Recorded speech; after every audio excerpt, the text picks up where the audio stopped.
To expose even the root of the zygoma. That is very, very important. You have to expose the root of the zygoma also. Because when you are doing epitympanotomy procedure, you have to go all along the root of the zygoma to get into the epitympanum. So now I almost exposed the whole mastoid cortex up to the occipital area.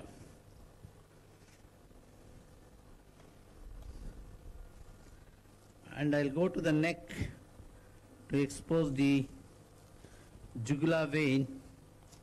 The best way is try to palpate here. I'm palpating the lateral process of the occipital atlas. Once if you palpate the atlas lateral process, just medial to that will be the jugular vein. So when you're doing infratemporal fossa approach, you have to go to the neck and have a control of the jugular vein here.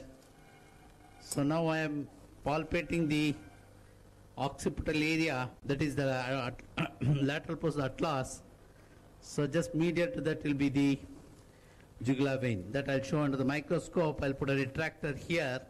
When I come to the neck, I'll do this. So this is how, once you are planning for a approach to the lateral skull base, you have to expose the cranium, temporal and cervical.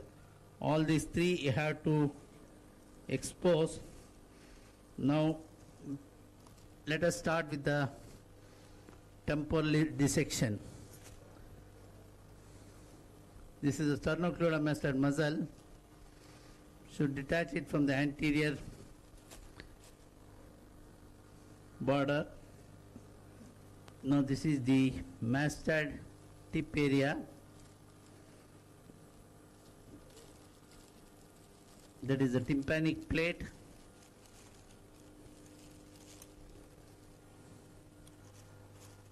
Okay, with this exposure, let us start drilling. How is the clarity of the picture there? Okay, sir. Okay. Okay makes not a good word. Hello, sir. Okay is not a good Fine, sir. We are satisfied with that picture. Full speed, no? Full speed, forward, no? No, is it forward rotating? Hello. We are doing cortical mastoidectomy. So always go from the root of the zygoma. First go all along the root of the zygoma. Go as posteriorly as possible. So this is how one has to learn cortical mastoidectomy. When you are doing temple bone dissection, try to expose the temple bone as widely as possible so that each and every cell should be exposed. This is the first cut you have to do. The second cut should be perpendicular to the first and parallel to the posterior bony metal wall. Go almost up to the mastoid tip.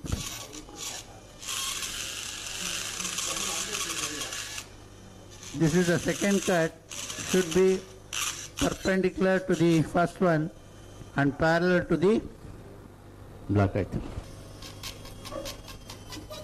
Section is not working. Now it started working, fine. Happy working. Okay, now that is the first cut is from the root of the zygoma. Go as posteriorly as possible. The second cut perpendicular to the first one. Go up to the mastoid tip. Then tangentially join these two cuts. Go as posteriorly as possible, almost up to the occipital area. So now you get a triangle here. This is called as the triangle of attack. So attack this mastoid cortex here.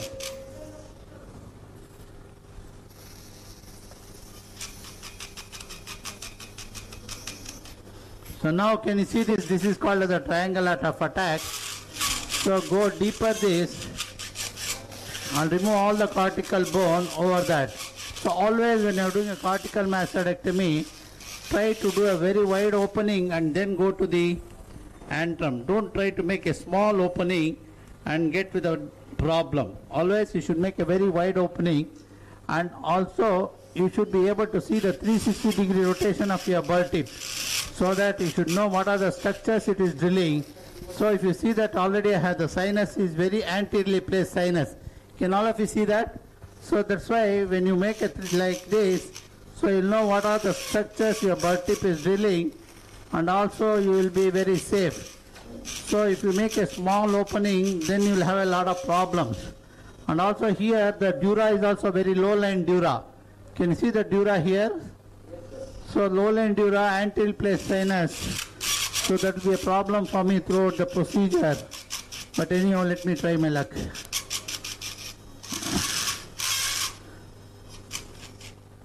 Block it. Yeah, block it.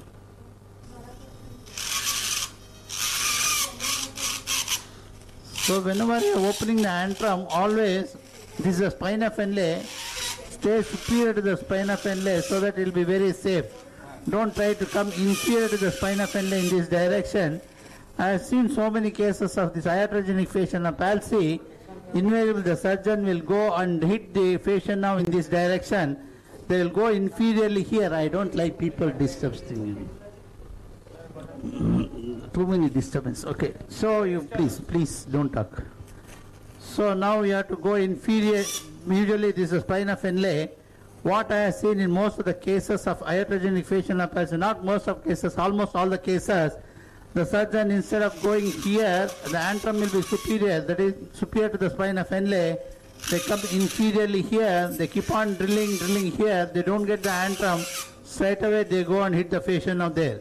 So that is the commonest thing which I have seen in my practice, day-to-day practice. So that's why the message here is, don't come inferiorly, always stay superior to the spina fenlae. You go in this angle all along the root of the zygoma, then you'll get the antrum there. That is how the antrum should be opened. Okay, now let us continue the cortical mastoidectomy. These cells, what I am doing is called as the peritegment cells. The cells over the tegment area is called as the peritegment cells.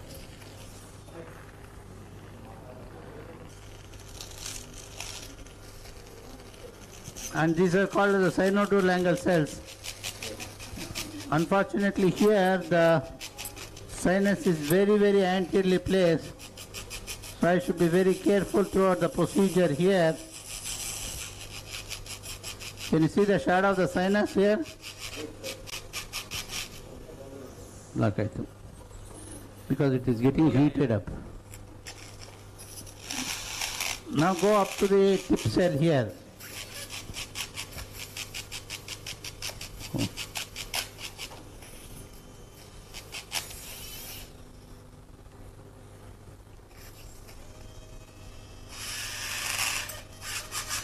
Now I am going posterior to the sinus. These cells are called as the retrosigmoid cells. Always we have to expose the retrosigmoid cells also, because I have seen in my experience, now I am going this area to the sinus. So suppose if you are not aware of this anatomy, when you get a cholesteatoma there, you will be scared to open it, or you may leave back the cholesteatoma there. So that's why you have to cholesteatoma in this area. Suppose if you are not aware of this anatomy, when you get a cholesteatoma there, you will be scared to open it, or you may leave back the cholesteatoma there. So that's why you have to expose, always go as posteriorly as possible, go to the retrosigmoid cells, and always make it a point to expose the emissary vein. That should be your goal when you are doing the posteriorly. Go as posteriorly as possible. These cells are called as the retrosigmoid cells, because we do come across cholesteatoma in this area. Okay, so we have to expose these retrosigmoid cells to see the emissary vein. That's what I am doing now.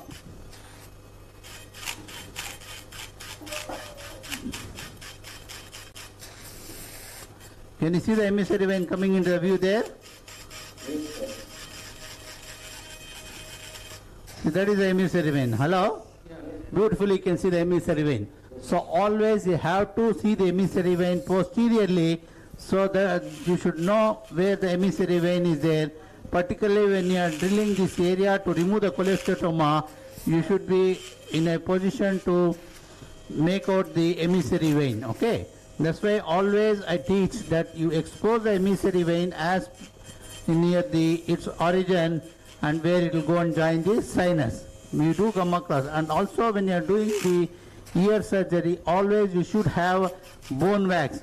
So when accidentally the emissary vein bleeds, it profusely bleeds. So the best way to control the emissary vein bleeding is only by putting a bone wax. If you seal with the bone wax, immediately the bleeding will control. Is it clear? Okay, now these cells are called as the retrosigmoid cells. Now I am going to delineate the sigmoid sinus here. You can see the shadow of the sigmoid sinus very clearly.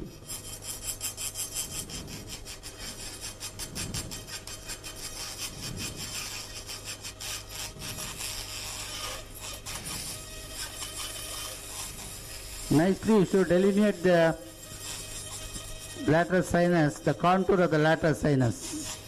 Can you appreciate that?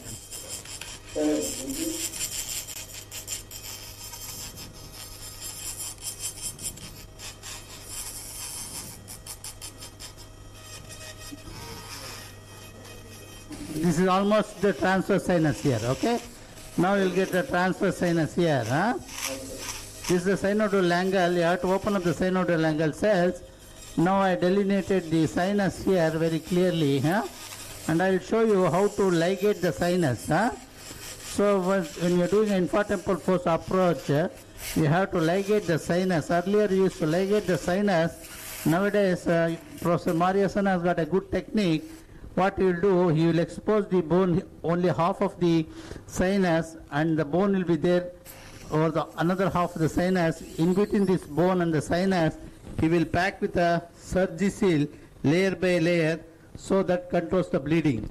Earlier what we used to do, we used to ligate the sinus.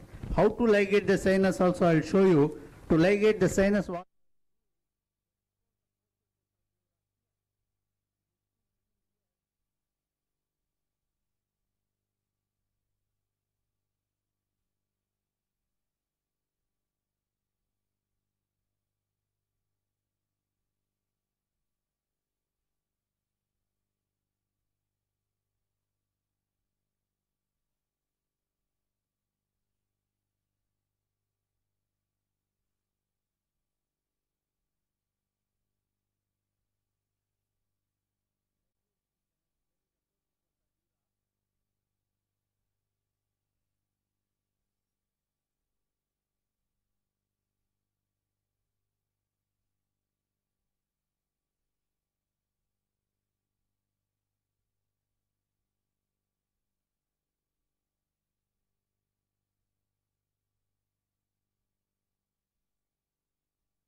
Can you see the shadow of the fascia now? Sir. Okay, are you from auditorium? Yeah. So good morning everybody, and hope you are getting the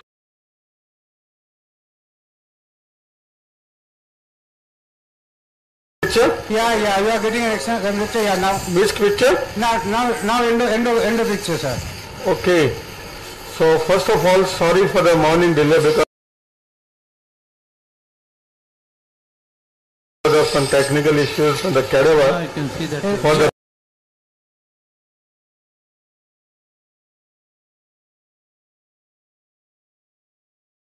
fresh cadaver one can have. Way to decompress the fascia. How is the picture there? Distal to proximal. Picture is fine, sir. This is easier Picture is technique very than fine. the one which I showed now. And today Once if you want to we are using the distal to proximal, Striker HD camera. do diagnostic, Okay, sir. which is We don't have a storage camera. first identify the Anyway, the picture is reasonable. Yeah, picture is the Picture is- fine, sir. is good? Yeah, it's very good.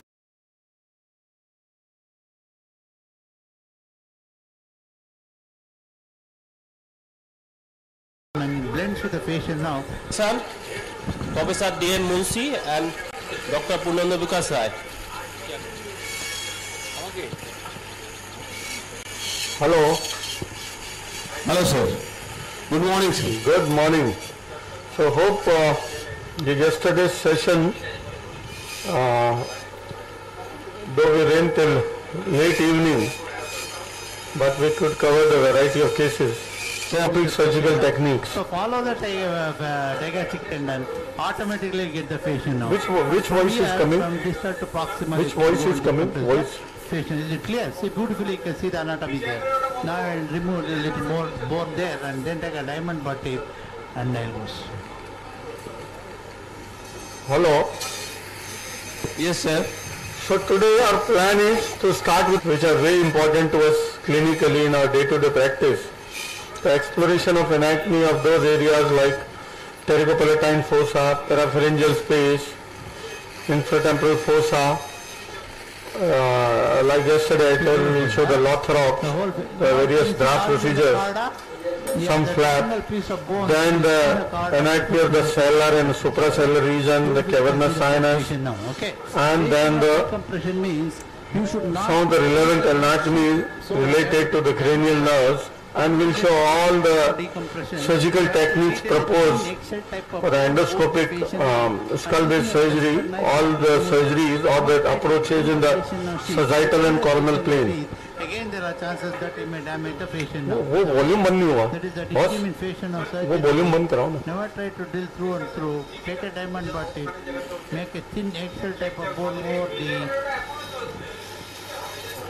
Hello Yes, sir. Hope the picture is good So far it is good. Yes. not like yesterday's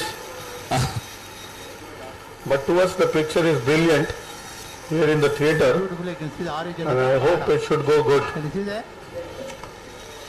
So any other choice from the audience that I wish to besides what I spoke? If you ask me, the best teaching comes from the cadaver. Live surgery is a different ball game. Cadaver is the best tool for teaching and training. You know, Yes. you can show anatomy in detail, you can show many approaches in the relatively less period. Yeah. हाँ कर दो ना कर दो आओ yes hello Yes, sir. is the picture improved sir Yes, it is good. I hope the darkness is gone what you said So like this whole fascia now I have exposed. Okay. hello This is extended fascia. earlier we got to know that the picture is coming dark over there Caudal Okay, it is satisfactory. satisfactory Yes. but still not so brilliant huh Whether the light can be increased. transmission the guy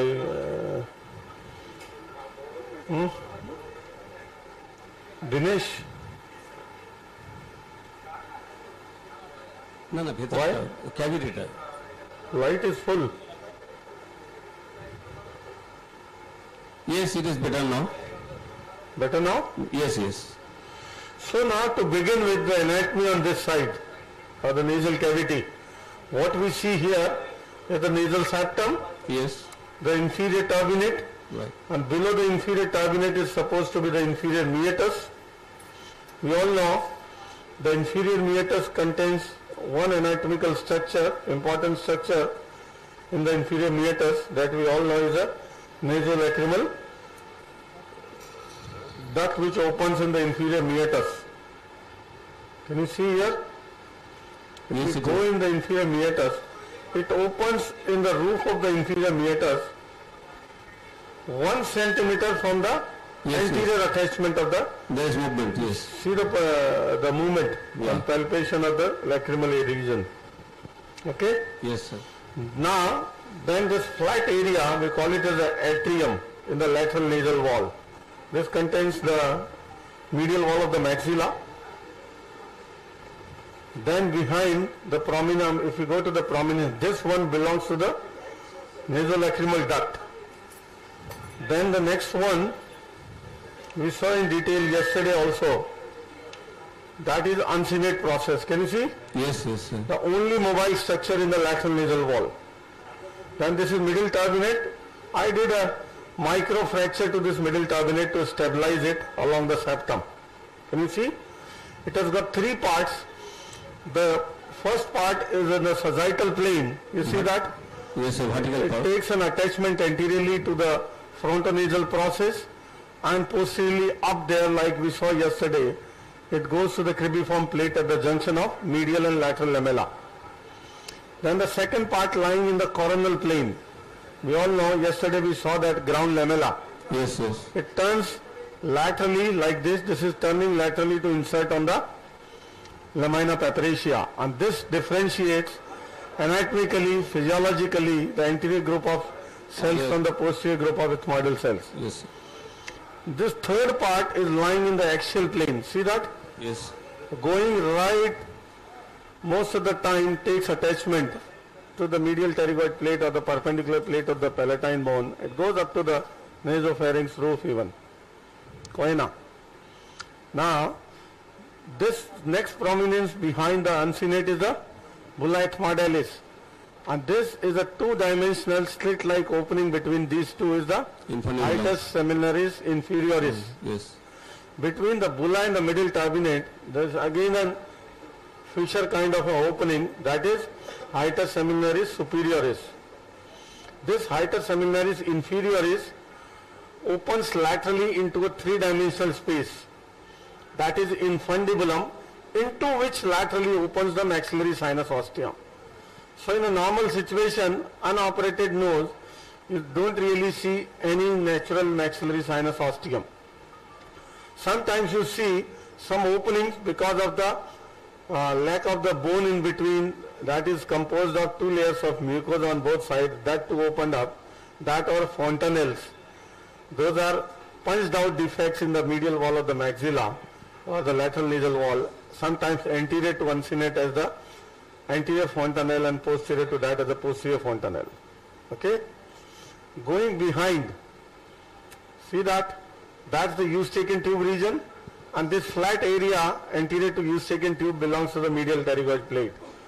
That's the torus tubaris, and that's the Eustachian tube orifice, and behind is the musculature of the nasopharynx, and laterally it opens far laterally as a cleft, that is fossa of Rosenmuller. The Eustachian tube and fossa of Rosenmuller are important anatomical features for the carotid artery. We'll see during the dissection the entire course of the carotid artery, right from the parapharyngeal region to its intracranial destination, where it bifurcates into the anterior and middle cerebral artery. We'll see the entire course of the carotid artery and discuss the relevant landmarks according to the area of where we dissect the carotid artery. Now, I hope the picture is good now. Yes, not at this, right. So to begin with, We will start with the basic sinus surgery, basic sinus dissection. This is the hiatus seminaris inferioris, and this is the uncinate process. This uncinate has two parts. This vertical part goes, merges with the medial wall of the agonasian insert on the lamina papyracea most of the time.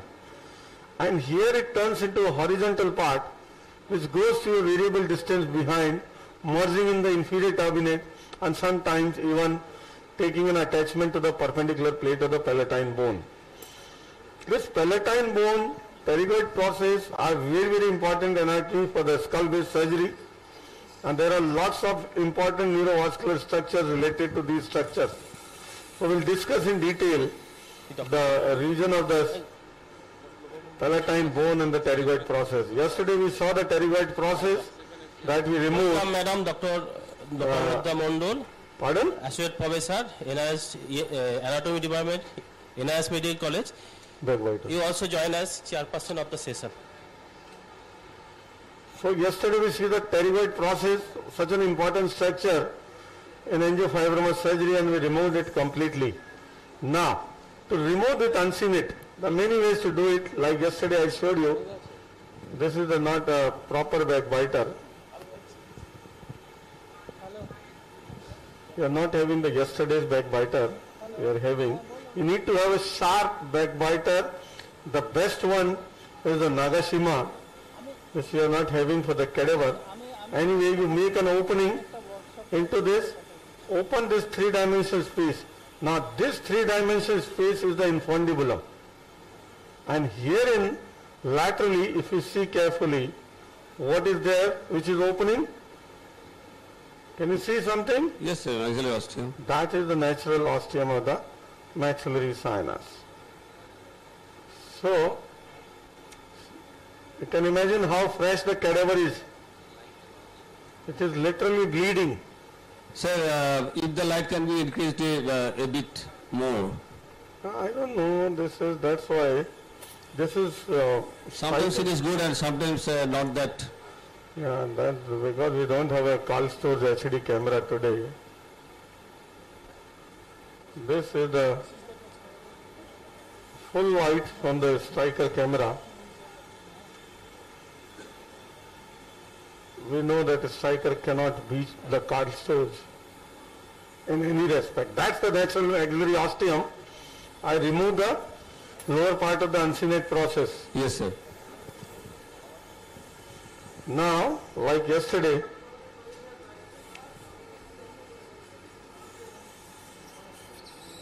I am going to remove this, the horizontal part of this.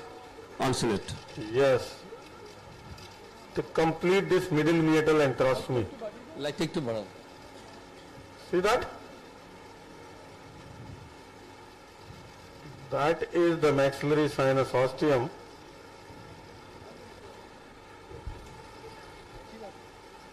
Yes, sir.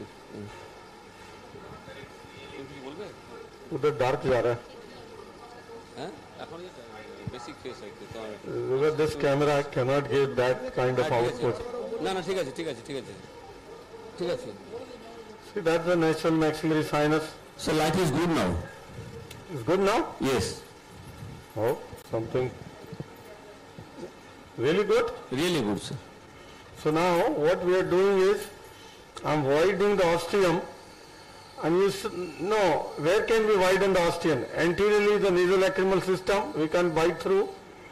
It is only posteriorly where we can widen, and you can widen up to the Accessory ostium.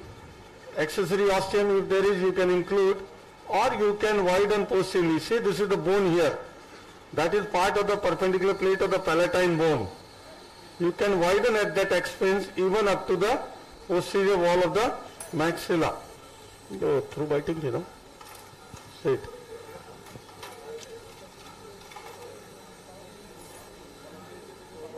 No, straight.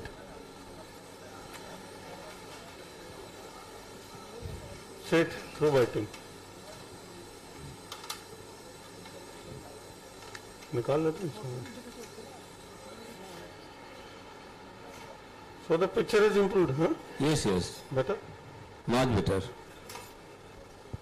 I'm waiting for some instrument.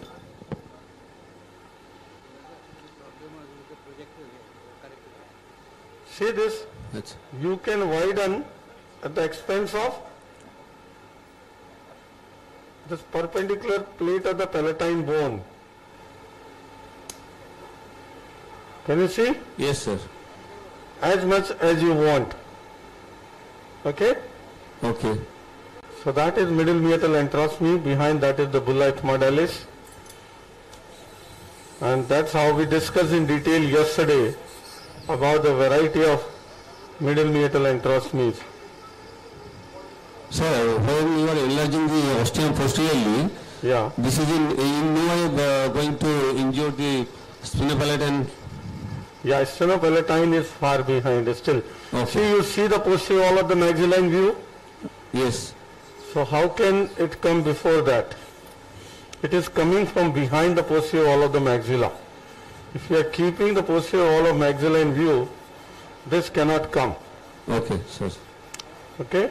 And what simply you can do is evert the mucosa of the maxillary sinus out like this to prevent the stenosis of the maxillary sinus. Can you see that? Yes, sir. A lot of people make variety of flaps from the uncinate. I believe that is not necessary as far as the maxillary sinus is concerned. If you evert the mucosa, it can work equally good. Now this is the upper part of the uncinate. See that? Yes, sir. If you go behind it, fracture it from the lateral wall, remove the uncinate bony plate. See that? Yes. And debride it off to complete your this step of uncinectomy.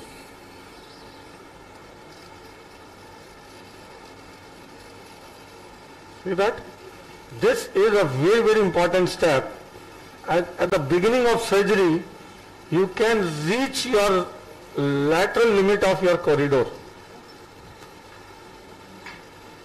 In the beginning of the surgery. The lateral limit of the corridor is lamina papricia. Can you see that? Yes, sir. So that is important to orient you from beginning, so you don't breach that, don't cross that and give complication. So that's your upper part of the uncinate. See that? Yes, sir. And now you can completely take off the uncinate process to complete your uncinectomy.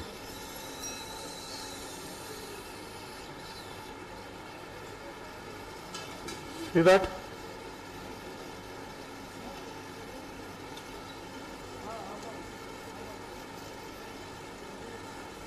Can you see this cell?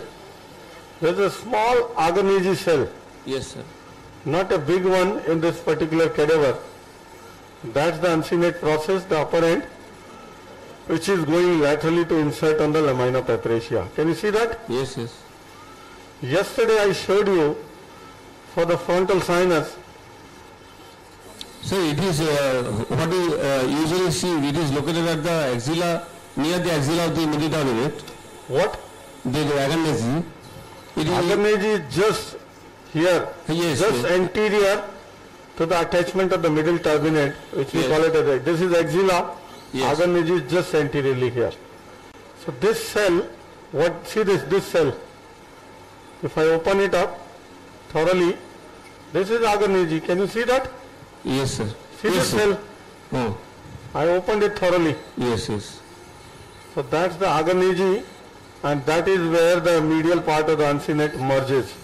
And this cell, like I told you yesterday, there are variety of cells which line the frontal recess from anteriorly, which are in anterior relation to the frontal recess, and some cells which are in posterior relationship to the frontal recess. So these and Kuhn cells are in the anterior relationship. And best way to manage them is go behind and fracture them out. See that? Right. Your frontal is up there behind. So this narrows the frontal recess outflow from anteriorly.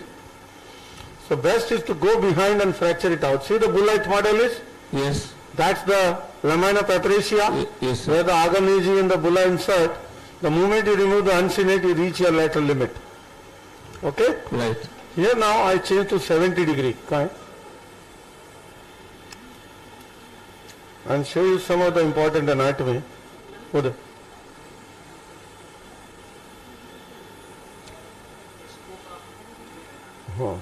How is the picture going now?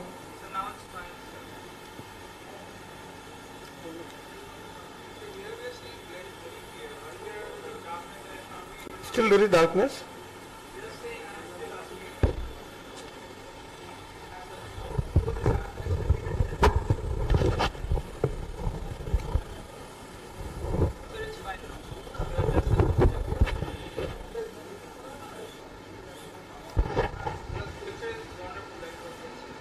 Hello? Yes, sir. Now with the 70 degree, can you see some cells in this region? One above another? Hello? Yes, sir. Can you see? This one is the agonage. Can you see? Yes. Over that another cell, that is frontal cell.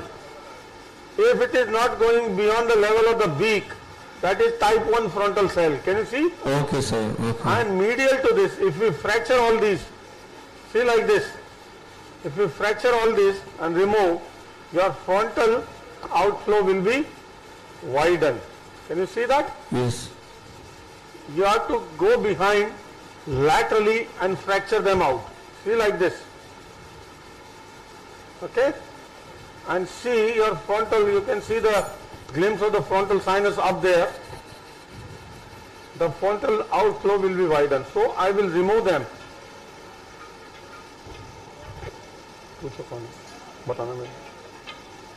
See that? Yes, sir. I am using my red 60 over here.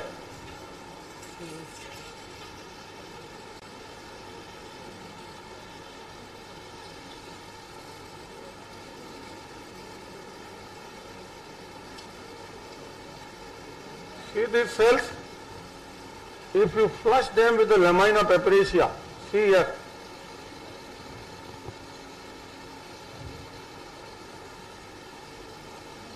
Now, at this point,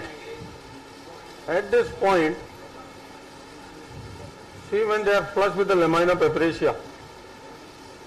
Can you see your frontal sinus ostium? Yes, sir. It is becoming clear. Yes. So now, what do we get at this point of time in anatomy? Some important thing to consider in frontal sinus surgery. Number one are limits. See the limits. Yes, sir. It tell us. Medially this turbinate, laterally the lamina, and all this is visible because we are using 70 degree. So without 70 degree, it cannot be under vision. So please wash the beak. Yes, that's what I am showing. Now if you consider the beak as a landmark, God has given us the most important landmark. We need to understand. This beak is forming the anterior wall of the frontal sinus. Right. When we do the draft, we will remove it. At the same time, see it is forming the floor of the frontal sinus. Okay, sir. See that? Yes. And the frontal sinus opens from behind where the floor ends. You see the frontal sinus proper. Right. So use 70 degree, define your medial and lateral limit, then take the reference of the beak, stay in the middle of these two limits, and then go, keep on going, and you will be in the frontal sinus. The Right. frontal, if you follow the principle, believe me, the simplest of the sinus to open. See that? Right, sir. That is the frontal sinus. So it's simple. This is your beak. You are using 70 in the working in the anterior territory, and just follow the beak in between the lateral and the medial limit. See that? Is there any confusion about the frontal sinus work? Not at all, sir. Fine. Now, this is frontal sinus. Behind the frontal sinus, see that another recess going far superiorly and laterally. Can you see that? Yes, sir. What is that? Supraorbital. This is going above the orbit. That is supraorbital recess. And once it is a bigger one like this, see, it is narrowing the frontal sinus from laterally. Yes, sir. So, so in case the supraorbital recess narrows the frontal sinus outflow, what you can remove the party wall. See that? Remove the party wall. Remove the party wall and widen the frontal sinus outflow. Just a second.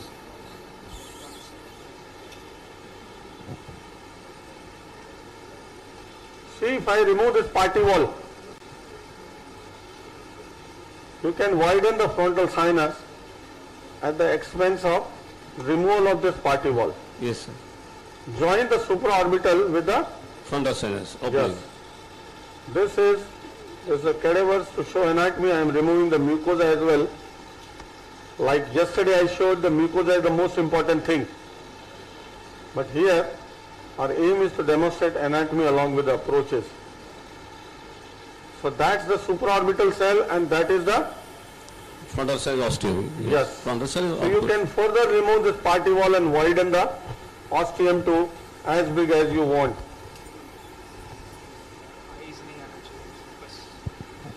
Okay? See, that's the party wall. Hold pakan, sir pakana. See, I am removing this party wall further. Can you see? Yes, sir. And you see your frontal is widening. You can give a wide drainage to the frontal sinus, which was compromised laterally by this supraorbital cell. I hope it is clear. Yes, sir. We saw yesterday the intersinus septal cell. That is quite anterior cell here, Yes. medially, and that narrows the frontal outflow from medial side. Right. Yes. This narrows the frontal outflow from lateral side. Right. See now, this is your orbit as your limit, this is your turbinate, this is your frontal, the supraorbital cell, everything is clear. I hope it is clear to everybody. Yes, sir. Now this is the beak, just follow the beak and go in the frontal, as simple as that. This is the simplest way of working for the frontal sinus without complicating unnecessarily your life into variety of classifications. So one thing is said that if the beak is big enough, in that case the agonizing size is small. And if the beak is the smaller one, Yeah. in that case agonizing cell is... That is obvious. Yes. If there is too much of pneumatization, the bone will be less. Yes. So it depends upon the pneumatization. Pneumatization takes place at the expense of resorption of the bone. More. Yes, sir. Now, we can't go medially here because we can hit the skull base. We can't go laterally because we can hit the orbit. This is the skull base behind. Right. Where all we can go is here in the anterior wall. That is our beak. So the procedure are based on widening the frontal sinus, giving a wide drainage to the frontal sinus at the expense of removal of this, complete removal of this frontal beak. Okay? Right. If I remove this anterior wall and floor, the frontal will drain directly into the nasal cavity. Okay? Yes, sir. We'll show that all those procedures today. Now, we didn't see anterior ethmoidal artery any point of time during this walk. Could you see? Nowhere. Our bulla is intact. I showed you yesterday. Yes, sir. As long as the bulla is intact, your anterior ethmoidal artery is automatically protected. Yes. So this is your bulla. I am trying to go behind the bulla. See that? This is the bulla. I am trying to go behind the bulla And pulling it anteriorly. and fracturing it out anteriorly. Just go behind and laterally and fracture it out anteriorly. You will see behind this the anterior ethmoidal artery leaving the orbit. Section को क्या हो गया? No, this blade is blocked. Section बहुत जबरदस्त चल रहा था अभी. I will show you. See now, once I remove the bulla, can you see the prominence of the vessel? Yes, yes. Obliquely ascending, this one. Yes. And once there is a supraorbital recess, this is always pushed behind and lies exactly at the caudal end of the supraorbital recess. Right. Okay? Yes, sir. So, I will remove this. यदि उसको 6000 करना, this speed is less. और करना करता जा. Okay.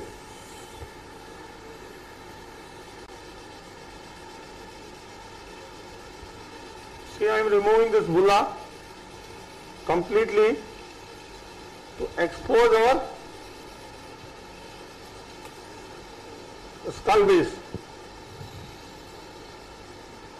No, one. Once you remove the bulla,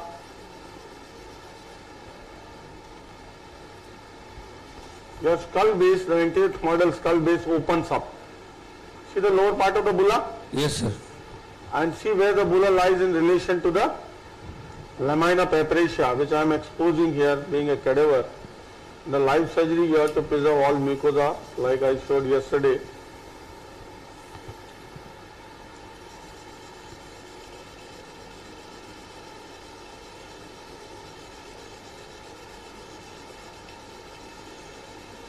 These are all septations at the level of the skull base.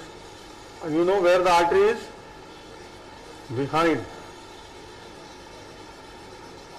Just caudal to the supraorbital recess. Now it is coming out of the orbit. Okay?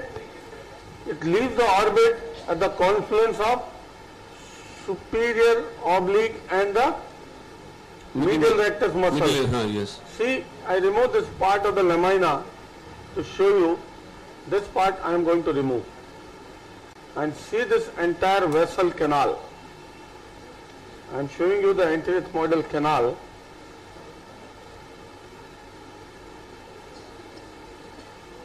Can you see this vessel? Yes, sir.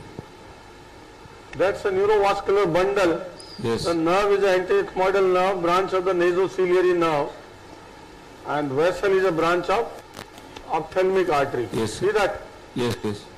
That neurovascular bundle leaving the orbit. So this is going to the cranial cavity. So we call it as a orbitocranial canal. Reverse this. See that canal? Yes, sir. Through which this vessel is going up? Into the anterocranial fossa. Yes, it is piercing the lateral lamella of the cribriform plate here. So that's the bony canal if I remove this mucosa to show you. Can you see this canal? Yes, sir. And here is the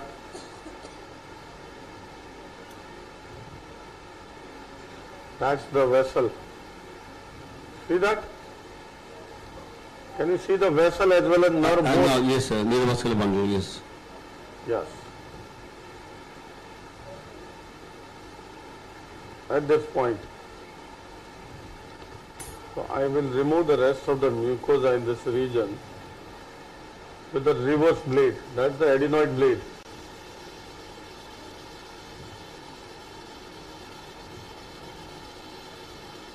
See that? I am removing all mucosa in this region to show you clearly where this artery goes.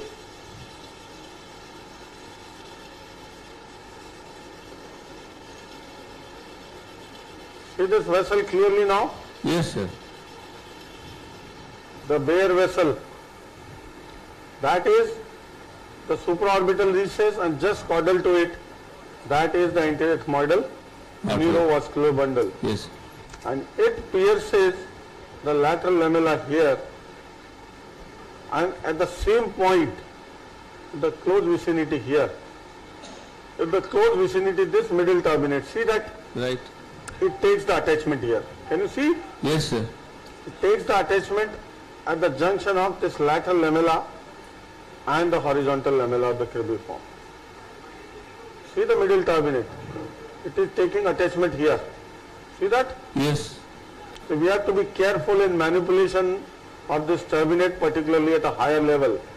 That otherwise this is a thin lamella lined by a layer of dura inside and can result into a CSF leak. Yes. We saw the CSF leak yesterday from this region in the close vicinity of the artery.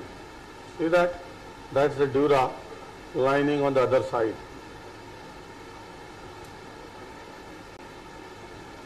Removing this bone, the thin lateral lamella. Can you see the dura? Yes.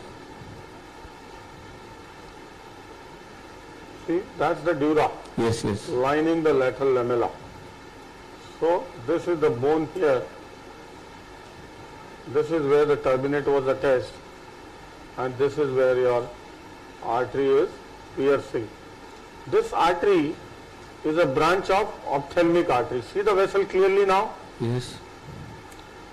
This is a branch of ophthalmic artery. See the vessel now better. This leaves the orbit as a first compartment, then enters the Nasal cavity. roof of the ethmoids, and from there it Anterior pierces fossa. the lateral lamella, this dura, it is piercing the dura here to enter into the Anterior anterior fossa, where it turns anteriorly along the crista galli and create a sulcus, that is ethmoidal sulcus, comes anteriorly, and then it gives a branch there to the fox cerebri, anterior falcine artery, in the anterior cranial fossa, olfactory fossa, and then it comes anteriorly here to come inside the roof of the nasal cavity. That is the fourth compartment, the roof of the nasal cavity, and there it gives branches to the anterior and the anterior superior part of the nose. On the basis of that branch coming in the roof of the nose, our Paul Casanova from Milano described a flap that is based on the anterior ethmoidal artery here in the nasal cavity. Okay? Okay, sir. That is a useful flap for the reconstruction of the septal defect. Here it comes in the nasal cavity, that above, and there it supplies this anterior superior part of the nose, and then it leaves the nasal cavity up on the dorsum of the nose at the junction of the upper lateral cartilage and the nasal bone, and supply the dorsum of the nose up to the tip of the nose. So that is the territory of the anterior ethmoidal artery. Is that clear, that region? Yes, sir. In, like yesterday I mentioned, in our transcribiform approach, like many of the lesions in this region, the olfactory neuroblastoma, the meningioma, and many olfactory lesions, this vessel is the principal feeder. Sir, Yes, one request from one of our very valuable delegates. yes. If you please show a part of the brain by just giving seeing the dura. Part of the, Brain. I will show. Later on, in the approaches, I will show the Okay. transcribiform approach, the supracellular part of the anatomy of the brain, including third ventricle and the interpeduncular fossa where the circle of Willis is. I will show all Okay, sir. as we progress throughout the day. So this is the basic part which we are doing first.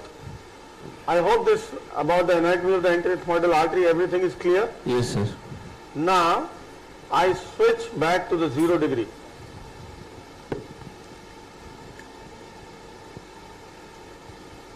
I hope the picture is okay now, brilliant. Yes, sir. I have heard that there was some problem in the projector. Otherwise, the Problem in the projection. okay, so is that sorted out? Yes. Sorted out early, and we are happy with the picture.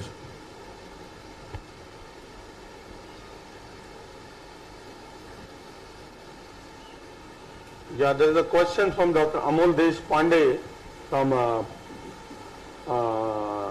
Pune. He is a dear friend and part of our India group.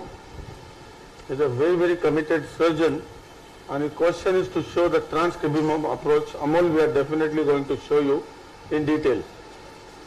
That's the lower part of the bulla. Another question from Dr. Halpesh Suthar from Gujarat. Show the anterior and posterior fovea. To clarify everyone, what is fovea? Fovea in English terminology is depression. You know, these ethmoidal cells, all these ethmoidal cells are open from above. The topmost ethmoidal cells are open from above, and they are covered from above by the Frontal bone. frontal bone. Those impression on the frontal bone is called fovea. Now, the anterior most ethmoidal cell which is covered by the frontal bone is called the anterior fovea. The posterior cells which are covered, the top cells, are called posterior fovea. So not to get confused about the fovea, it's a terminology. That's the roof of the ethmoid actually. Yeah, at the roof of. There are variety of cells in the entire ethmoidal labyrinth. So the top cells are open from above. This is all ethmoidal cell. They see the ethmoidal bone is composed of what? Laterally lamina papyracea is a part of ethmoidal bone. All these cells and the perpendicular plate of the ethmoid forming the upper part of the nasal septum. This is all ethmoidal bone. So this top cells are open from above along the skull base there, and they are, see, they are covered by the frontal bone. This is frontal bone. Yes, sir.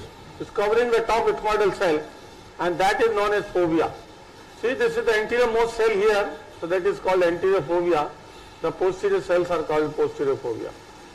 Posterior impressions. Okay, now you have seen the anterior ethmoidal artery. I am back with 0 degree. What is there now? You see after removal of the bulla, see this turbinate is turning laterally. Can you see? What? That is ground lamella. And see where the upper attachment of the ground lamella is. See this. See this? Up till here. Hello? Yes, sir. If I open up this space, see that upper attachment was here, and just anterior to that is anterior ethmoidal artery. Okay? Yes, sir. So that is one of the best landmarks to locate the anterior ethmoidal artery. Now, having seen that, the anterior ethmoidal group of cells and their relationship with the frontal bone, the lamina papyracea, we have done the frontal sinus work, the basic sinus work, and now if you go through this, go through the ground lamella, you enter into the post-ethmoidal cell. Yesterday we discussed in detail again. This is very, very important point. Define your roof of the maxilla first. Can you see? Middle of the floor, yes. Yes, 40 then. I'll define you. That is a life-saving line, and in that line open the ground lamella.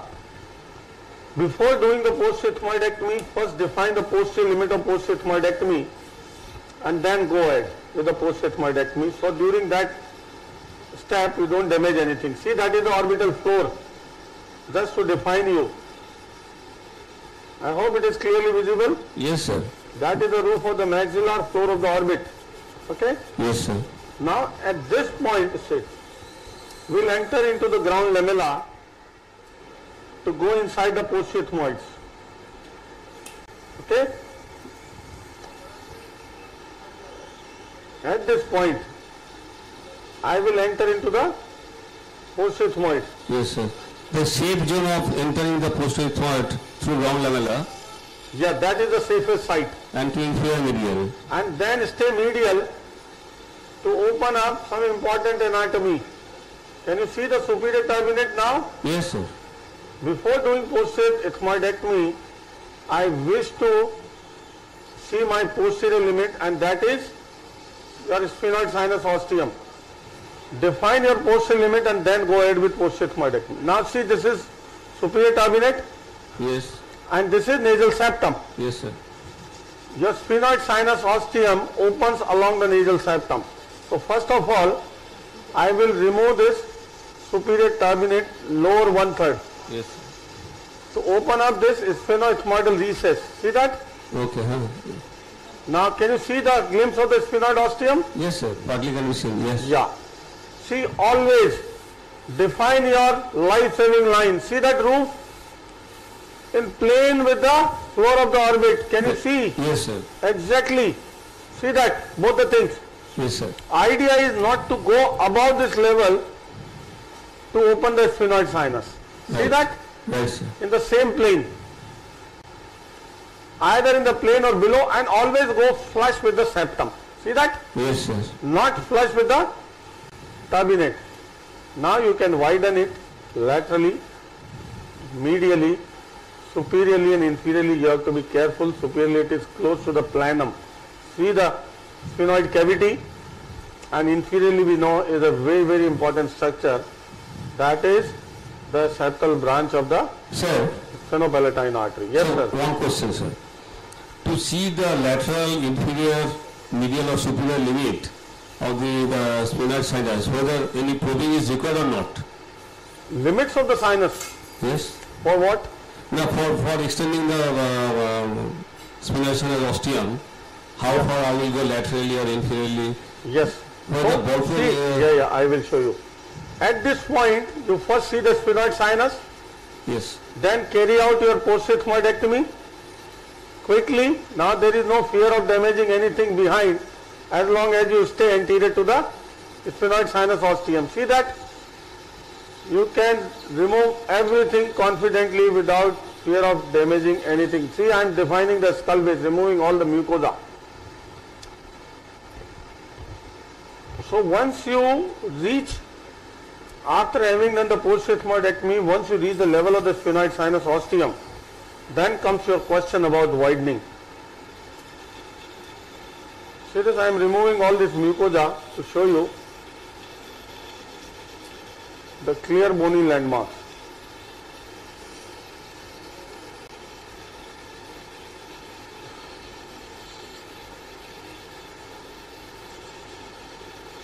See the post-sigmoidal cells?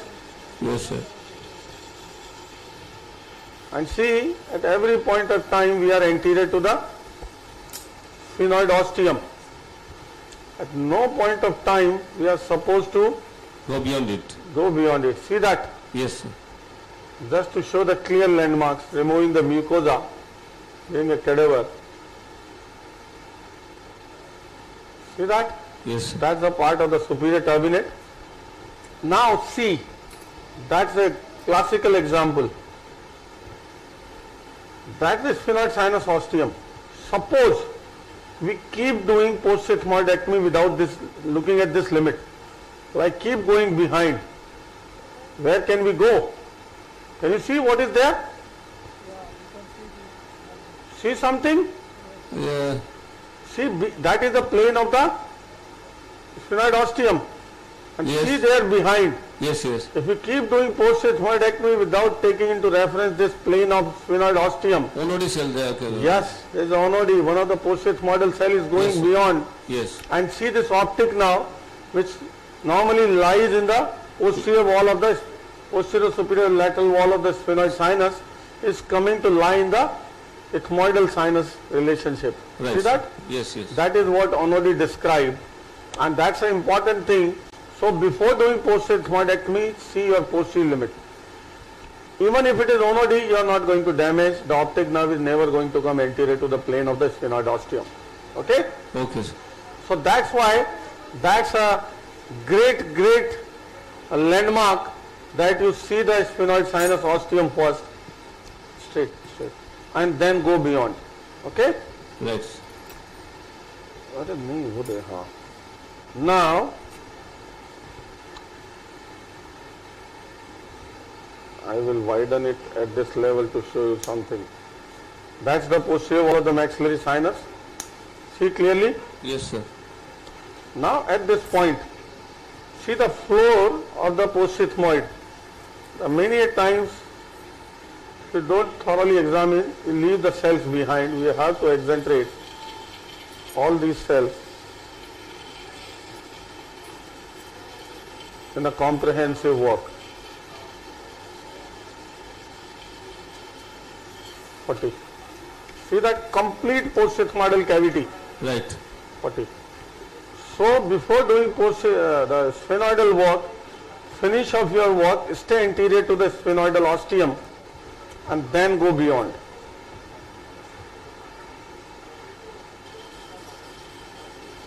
All these floor cells have to be taken care of, especially otherwise if you leave the floor cells unopened, they remain unaerated and give problems in the post-operative period. Okay, now see the floor of the post-sigmoid, absolutely brilliant. Yes, sir. Now comes the work of the sphenoid sinus.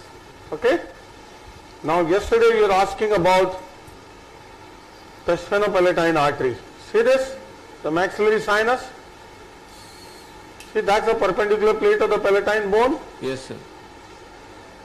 If I raise this flap here, This is the orbital process of the palatine bone. Can you Right. see? Yes, sir. And that's the crista. Crista.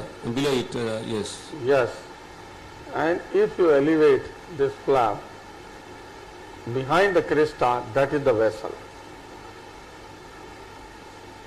See, behind the crista, this vessel comes. That is the sphenopalatine vessel. Yes. So I will show once I show this anatomy of this region in detail. Now, carry some. You can widen the sphenoid sinus. Now your question comes at how to see the limits. Yes. First widen it. You can use the microdebrider. Most of the time the bone is thin. But stay on the anterior wall, don't go inside. You can flush laterally, staying on the anterior wall, flush laterally up to the lamina papracia. See that? Right. See that lamina? That is up to the lamina papracia. Okay? And you can widen it. Now here we can see lots of important structure inside. When you are widening superiorly,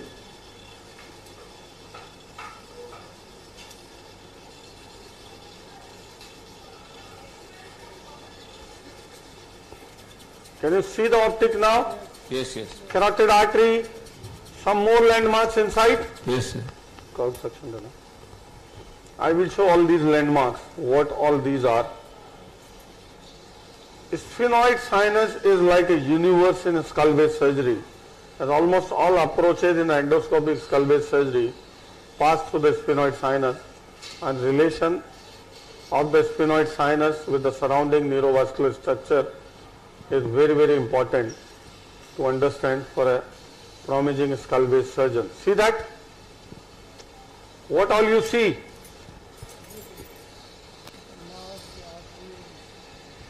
The first important thing we have already seen is the optic nerve. Yes, sir. This optic nerve emerging from the orbit here at the orbital apex of the optic foramen, optic canal. Yes, sir. Running in the canal, that is, so optic nerve is few parts. First is the intraorbital part, then the intracanalicular part, then the intracranial part. Okay? Right. Now, this optic nerve running through the optic canal lies in the lesser wing of the sphenoid. This is carotid artery, that is prominence of the cavernous carotid. We will see in detail the course of the carotid artery, how it is tortuous in the cavernous sinus, what are the different parts of the carotid in the cavernous sinus after it emerges out of the foramen lacerum, how it takes a course in the cavernous sinus in a typical way and then leave the cavernous sinus as a subarachnoid portion of the carotid artery. So make an anterior curve. Pardon? The carotid artery makes an anterior curve with Yes, the this convexity anterior. is the anterior band. See, Yes. you see here, this parapharyngeal carotid artery from the neck enters the carotid foramen in the temporal bone. There it ascends as a vertical course. Then medial to the Eustachian tube it turns into a band, and that runs anteromedially as a horizontal petrous segment. That horizontal petrous segment comes here down where my ball probe is pointing, here at the level of the foramen lacerum. From foramen lacerum it turns up and becomes vertical. There is a petrolingual ligament above that. It turns vertical as a posterior vertical segment, cavernous segment of the carotid. Can you see that posterior vertical segment? Okay, sir. That where my ball probe is pointing. Right. After coming out of the foramen lacerum, then it is a vertical course. This is known as paraclival segment also. This is the clivus. Can you see in the midline? Yes, sir. The clivus and both paraclival carotid arteries. Then it has a posterior band in the cavernous sinus and come horizontally, it comes anteriorly. Then this is the anterior band. Yes, sir. And turning superiorly and becoming the the clinoidal segment. This here in this region, the clinoid, anterior clinoid is a very, very important anatomy. Anterior clinoid process is a part of the lesser wing of the sphenoid bone. It continues behind, and from there it gives a process to the body of the sphenoid known as the optic strut. That optic strut here, this carotid artery is behind the optic strut Below. and the optic nerve is above. Yes. Here pneumatization of the optic strut here leads to this lateral opticocarotid recess. Can you see that? Yes, sir.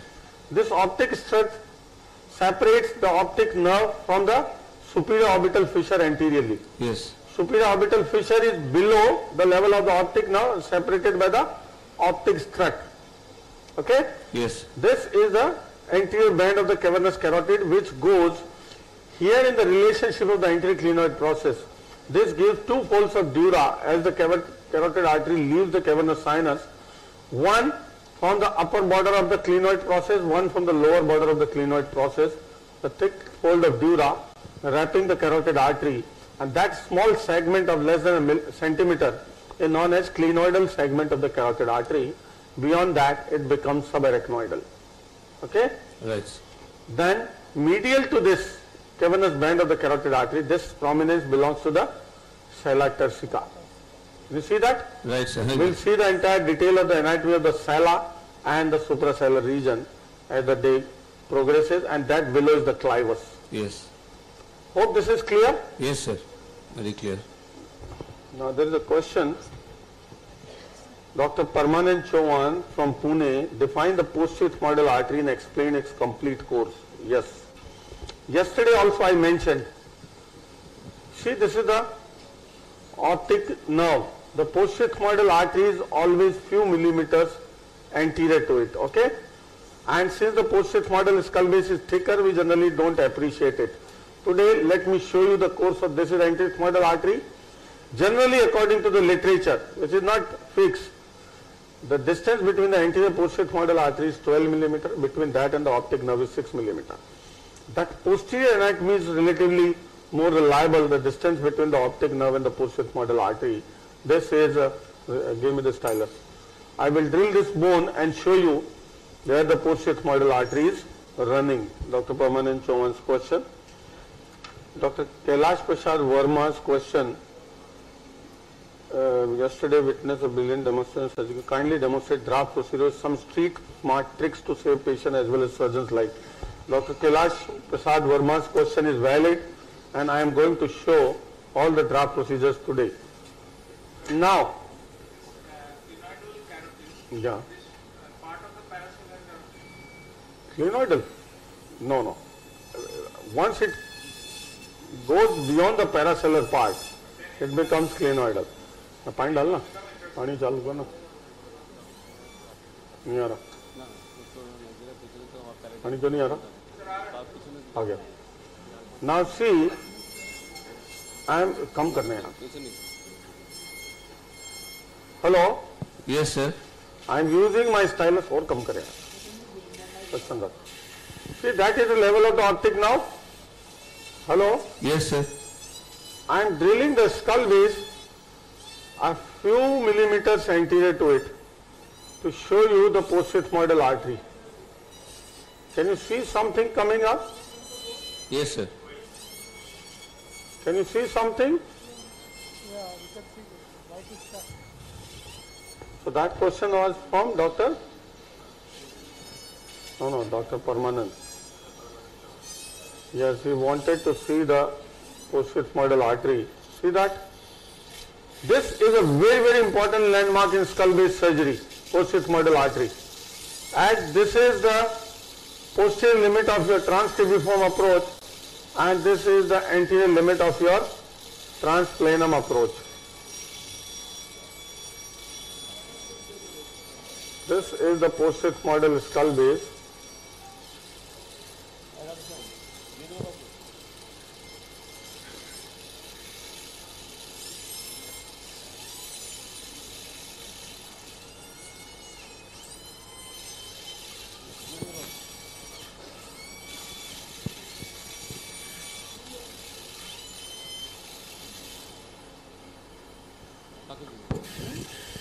Now,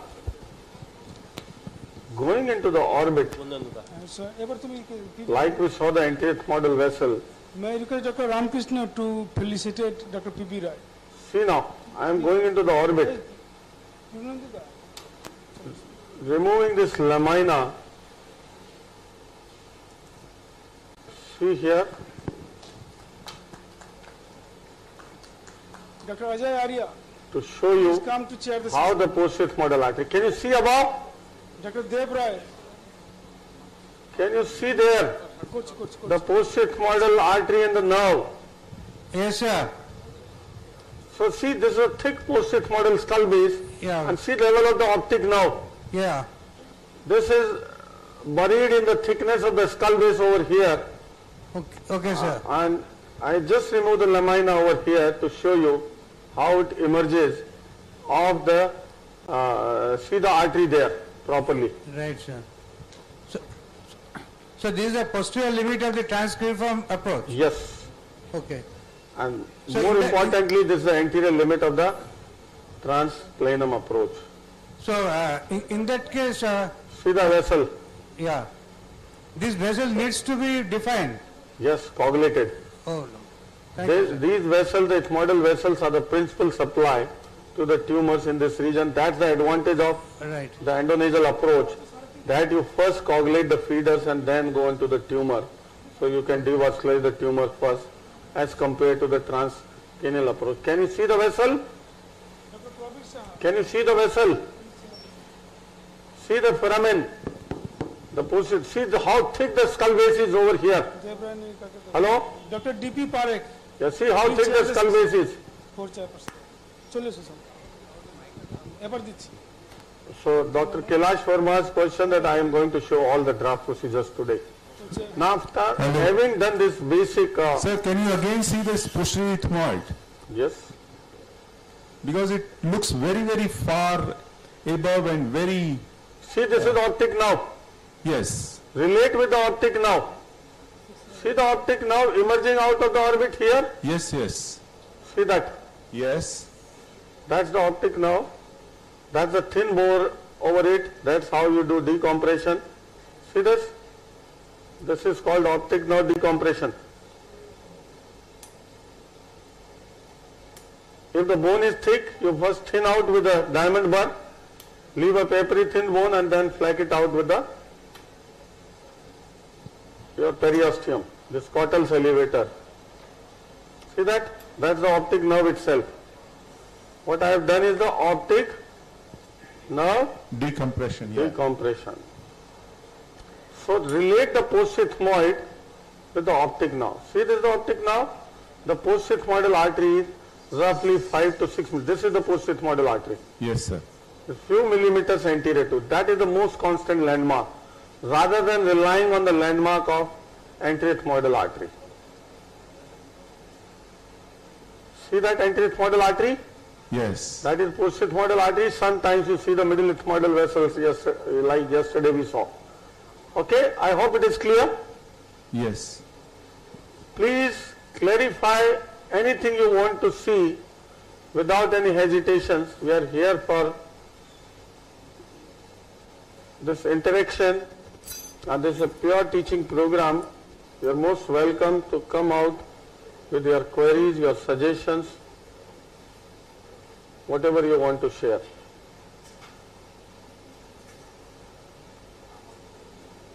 Okay, so that's the part of the sinus dissection and the medial orbital wall.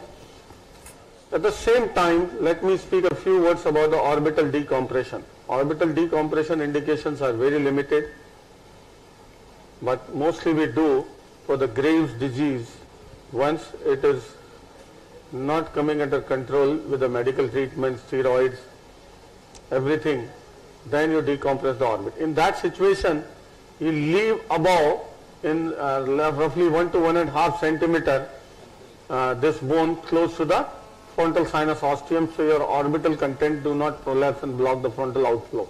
Okay. Similarly, you don't want these contents to prolapse and block the maxillary sinus ostium. So we leave this strut of bone here at the angle to prevent it prolapsing from into the maxillary sinus. And the rest of the bone is removed. that rest of the bone is completely removed, and then make the crisscross hashes on the periorbita to allow the orbital contents to prolapse in the ethmoidal cavity. See this? This is the thin bone of lamina papricia. I am using the reverse biting.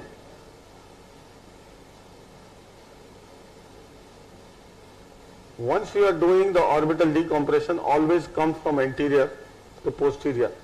So your view is not compromised in case the fat prolapses early.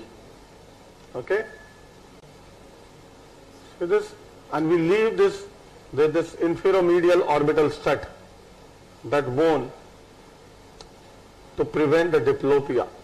See, that is important. This orbital strut below, that is important to prevent the change in the axis of the eyeball if removed, and can lead to diplopia. So what you can do, if you want to improvise your this thing, decompression, we do 1.5 orbitotomy. Seal in the maxillary sinus laterally in the roof, that is infraorbital neurovascular bundle. Can you see that? That neurovascular bundle? No. No, sir, we can't. I will show you. I will show you the 70. You have seen yesterday also. That is the neurovascular bundle. That is infraorbital now. Hello? Yes, sir. You can remove the floor, leaving the strut intact. You can remove the floor up to the infraorbital. No, that is called 1.5 orbitotomy. If you want more decompression, then you have to do a balanced orbital decompression by means of medial orbitotomy like this, along with the lateral orbitotomy, to prevent diplopia. Okay? Hello? Yes, sir. Later on, we'll show the transorbital anatomy and the transorbital approaches. In this era, and we have been doing for long, all the lesions in the orbit, roughly medial to the optic nerve, can be removed or best removed via the endoscopic approach. Endoscopic approach, yeah. In this science of endoscopic surgery, we have to understand certain facts and principle about the major vasculature and the nerve, that we are not supposed to cross the nerve. We can't control the major vasculature. So anything involving that is a relative contraindication to the endoscopic skull-base surgery. See that? That's the inferior orbital plate I am removing. Can you see that? And one can remove it up to the infraorbital nerve. See that? I hope the picture is good. Picture is excellent, absolutely perfect.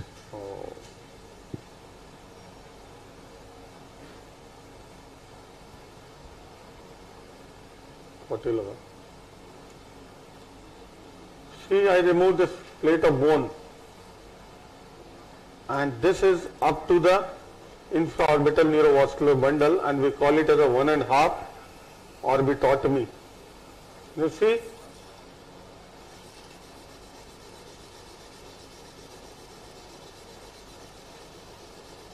That is the infraorbital now, there.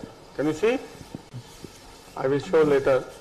So this is 1.5 orbitotomy, removing the floor up to the infraorbital now. Give me 70 and show them. There should not be any confusion. When I don't hear from your side, I believe there is confusion. You didn't say anything about this cadaver. This cadaver is absolutely impossible. Like all this thanks looks to like the organizing team, the whole night they didn't sleep and work for the cadaver, and they got finally this man who died yesterday. This is the best cadaver I have seen. Yes. Such a lovely cadaver. Like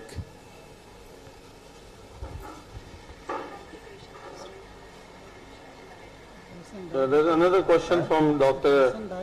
Alpesh Suthar from Disa, Gujarat. oh, somebody informed me this person died at 2 o'clock midnight. Yes, yes. Of course. And the midnight, Dr. Haldar was out on the road He look was, for the cadaver. I'm sure something must have happened. He Like didn't this sleep whole looks night. He was on the road. on the road to look for a good cadaver. Oh, please. See that? Yeah, this is... That is the infraorbital now. Can you see here? not... See that? No, sir. Can you see this neurovascular bundle, that prominence? We can see the bony prominence. Yes, see that? Yes. Now we can see a vein. Yeah. Yeah, so that is up to that. That is known as that 1.5 orbitotomy. Okay? Wonderful, yeah. Ejaculate. We'll show better. So thanks to the organizing team and Dr. Haldar, who really worked so hard to make this program more and more informative.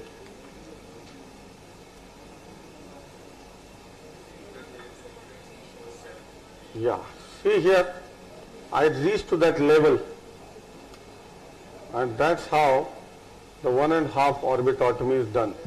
Okay, so you remove See that? up to the... Yes. See the now? Yes. Now And we the can see vessel? the nerve just under the bone, yeah. Yes, just to give you clear perspective. Now you are using 70 degree. Yes, 70 degree and a J curate. Yes. That is the infraorbital now. Yes, perfect. Thank you. That is actually the continuation of V2. Is one of the, you can say, we call it as a continuation. It is one of the branch, the major branch, which is termed as a continuation of V2. And we can remove it, this part of the bone. So that is 1.5 orbitotomy. Once you enter into the orbit to remove all these lesions, the plane is between the inferior rectus here and the medial rectus, develop a corridor. What I come from the other nose and put a vocal cord retractor. And then in that corridor, that is the safest region where you don't see any vasculature. Vocal cord retractor to separate the inferior rectus and the medial rectus. And see this medial orbital strut. Can you see that?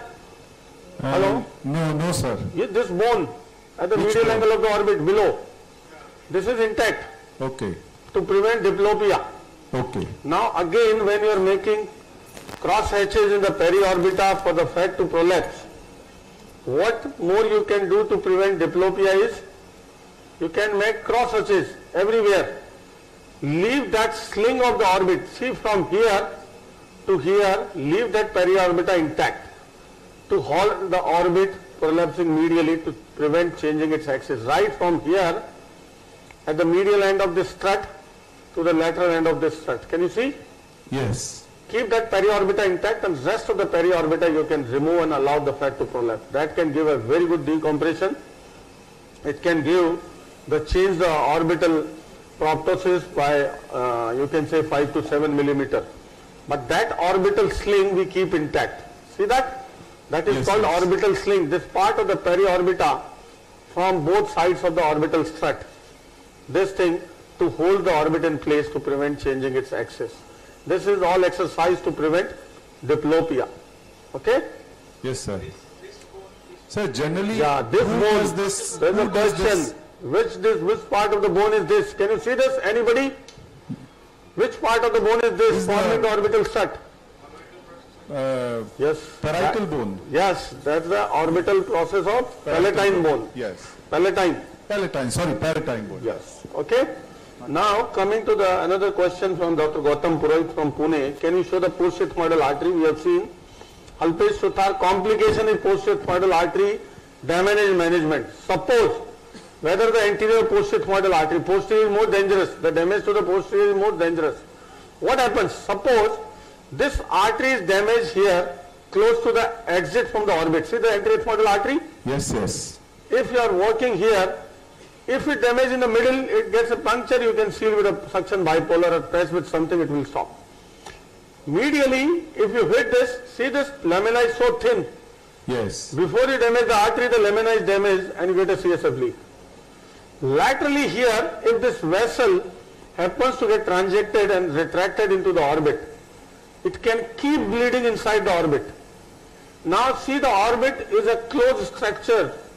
The 7 bones form the orbit from all around. only the anterior part is a fibrotendinous diaphragm. So it cannot expand after a certain extent. Okay? Yes, yes. So if this vessel happens to retract and keeps on bleeding, even a 5 ml bleeding in the orbit can be sufficient enough to compress the optic nerve. Okay? Yes. So once this vessel retracts, you have to be careful working close when you are working close to its exit from the orbit. If this vessel happens to retract, you have to do something urgent because the optic nerve can get permanent damage. So what you can do, since the orbit cannot be expanded, the best emergency procedure, first of all diagnosis, do a afferent pupillary reflex test by a light reflex. Throw the light in the same eye. If there is no ipsilateral contralateral reflex, light reflex, that means your afferent is gone, the optic nerve is not functioning. If you put in the contralateral light in the contralateral eye, and you see the contralateral light reflex in the same eye, that means your efferent are working, oculomotor and other nerves are working. That means your optic nerve is gone and you have to do something urgent, otherwise the patient will lose the vision. So the first and the simplest way to get rid of this situation, Pakanna, give me a scissors. See that? The first is canthotomy. It takes less than 10 seconds. You Pakanna. Idhar aake. Yes. See this canthotomy. There is a question from Dr. Alpesh Sudar which I am answering. See the lateral canthus region? Can you see? Yes, yes, we can. Which telescope is this? 70 degree. Let me change to 0 degree.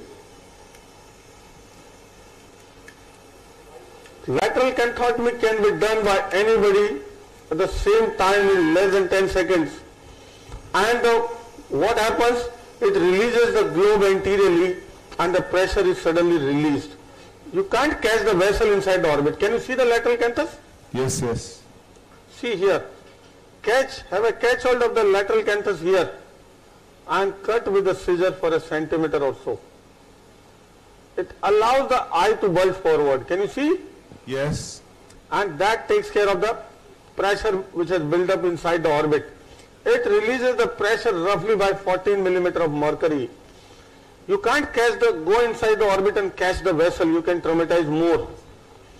So the best is allow the vessel to get thrombosed, stop on its own, and it stops. It's a minute vessel having a diameter of less than a centimeter, less than a millimeter. See this? You leave it. Once the hematoma subsides, this scar heals on its own. It doesn't need to be closed and doesn't give any scar in this region, in the palpebral region. Can you see that? Yes, yes. Now, even if the bleeding doesn't stop, then you have to do a proper cantholysis. See here, give me a knife. Is there a knife? See here, this is the orbital, this is the zygomatic bone here. See the eyeball from inside? Yes, This is zygomatic bone here. Yes. This eyeball is attached to the zygomatic bone by the inferior canthal tendon. Yes. Just retract the eyeball here and divide the inferior canthal tendon, that is cantholysis. Once you divide it, there is nothing there holding the eyeball and the eye prolapses further anteriorly and releases the pressure further. Most of the time, the Dr. Biplatnath's question I have already shown, is question in medial canthotomy. It is always done the lateral canthotomy, not medial. And if the cantholysis is done, the eyeball further prolapses and the pressure further reduces. Meantime, the bleeding stops. In case it doesn't stop, then you can do a proper formal orbital decompression. But how will we analyze that whether the bleeding has stopped or not stopped? Yeah, it is.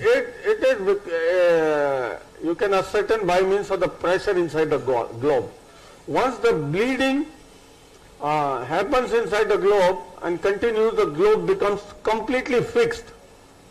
It proptoses and completely fixed. And once it is completely fixed, then the pressure is transmitted to the optic nerve. Okay? Yes, yes. So that is cantholysis and canthotomy. And if still if your unfortunate bleeding is continuing, then finally you are working in the same field, do a proper orbital decompression like what I have shown. Can you see that? Yes. And make the crisscross. I am not making because then I will not be able to work here inside once the thread prolapses. I am just showing that make multiple cross hatches, vertical and horizontal, and allow the fat to prolapse inside. So that will serve the purpose of decompression by means of releasing the pressure. At the same time, that will allow whatever blood is coming out of the vessel to drain inside the nasal cavity to prevent further compression. Yes. Okay? Anteriorly, you have to keep this strut intact. See this. And the sling, this periorbita from here to here, we don't make cross hatches and leave this part of 1 centimeter of the periorbita as a layer from superior to inferior intact. That is known as orbital sling to prevent diplopia. Okay? Yes. Anything more about this? Okay. Now we move on to the annulus of Jain. Again question from the Dr. Alpesh Suthar.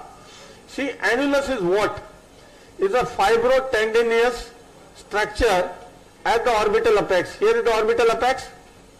Hello? Yes, yes. Here is the optic canal and here is the superior orbital fissure. Yes. This optic nerve continues with the meninges inside the orbit up to the globe, Yes. up to the sclera. It continues all the 3 layers of meninges. Now, superior orbital fissure continues the dura of the cranial cavity. The nerve, all the nerves entering into the superior orbital fissure continues with the dura. Yes. So this meninges and dura at this level where they enter into the orbit at the level of the orbital apex condense to form A ring. a ring. That is attached at the medial end, superior end, the inferior end of the optic canal Yes. and the lateral edge of the superior orbital fissure to form a complete fibrotendinous ring known as annulus of Jain. All the recti muscles arise from the annulus of Jain. So there are structures which enter into the orbit through the annulus of Jain or through this ring, and there are structures which enter into the orbit outside the ring.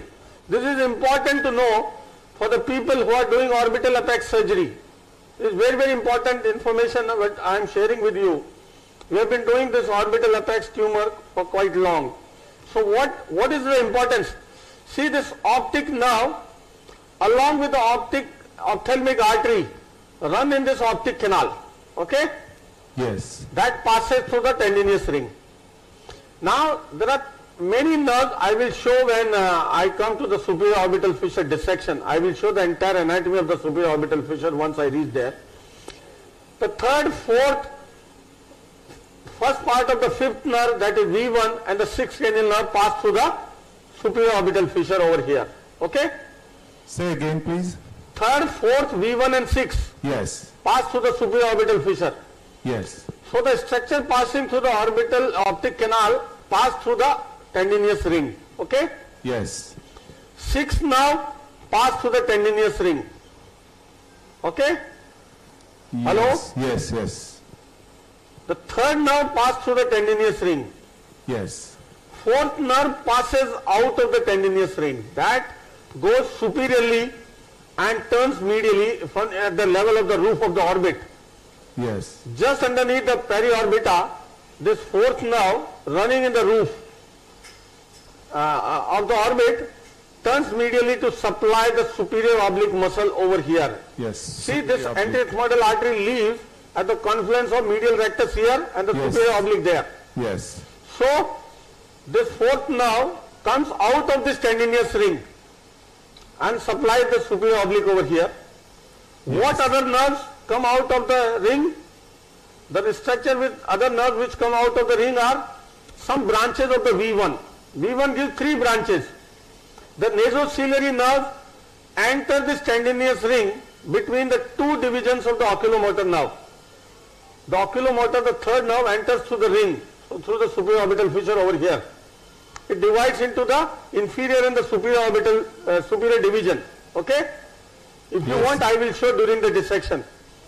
So this divides into superior and inferior division. the oculomotor nerve, third nerve. The superior division supply the levator palpebrae, superior and the superior rectus. Inferior division supply three muscles, the inferior rectus, medial rectus and the inferior oblique. Yes. Okay? Yes, sir. So, the inferior oblique division is very important and it gives the motor, the main secretomotor fibers to the ciliary ganglion. Now, out of the three branches of the V1, the nasociliary nerve enters through the ring between the superior and inferior division of the oculomotor. Okay? And it gives the sensory supply to the ciliary ganglion. Okay? Rest of the two branches of the V1, the frontal and the lacrimal nerve, run in the roof outside this ring. So we need to know while working at the orbital apex that what are the structures pass through this annulus or the tendinous ring and what structure pass outside. So in nutshell, the structure which pass outside are the trochlear nerve, fourth, and the frontal and the nasociliary, frontal and the lacrimal branch of the V1. Okay? Yes, sir. And two other structures which pass outside are the, what are those? The ophthalmic vein, the superior ophthalmic vein. That's important now. I will show once I dissect the superior orbital fissure. That is the lowermost structure in the superior orbital fissure. So where is the superior orbital fissure? I showed you earlier. This is the optic nerve. It is separated by the optic strut from the superior orbital fissure below. Here is the level of the superior orbital fissure where my instrument is. And it is exactly the continuation of the cavernous sinus anteriorly into the orbit. Okay? So this part of the cavernous carotid, can you see this? Yes, yes. It is running through the cavernous sinus. This cavernous carotid running through the cavernous sinus, there are nerves, all these nerves which I am talking about, the third, fourth, V1, 6, run lateral to the carotid. Yes. And they pass as in continuity of the cavernous sinus into the superior orbital fissure. Yes, yes. So in the superior orbital fissure, the nerves which run are the third, fourth, V1 and 6, and the lowest structure which pass through the superior orbital fissure below the V1 is the superior ophthalmic vein. Okay? Yes. Is that clear? Yes. I will open up and show everything. Then below the level of the superior orbital fissure is what? Above the optic strut, below the level of the superior orbital fissure is the maxillary strut which separates this maxillary nerve V2. This infraorbital nerve is the continuation of V2. You saw that? That runs below the superior orbital fissure and separated by the maxillary strut. I hope it is very, very clear to everyone. Well, how we remember all this so clearly? See, boss, anatomy is so important. You remember everything. People are clapping and they just are all spellbound. Why I told you, once you are working inside the orbit, you need to be having a complete knowledge of the three-dimensional anatomy of the structures passing through the orbit. So you don't damage anything. Yes. Once you have anatomical knowledge, you can't damage. You know where the structure is passing through. That is very important. If the anatomy is not understood, then the complications are likely. See that, what I am opening? That is superior orbital fissure here. So, superior orbital fissure, yes. See, if I remove this bone, I will be right inside the this periosteum of the superior orbital fissure. See that optic nerve is above?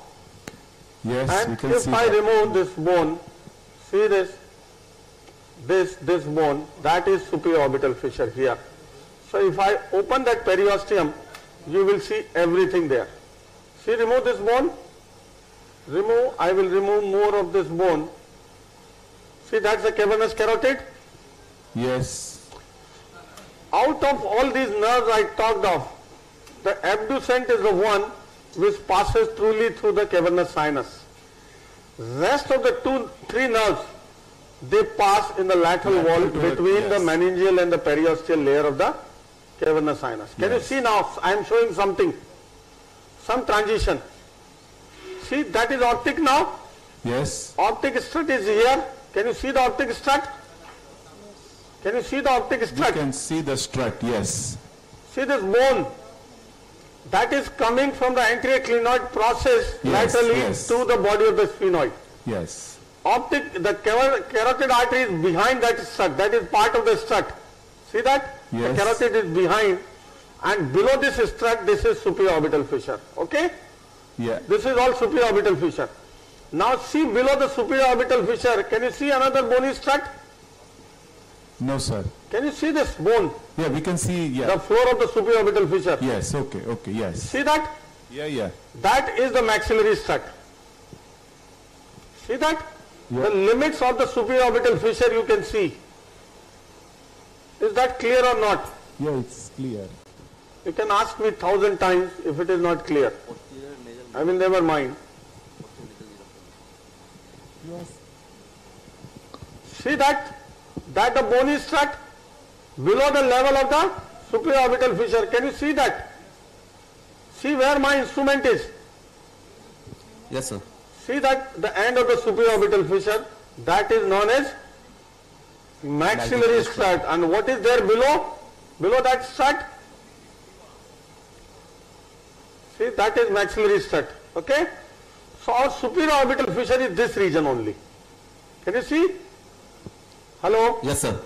If I open this periosteum, periorbita, here, see this, what I will come across? These cranial nerves in this space. I am opening the periorbita of the supraorbital fissure. Many a times we see many of the lesions here from the sphenoid, like benign tumor, malignant tumors, entering into the supraorbital fissure. You must have seen. See that? Yes, sir. In the lateral wall of the sphenoid. See this periosteum, periorbita. Can you give me some sickle knife or some very fine scissors to open up this periorbita? Hello. Yes, sir. So, sir, can you also show posterior nasal neurectomy Yes, for yes. intractable dynamics? 100% I am going to show once I work in the pterygopalatine fossa. See this periosteum, I don't have a scissors over here. I am in the supraorbital fissure now. Now this is cavernous sinus, this is the continuation of the cavernous sinus anteriorly. And here you see the variety of all the four nerves running into it. Running into the supraorbital fissure. Can you see the glimpse of the nerve? Yeah, we can see the nerve. So this is the... Yeah, once you see from above, you can make out the nerve. See, this is the optic nerve. Yes, yes. Here the anteroclinoid process, just below the anteroclinoid process is the third nerve. The most prominent nerve in this region and the most superior one is the third nerve. Yes. Okay? Running in the roof of the cavernous sinus in the oculomotor triangle. Yeah, oculomotor nerve.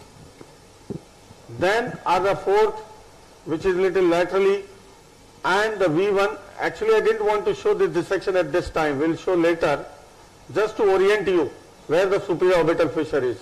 See, these are the nerves running. I will show each and every nerve and follow them to their origin in the brain stem. Okay? Yes, In the later part, just to orient you at this point of time. Sure. So this is the cavernous sinus. Anteriorly is the supraorbital fissure. Below is the maxillary strut. Here, this bone, and below this bone is the V2. Okay? Yes, And sir. above is the maxillary strut, and above is the Optic. optic nerve. I hope this orbital part and relationship is clear to everyone. It's wonderful. And see, it is in the relation of the sphenoid sinus, how Yes, important yes. the sphenoid. Wonderful. We will And- dissect this entire anatomy of the cavernous sinus, Yes. the course of the carotid and the branches of the cavernous carotid inside the cavernous sinus later. And especially in the pituitary, how the pituitary diaphragm, the relation, when we do the pituitary, Yeah. then how the what is the relationship of diaphragm with Yes. the pituitary gland and the two carotid? Yes, I will show in detail. completely about this anatomy, so no one will have any query in the life after that. Is very. Yeah, I will show. Pituitary is a common surgery, and for everyone, I will show this entire anatomy of the cavernous and the pituitary, very clear. Even the cavernous sinus and the orbital apex lesions are not uncommon, and this is a very important thing for the skull-based surgeons to understand this anatomy. Okay? Yes, sir. I'll come later on this. Just to give you on your orientation where the superior orbital fissure is, we'll track all these nerves right from their origin from the brainstem till their destination in the orbit. That shows all the branches which we have described now. Okay? Yes, sir. Now, after having done this, before we move on to the advanced sinus procedures, video neurectomy I will show. There's a question from Dr. Nityanand from Chennai about the video neurectomy, and just now we got a question of posterior nasal neurectomy. I will show both and the place of these procedures, the video neurectomy and the posterior nasal neurectomy, and how it is done. Okay? Later when I dissect the pterygopalatine fossa. Yes, sir. And the another question is how much extent we have to decompress the optic nerve. There is a question how much that the optic nerve needs to be decompressed. Optic nerve should be decompressed if possible up to 180 degree. Now what is important in the decompression of the optic nerve? See this optic nerve decompression? Yes, yes. Rest we have to drill it away and decompress till it enters the cranial cavity. Then this medial part, see this is roughly 180 degree. Yes. You have to decompress. The beauty is most of the time the ophthalmic artery which is running in this optic canal runs laterally and superiorly. I will show when I show the cavernous sinus anatomy how the ophthalmic artery arises as a first subarachnoid branch of the carotid and runs lateral to the carotid artery. Okay? This is the first branch which is a retrograde branch which arises and goes like this. I will show later. Definitely. So now, before moving to the advanced sinus procedures like Lothrop and the advanced skull base anatomy, I will, because in that I have to do some sort of septotomy. So before doing that septotomy, I want to show you some of the common nasal flaps that one can do during the reconstruction of the skull base. Yeah, the question from Dr. Neeraj Agarwal, can the orbital fat also hamper frontal drainage? That's important. Orbital fat can hamper the frontal drainage. That's why I mentioned in the beginning that once you are doing orbital decompression, leave this 1.5 centimeter bone intact from the frontal ostium. Can you see that? Hello? Yes, sir. Yes. So that this fat doesn't prolapse and block the frontal outflow. Can you see that bone intact? Yes. This is always kept intact while doing the decompression. Okay? Now, Yes. so this science of skull-based surgery is advanced, we know, and many nowadays, not only the skull-based lesions, but for many of the intracranial lesions, this is the preferred approach to address the ventral skull-based lesion. Okay? Yes. The question from Dr. Kandakuri Rambabu from Hyderabad, what is the earliest sign of optic nerve injury? Light reflex, absent or color blindness? First, let me define the question. If there is intraoperative injury, you have to assess. Hello? Yes, sir. Yeah. How can you assess the color blindness? Color blindness. Yeah, his question is, what is the earliest sign of optic nerve injury? Light reflex, absent or color blindness? If there is intraoperative injury, suppose you have committed, Yes. then you have to see with the light reflex. Yes. How can you assess the color Yeah, blindness? that's what I'm saying. Patient is anesthetized. Yes. So, normally when the optic nerve is compressed, the vision is compromised. Yes, his question is valid, as the color blindness is the first part which is affected. Okay? Yes. So there are two aspects of the question we need to understand. Now, this science of skull-based surgery, as I was telling, has grown like anything. Believe me, this is one of the fastest growing subspecialty of the medical science, the endoscopic surgery.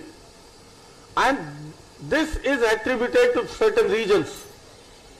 Obviously, the advancement in the technology is one of the reasons. The advancement of the availability of the high-speed drill, high-definition camera, angle, telescope, navigation system, all these attributed to the advancement of skull-base surgery. Obviously, the advancement in the radiology, neuroradiology, intervention radiology has also contributed a lot. But the most significant advancement, if you ask me, as a single thing, which has revolutionized the science of skull-base surgery, is by development of the better reconstruction techniques of the skull base. You remove the lesion from the skull base, but if the reconstruction is not perfect, the morbidity and mortality is very high. You know it very well. And this single-handedly, what I personally believe, attributed to the two Argentinian surgeons who revolutionized the science of skull-base surgery, are the Haddad and Basagestegui, or the two Argentinian surgeons who developed a vascularized flap to reconstruct the skull base. We know that as a Haddad and Basagestegui flap. Okay? Yes. And that is based on one of the branch of the sphenopalatine. See, the sphenopalatine comes out of here. Now anybody having any complex, any doubt about the sphenopalatine course, the anatomy of this region, please come forward. I don't want after this course from anybody to say that I didn't get this answer or didn't get this thing, still I have a confusion. What I believe. So, what did this Haddad and Basagestegui do? These surgeons did an amazing, phenomenal work. They developed a flap, vascularized flap, and that is so reliable a flap as a workhorse for skull-base surgery. Like yesterday I said, the PMMCB used to be for the head and neck reconstruction. So this sphenopalatine artery coming out of the sphenopalatine foramen over here, we'll show later, gives off some branches. One of the branch goes down to the inferior turbinate, which enters the inferior turbinate at the level 1 centimeter anterior to its posterior most end. Here, can you see here? Yes, yes. One branch goes to the middle turbinate, and one very, very important branch from here, go here, crossing the anterior face of the sphenoid. Okay? Yes. Coming here into the nasal septum. Yes. Here it divides into two major divisions, one superior and inferior, and have a complex plexus and anastomosis with the various vessels over the length of the nasal septum, entire length of the nasal septum. Like it has anastomosis with the anterior ethmoidal artery branches above. Yes. It has anastomosis with the superior labial branches of the facial artery over here anteriorly at the level of the Kieselbeck plexus. It has anastomosis with the other branch of the facial artery. So that vessel is responsible as a pedicle for this flap of the entire mucoperiosteum of the nasal septum on ipsilateral side. Okay? Yes. So the initial Haddad flap described by them revolutionized the science of skull-base surgery. The people started doing major resection without the fear of reconstruction, as this the Haddad flap revolutionized the thing and gave the perfect stable reconstruction to the skull base. You know, a few decades back, when we started doing the CSF rhinoria closure endoscopically, for a rent of few millimeters like we did yesterday, that used to be considered as a major surgery, skull-base surgery. Yes. Nowadays, you know the revolution, we resect the lesions and create the defects of centimeters and then reconstruct with various available techniques. Okay? Yes. That's how the science is revolutionized. Now, I will show you first the classical Haddad flap and then its modifications.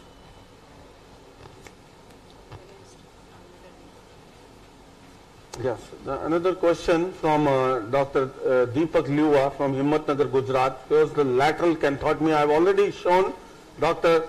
Deepak Liuva that this was the lateral canthotomy. Take your scissors at the lateral canthus tendon and divide it for a centimeter or so.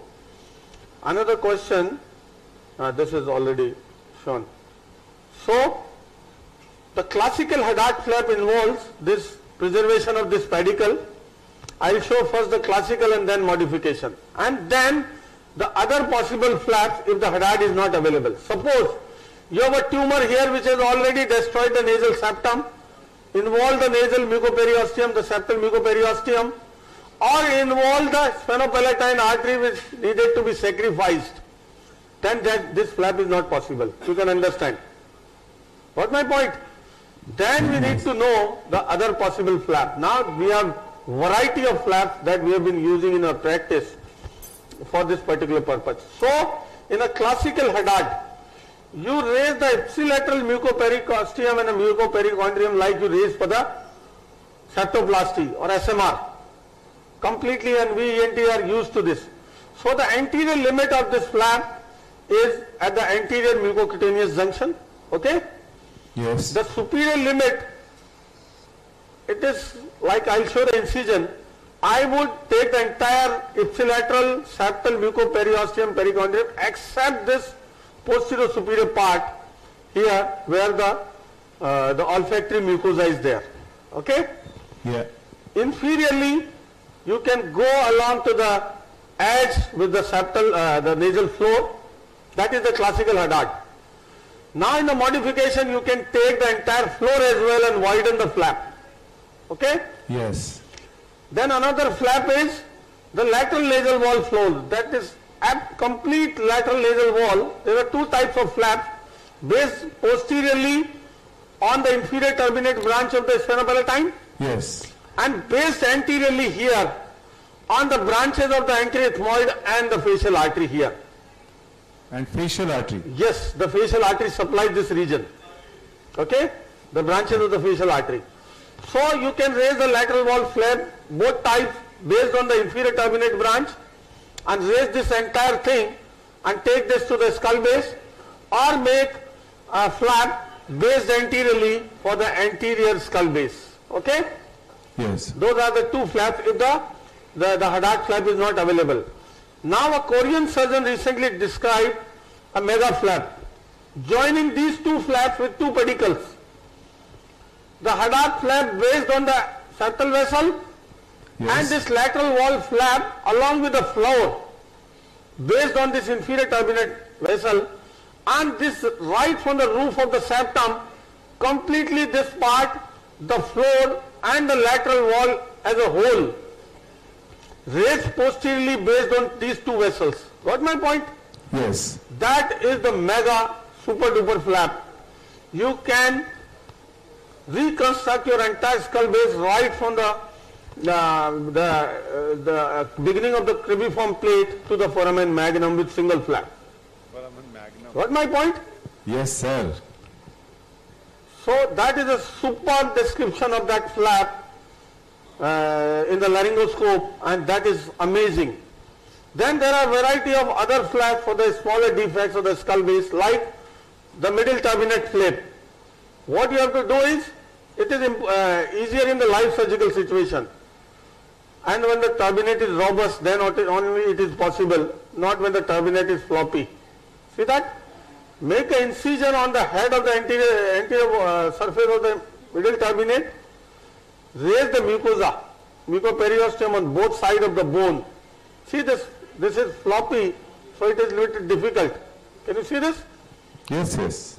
And then once you open up this, punch out the mucosa with the bone with the through biting forceps. In live surgery, it is much easier. See this? Yes. The flap of this side. See this? I am going behind. See that what level behind. Similarly, you raise on this side. This is not a very stable turbinate. Sometimes you have a very good, stable, thick turbinate, and then it becomes easier. See this?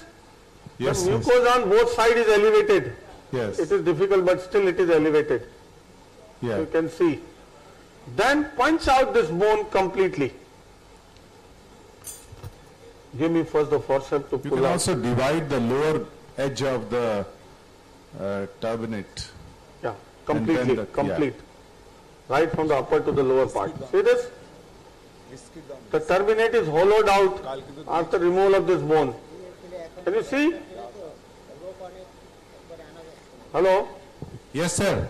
The turbinate is hollowed out after removal of this bone. Yes. And then completely remove. I'm just showing you how to do it. And then at this point where you open the turbinate from above, see that?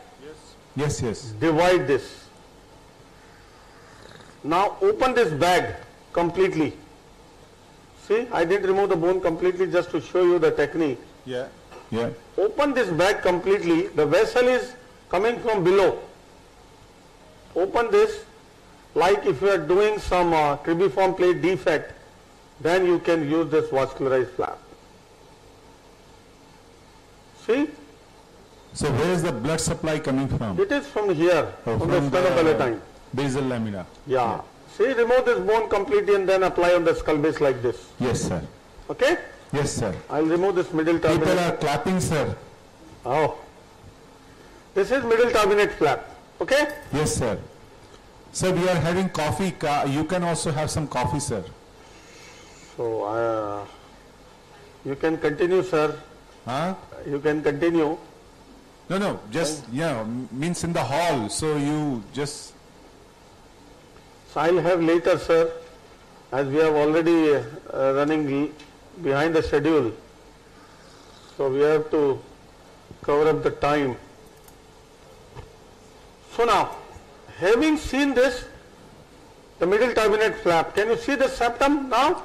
Yes, yes. Now another flap, which I told you, described by the Paul Casanova as the anterior ethmoidal artery base flap. See now, what you can do, I use it very frequently to close the septal perforation. Oh, anterior ethmoidal artery base flap. Yes. To close the septal perforation. See that? Never This is the axilla. Yes, sir. The anterior ethmoidal artery, I told you, it comes back in the roof of the nose. Yes. After coming out of the olfactory fossa. Yes.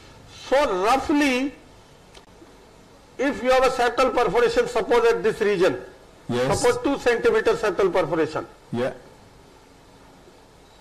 At the posterior edge of the perforation will be the anterior limit of the flap. So you make one vertical extension from the roof of the nose at the posterior edge of the perforation, okay? Okay. And go down till the floor and take the entire floor and the meatal mucosa. Can you see this? And the posterior edge of the incision would be 1 centimeter behind the axilla. Again go up to the roof. Yes. And that pedicle of the flap, you again come down till floor. Okay. And take this entire, even the floor mucosa, elevate everything. Yes, yes. And advance anteriorly to close this perforation and make an anterior suture to hold this. Gosh. That is Paul Casanova flap, anterior ethmoidal artery base flap for the closure of the septal perforation, for the reconstruction of the skull base. I use that in one case for to cover up the raw area after the Lothrop procedure. Okay. Okay. Okay? Okay. So there are a variety of applications for so many things. Now, in case the earliest surgery done in this region, you don't have all these available flaps. The septum is not there, lateral wall is gone, sphenopalatine is cauterized, okay? And you don't have any single flap in this region. And you have to resect the skull base, okay? Then you have to use the distant flaps, okay? Out of the commonly available distant flaps, hello? Yes, sir. The common flap, I am going to show you one by one how it can be raised. See, I am in the oral cavity. Hello? Yes, sir. I am in the oral cavity. You are, yes. Yeah, that is the buccal mucosa and behind that is the buccinator muscle. Yes. You can raise right from the upper alveolus to the lower angle of lip here and raise this entire buccal buccinator flap Yes. based on the facial artery here in the upper alveolus. Here the facial artery runs. Yes. You can see the glimpse of branches in the upper alveolus. Okay? Yes. Based on this, take this huge buccinator flap as a good long pedicle and bring in the nose and take it to the skull base. That is facial artery based buccinator myomucosal flap. Oh my God. Okay? Yes, sir. Now, in case you can't raise it, I'll show you another very, very reliable flap. See this palate? Yes, we can. Like in palatoplasty, you raise the entire palatal mucoperiosteum. Okay? Yes. Yes. Till behind. Yes. Pedicle on one of the greater palatine vessel. Yes. See where the greater palatine vessel is in the nose? I'll show you once I remove and do this pterygopalatine dissection. At the greater palatine canal at the medial edge of the anterior part of the this pterygopalatine fossa. At here in this bone. Greater palatine canal is a branch of the sphenopalatine going down through the palate. Okay? Yes, sir. So what you can do simply, this is again a very reliable flap based on the sphenopalatine bud if it is available. Raise this entire flap, pedicle on this, okay? Yes, sir. Now widen, remove this part of the palate, widen the excess to bring that flap inside the nasal cavity. Okay? Yes. And what you can do, how you can do? Elevate the nasal mucosa. Yes. Elevate the nasal mucosa completely from lateral to the medial part. Make a perforation in the floor of the nape after elevating the mucosa so that you can deposit it back to prevent palatal perforation. And bring that entire pedicle of the greater palatine canal up to here where this artery is arising. Yes, sir. This will be the site of pivot of the pedicle. This is a long pedicle with a big flap. This pedicle you can take up to the skull base and that flap can cover a large area of the skull base. So that is greater palatine artery base flap for the reconstruction of the skull base. Matu. Sir, who is doing all this, sir? We are doing. That's why I am showing. Now, in case the sphenopalatine is not available, that was one of the options. When the sphenopalatine is there but no nasal tissue is available, you can bring the palatal flap. Okay?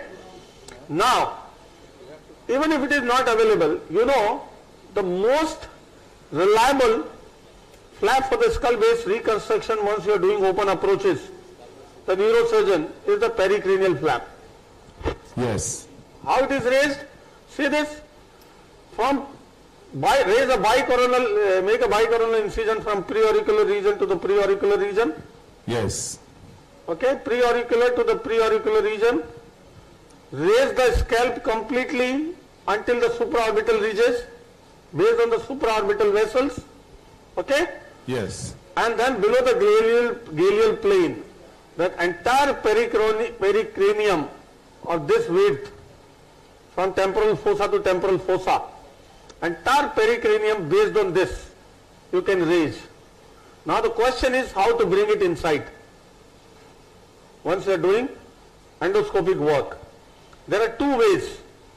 Hello? Yes, sir. Yes. Make a horizontal 1 centimeter incision here at the root of the nose. Yes. Okay? Yeah. Raise the subcutaneous tissue, expose the nasal bone and make a mailbox slot kind of a opening in the nasal bone. Okay. Like a mailbox slot. 1 centimeter width and 4 to 6 millimeter height. Yeah. And then you push your entire pedicle, that flap, inside the skull base that can line right from the frontal sinus till the foramen magnum. And that is a vascularized, very, very reliable flap you can raise. Now the modification, you can raise even endoscopically also. Hello? Yes, sir. You have to make a small incision. This is what the simplest way. Small incision and the parietal region, the small 1 to 2 centimeter. Then open up the space underneath the galeal plane. Do the sort of, undermining and raise the flap from there to there and take it from there. What I said, rather than raising the entire bicoronal. Endoscopically, you can bring it inside. Yeah, you have to make 1 to 2 centimeter incision outside and bring it inside. Okay? Yes, sir. Now, even if this flap is not possible because of the previous open surgery, no. It is very difficult. It has been described, but it's not it's very difficult. Now, even if this flap is not possible because of the previous bifrontal craniotomy and use of this flap, another most reliable flap that we have done many a times, more commonly, is the temporoparietal fascia flap. This superficial temporal artery here as a terminal branch of external carotid in the preauricular region, we know it. Yes, yes. Divides into anterior, the frontal and the parietal branch. Yes. Based on this, you can raise this a big flap, even up to 20 centimeter size flap, yes, right up to the superior temporal line, behind in the occipital region, and pedicle it over here. Yes. Okay? Yeah. Then about the zygoma, yes, here you make an opening, okay, and push it inside after doing a transpterygoid approach. After removal of the pterygoid process and the infratemporal fossa work, you can bring it in and apply on the skull base. So where it will come out from? How it will enter into the nose? Yeah, underneath the zygoma. Okay. Underneath the zygoma, I will show you once I do the infratemporal fossa work. Okay. That how you can pull through a wire inside into the infratemporal fossa and then apply on the skull base. Oh my God. Still there are many more flaps this type, but these are the ones we are commonly using, and I believe one who is venturing into this field of endoscopic skull base surgery must be well versed with all these flaps. Okay? Yes, sir. Now, after this I will show you the classical Haddad flap first, and then we'll go to the Lothrop procedures, the variety of Lothrop procedures. So for that I will mark my incision. We know the pedicle is very important. Here, that is the inferior edge of the sphenoid. Yes, yes. Take this little curvilinear superiorly until the edge of the middle turbinate. See the middle turbinate above. Edge of, you mean lower edge of middle Anterior turbinate. edge of the middle turbinate. Okay, yeah. You come little horizontally and then you become vertical. Then you can become completely vertical to the roof of the nose. Okay, yeah. Okay, so that you spare the olfactory mucosa. Yes, yes. And you can come anterior. If you want a longer one, you can even take the vestibular skin. Okay. And then come down to the floor of the nose. Yeah, it's a massive flap. Yes. If you want to include the floor, you can include the floor. It's a modified one. Yeah, you can include this entire mucoperiosteum of the inferior meatus also. Yes, yes. See this huge. Yes. See this right from here on the roof of the inferior meatus till the floor of the nose, and this everything. Imagine how big the flap would be. Yeah, it looks massive. Yeah, it is massive and it is very reliable. We have done in our hundreds of cases. So this is the first choice, and now you raise this like you raised for the SMR. See that? Yes, yes. It is much easier in the live surgical situation as you inject the saline Okay. to do a hydro dissection. Yeah. Don't inject the adrenaline for any flap. Okay. It can unnecessarily give a vasospasm to the pedicle Yes. and your flap can go waste. See this? Entire flap can be raised.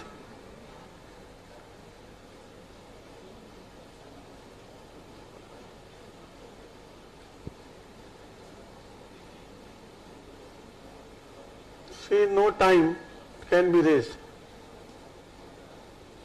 I am used to this, so I am doing it faster.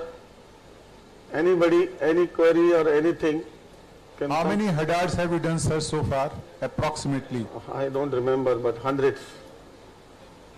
This is a routine. Huh? This is a routine flap for us. See, that's the spur here.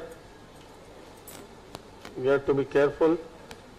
Hadad is something that everyone should know. Hadad is, everybody should know the Hadad flap. Sir, someone is asking if you apply this cranial flaps, then can it cause the implantation dermoid? What implantation dermoid? From what? From the flap. Flap can cause itself dermoid. Not really. Pericranial flap? Yes. No, it is a pure pericranium, nothing else. You are not bringing in any other tissue. Only the pericranium. See this? You can raise very well. So just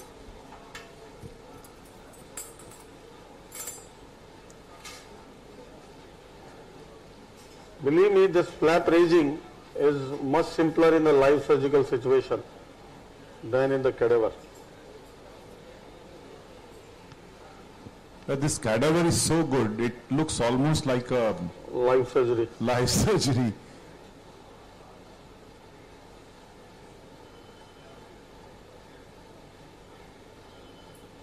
It is live surgery. We have a very good anesthetist here.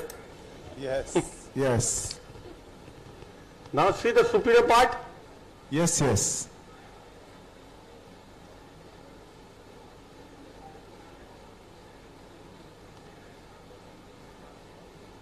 I told you posterior superiorly we avoid taking this, the olfactory mucosa. The only negative thing about this flap is you have to raise it even before your resections. Otherwise, sir? Even before your tumor resections. Yes, yes. Otherwise you can damage the pedicle. Yes. And then it is of no use. And so then you park it in the nasopharynx. Yes, nasopharynx, or if you are working there, you can park it in the maxillary sinus as well. So you should be biased towards raising a bigger flap. You can trim it. Yes. But if it falls short, then it is a problem. Then it is of no use. Yeah, but by looking at the lesion, we can approximately judge that how big flap do you need. Yeah.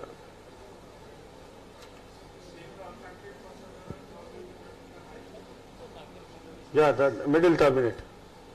You stay anterior to the middle turbinate. Yeah.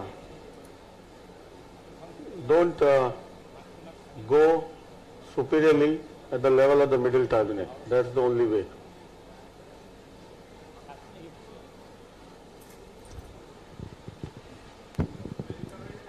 The question from Dr. Neeraj Agarwal, can Paul Casanova flap can be used for the skull base repair? Yes.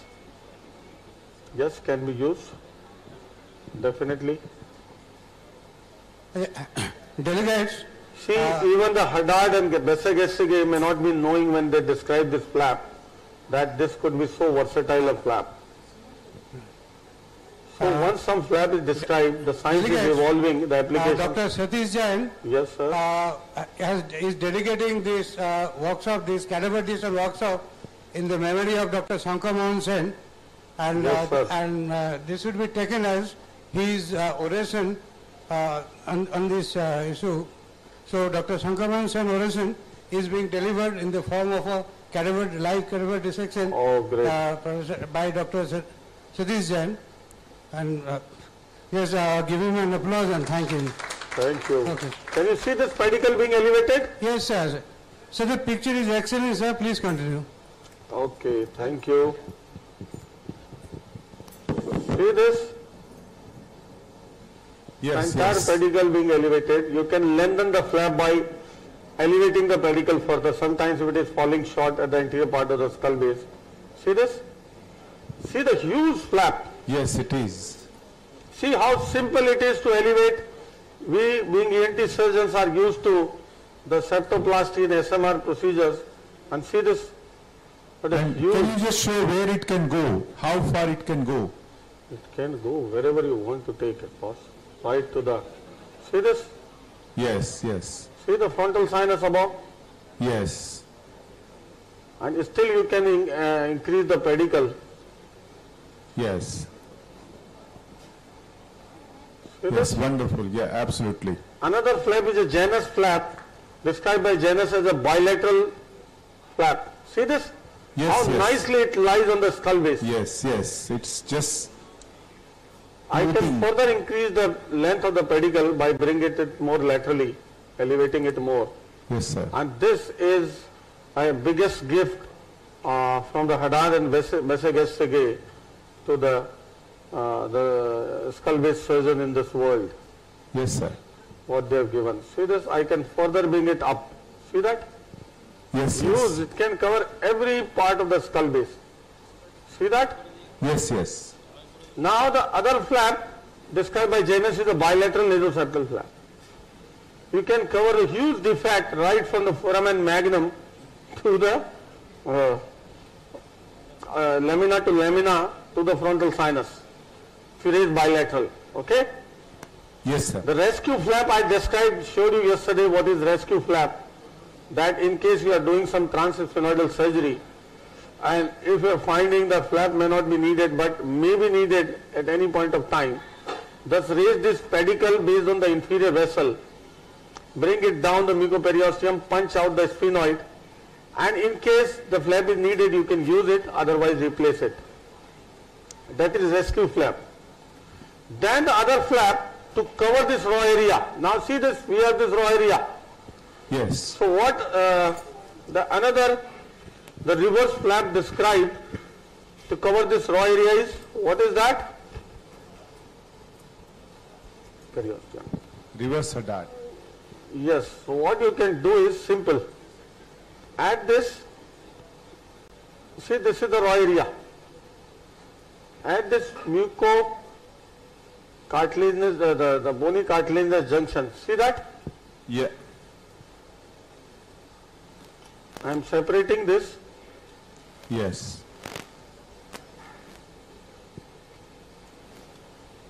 Removing this bone completely. And you remove the right to the floor. See that? Lux. And bring out the opposite side flap, the posterior part, to cover up this anterior part of the raw area. Yes.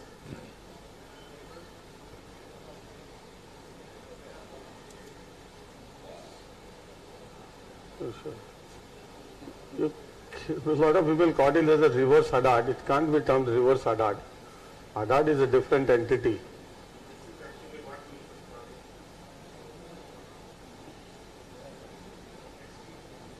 No, this is not rescue flap.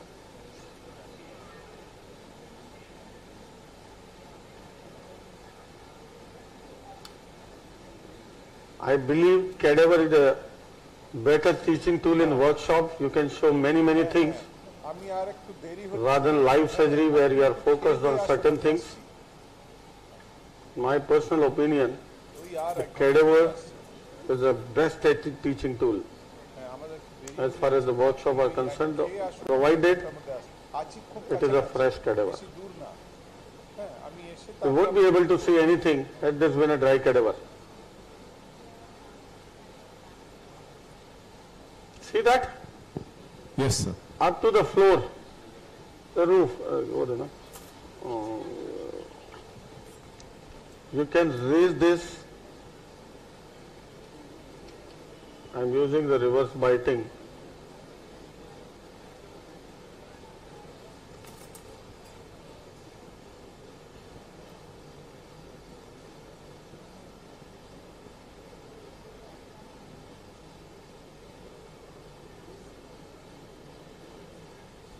सिर पकड़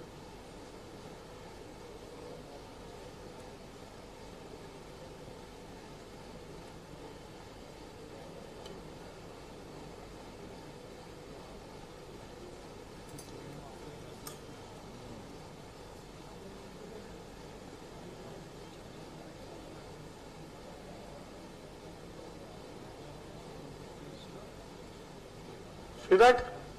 Yes, yes. Nice. Now, what I use in a live surgical situation is the angle Colorado needle, the cautery tip. That makes your life easier to cut this, otherwise it is difficult in this angle. See that? At the areas where you raise the flap, you make this incision in the same way.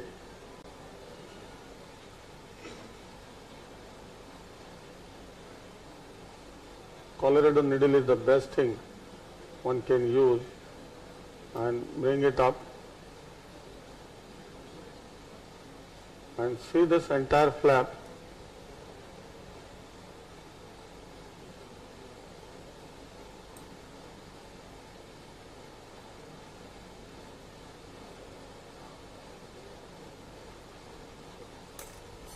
Can be brought anteriorly to cover this raw area.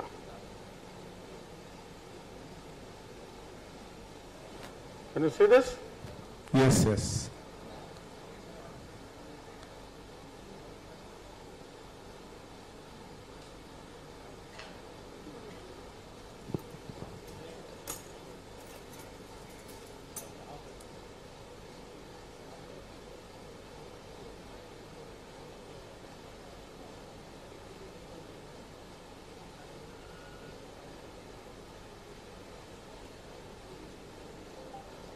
Most of the time we don't do this, we leave the raw area and it covers on its own over a period of time.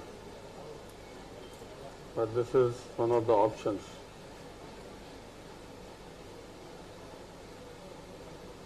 Where is the flap? See this? You Yes, can sir. bring in Yes. straight and cover this as a whole. You have to just spend some time on the dimensions.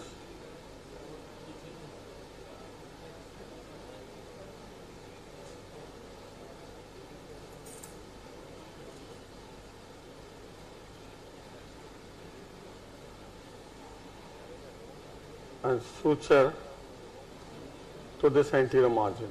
Okay? Yes, yes. Suture to this anterior margin completely. Absolutely. So that is the contralateral flap that can be used to cover the raw areas on this side. Okay? This is the flap. So there are various ways to use the nasal flap. According to the demand, you can bring in the required flap. See that? And can be sutured here. So there will be no raw area on the septum. Yes, sir, yes. Okay? Is that clear to everybody? Yes, sir. And there will be a large posterior septectomy. Yes. This will be a large posterior septectomy, but hardly any raw area. See how this Yes. flap is coming? Yes, yes. Debride. Now I will debride away this flap too. That's why I did this part first, so that we can do the other areas more comfortably now. Okay? Any questions so far?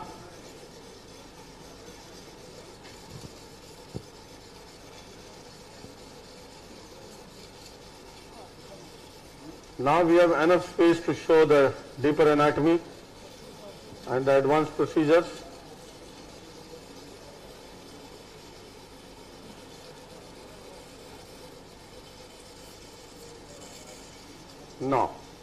Now see, coming back to what we had done.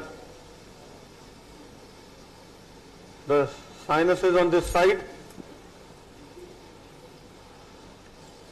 I have shown the middle turbinate flap. Yes.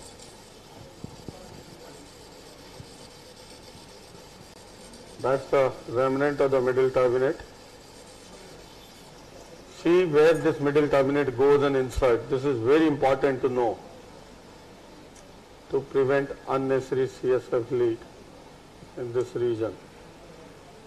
That's the bone of the middle turbinate. Yesterday we saw how I chopped in the CSF leak case.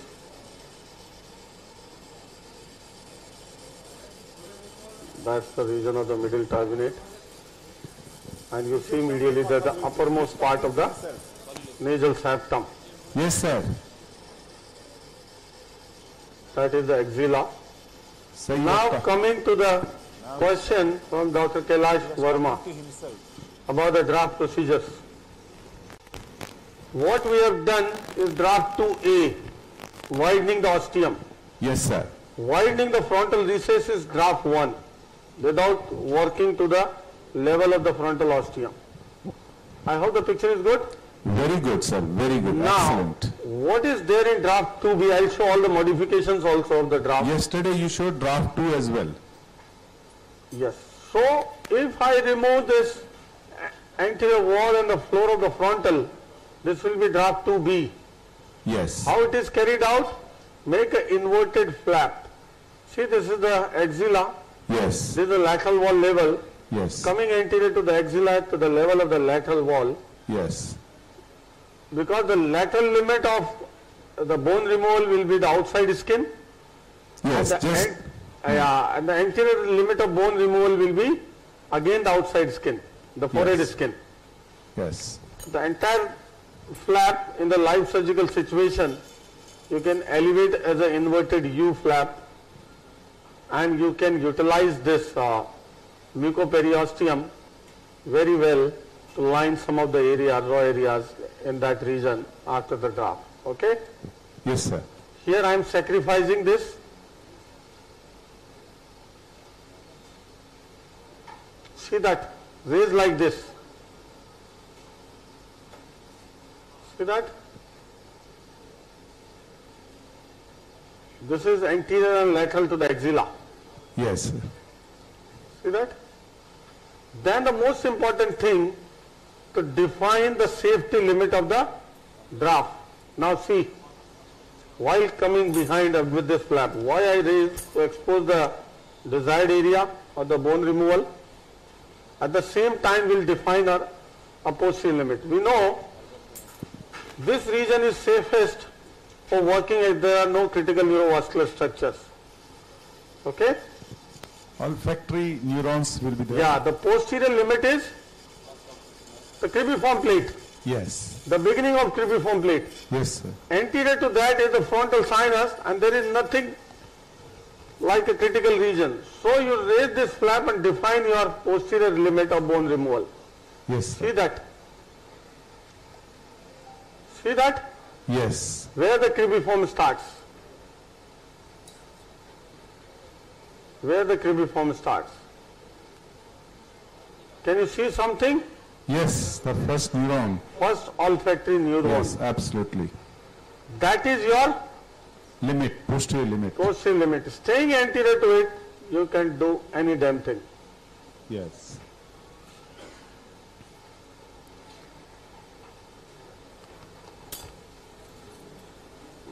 Open forceps.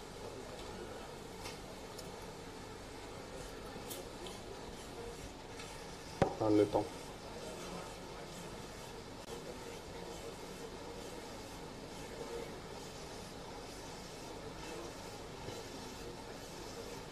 See the level exactly. Yes. Of the first olfactory neuron. Can you see? Yes, yes.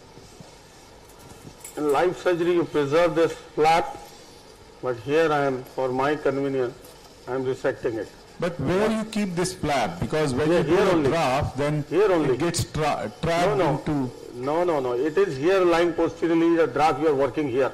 Okay. Nowhere it can disturb you. Good morning. The patient is fantastic. Your anesthesia is doing very well. See, there is no bleeding. Our anesthetist coming in. Oh, anesthetist just came now. Little bit of oozing, but nothing else.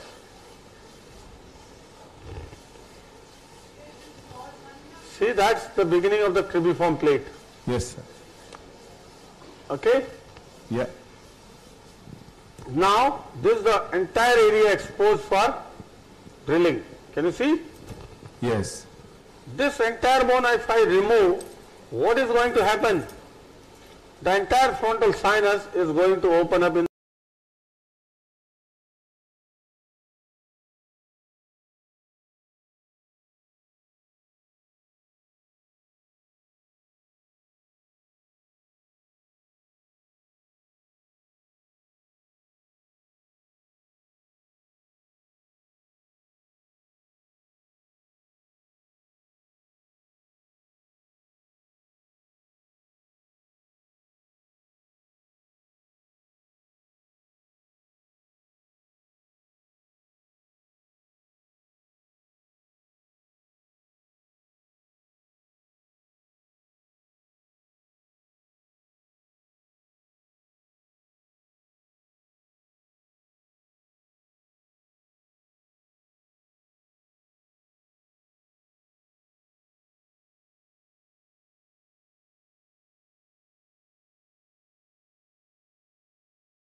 load is revisions.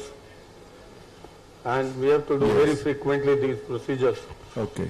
We have treated patients operated like for sinus surgery 19 times before. 19, 19? Yes, Oh 10 times, 19 times, so many times. And so we have to do all this number of times. And the indications for the draft procedures are expanding again as the science is evolving.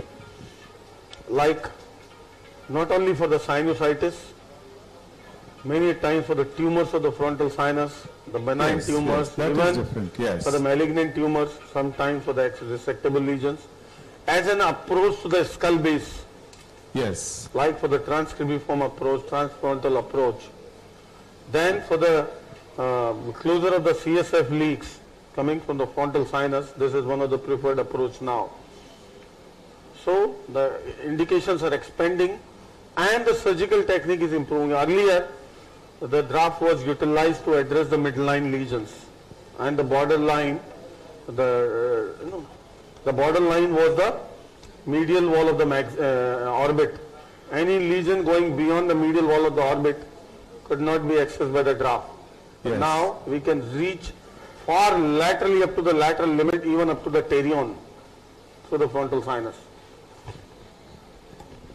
I'll show that technique. Yesterday you asked about the orbital transposition and the hemilothrop, subtotal lathrop, mini lothrop, central lothrop, variety of lothrop procedures.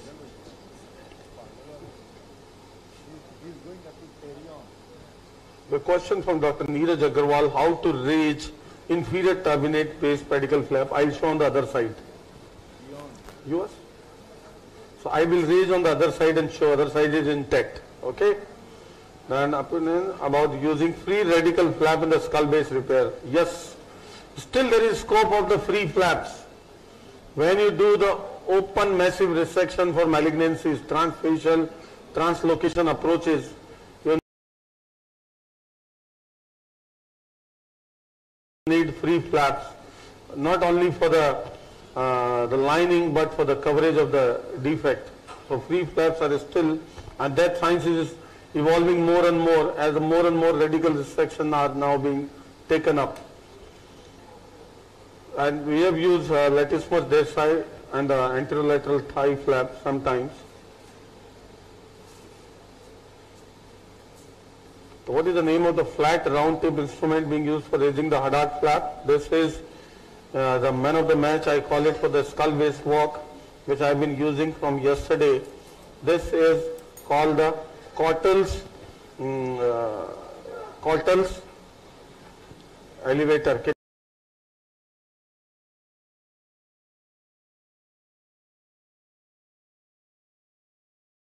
you see that?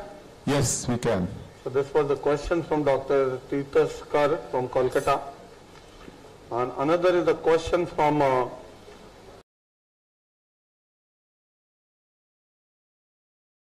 Russia from Dr. Ramil Yagodin. Do we need structural support cartilage bone to close septal perforation using anterior arterial flap or only flap? Not really needed.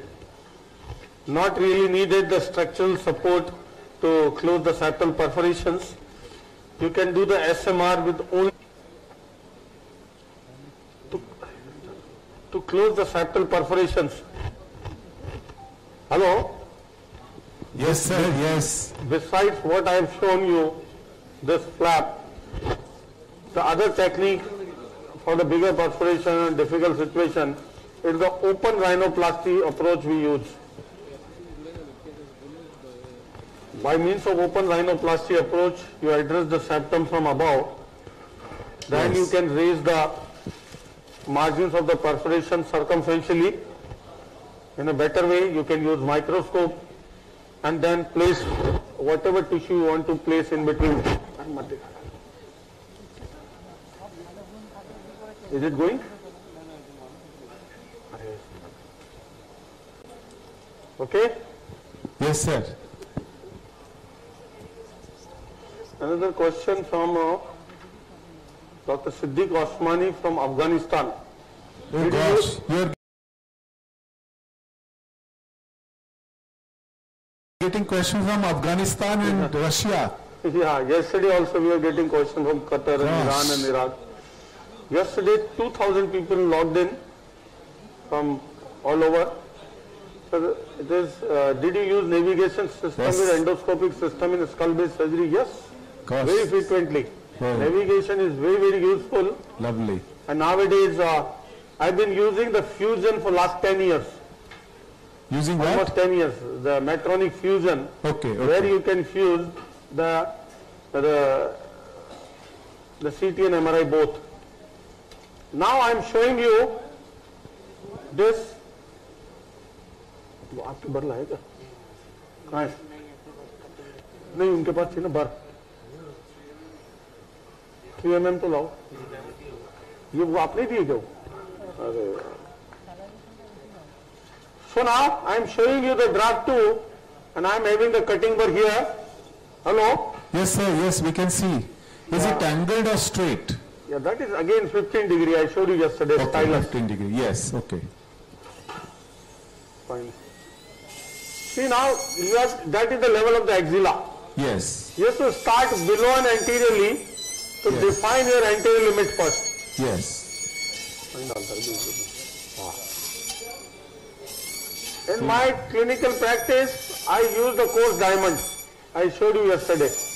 Yes. But the diamond here now left is a 3 mm bar which I don't want to use. That is too small. I will use up somewhere in the angle, not here, to accomplish this faster. See that, my lateral limit?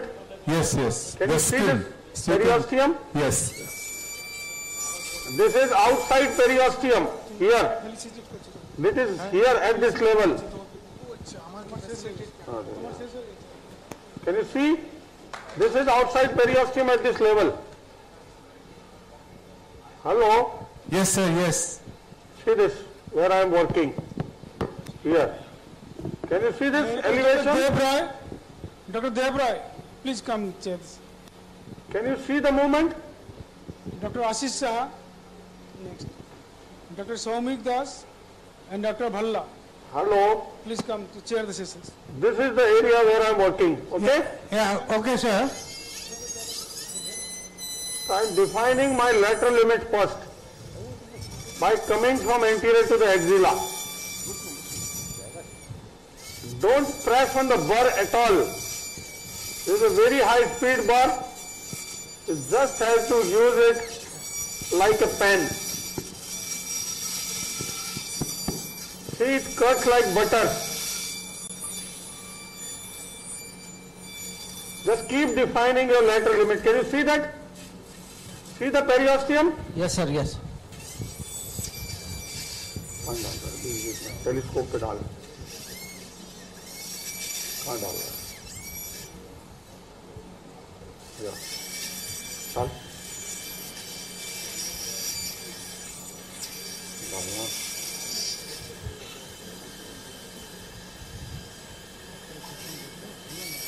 Suction नहीं कर पा रहा हाँ see this lateral limit? Yes, sir. Keep going.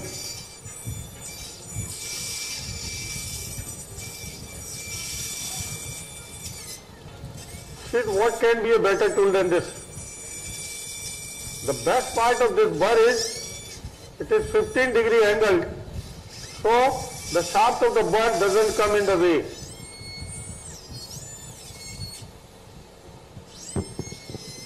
So what is the speed of the bar? Speed you can control. Right now I am using the 40,000. Okay. I can use it up to 70,000. 70,000. Okay, sir. This is 70,000 now. You see that? Yes, sir. Now, we have defined our critical region here already. See again everyone. That is our first olfactory neuron. Can you see that? Yes, sir. Staying anterior to it, we are safe. See, I am using 0 degree only. For your information, this entire draft procedure is done only with 0 degree. Right, sir. And now you see with 0 degree, as I remove this part of the beak, the entire frontal sinus be 0 degree. Now see.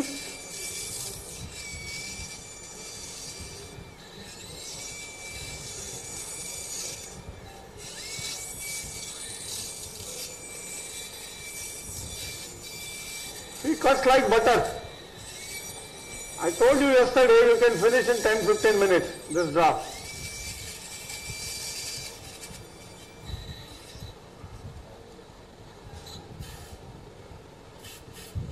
See this frontal sinus from inside? Yes, sir. Now my lateral limit is all the time in view. See that? See the movement? Yeah.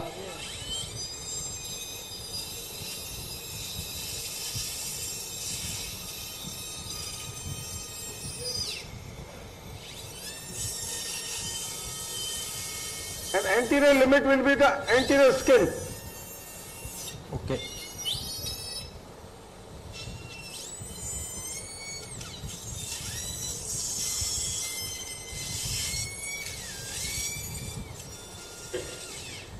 See the limit, lateral limit? Yes, sir. All the way.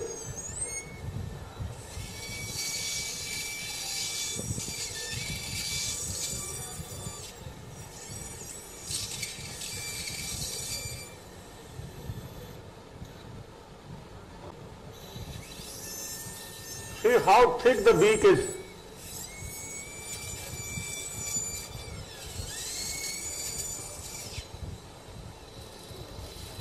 See how much the bone work is required.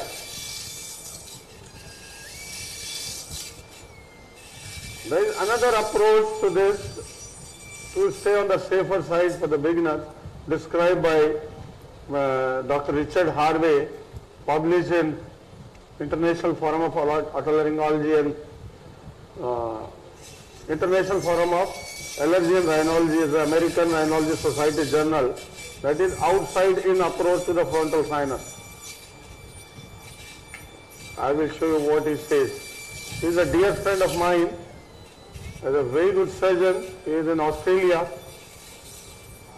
He happened to be in India last year, where I was with him demonstrating some surgeries at Dr. Dr. Gaurav Medicari's place in Bangalore. See that?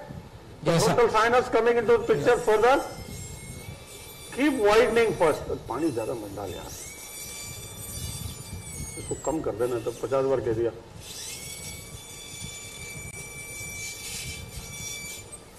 Control से बहुत मेट्रोनिक. कहाँ गया? मेट्रोनिक. वहाँ क्या कर रहा है यार? पानी कम करो यार. इरिगेशन कम करो.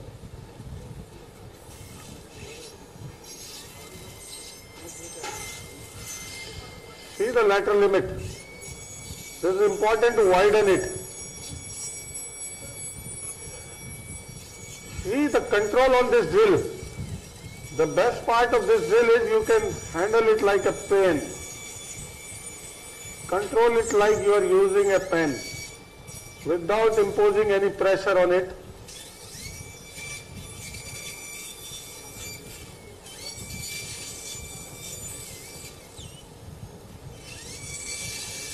Coming medially,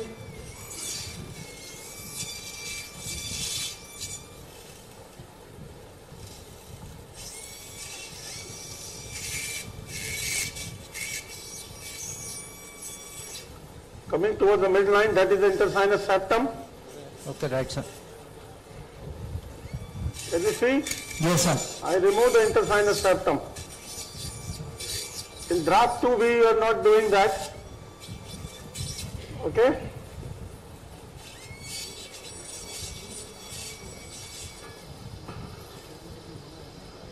Give me irrigation. See how the opening is taking place. Yeah. Still a long way to go. Now, to show you our safety,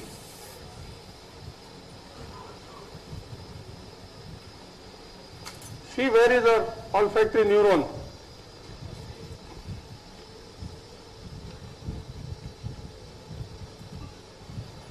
Question from Dr. Halpesh Suthar. During flap elevation, inverted flap in draft, any bleeding from anterior ethmoidal branch and is misguided for olfactory neuron. Yes, you encounter a little bit of bleeding that you can tackle by means of cobblator. See my posterior limit. Can you see that olfactory neuron? Yes. So I can remove this bone anterior to it. Okay? That is the intersinus septum. See the complete frontal sinus from inside with 0 degree. Yeah. So I will further remove this anterior bone, this bone, up to the anterior skin. See, this skin is turning into anterior skin. See this lateral skin? Yes. See this? And this is coming as anterior skin over here. Completely I will remove this. To the skin, yes, if you poke your this thing into it, debrider. So don't don't use any pressure over the burr.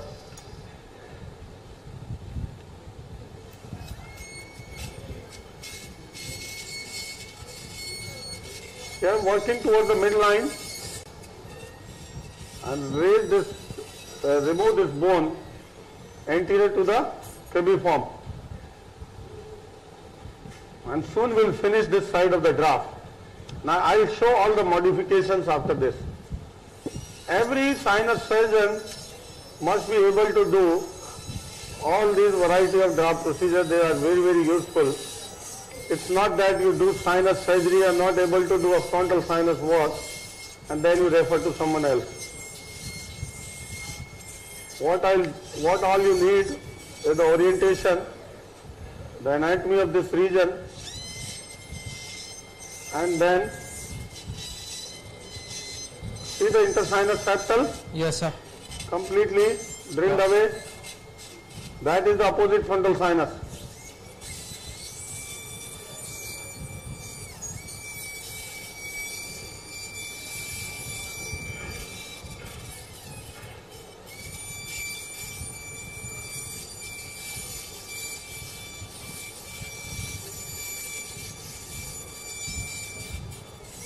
I have seen Professor Satish from Singapore doing this with a diamond burr.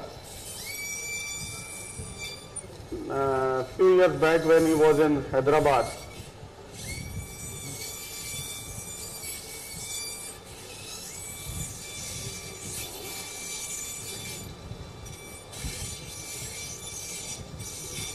See the inside of the frontal sinus completely. See the outside skin coming into the picture, the anterior skin, can you see that? Yes, sir. We have reached the level. Now, once you reach the skin level, you can't go beyond that. That is your limit.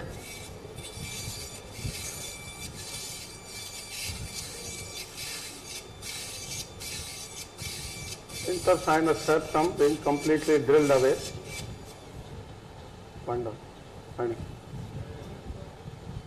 See that? Yeah, very nice dissection. Now,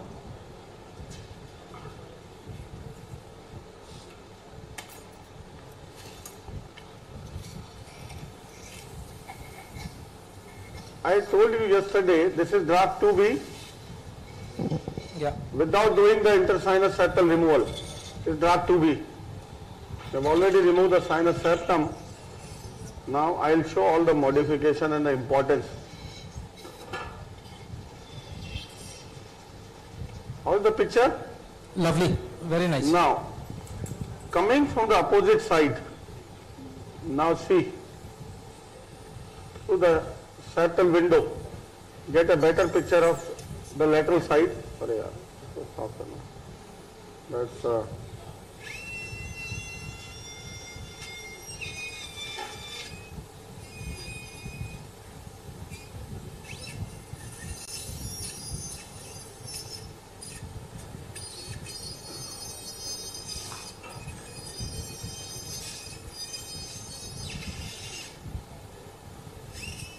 that's why diamond burr is so safe in this region. Can you see?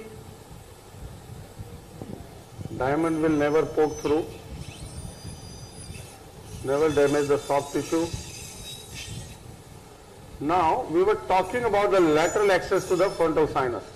Okay? Yeah. If you do this draft 2 with septotomy, see that? Yeah. you can remove more of this bone to access far laterally. This modification is known as hemilothorax. Draft 2 with septotomy. See that? Yes, sir. We can go far and far laterally. See that? Yes, yes. And coming from the opposite side.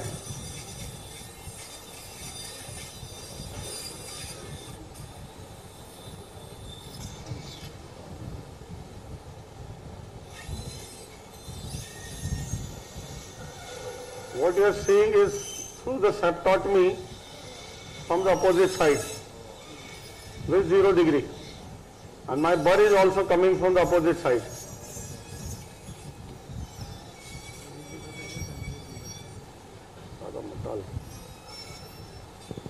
This is called hemilothorax. Okay? You see the far lateral region of the frontal sinus. Yes, sir.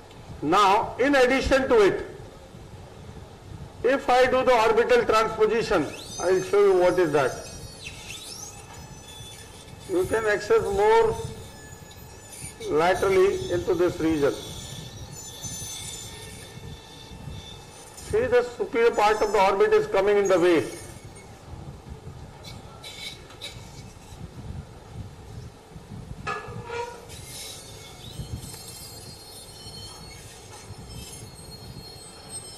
पानी बाहर मत डाल.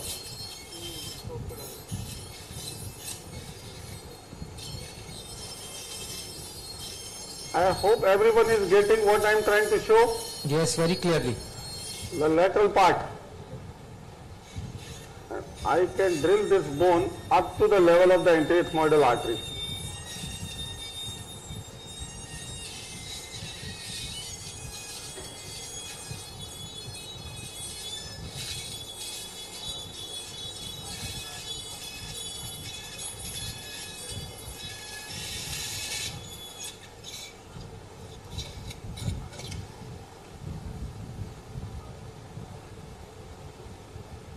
One is not supposed to enter into the orbital fat. Since I am using this cutting bar and going faster, otherwise you are not supposed to. Now see the far lateral region. Yes. You can remove this party wall between the frontal sinus and the supraorbital cell. See that? Yes, yes.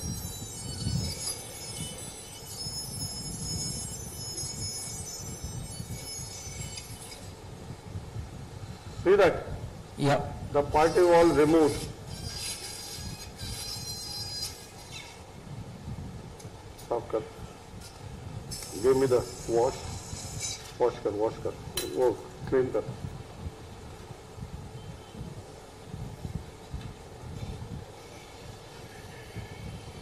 See that frontal sinus? Yes. Far laterally. Now what is orbital transposition at this point?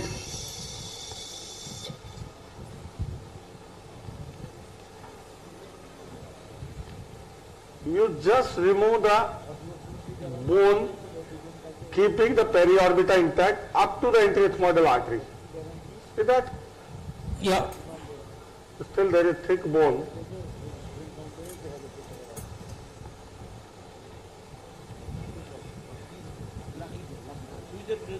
See, keeping the periorbita intact. That is most important. And what you can do,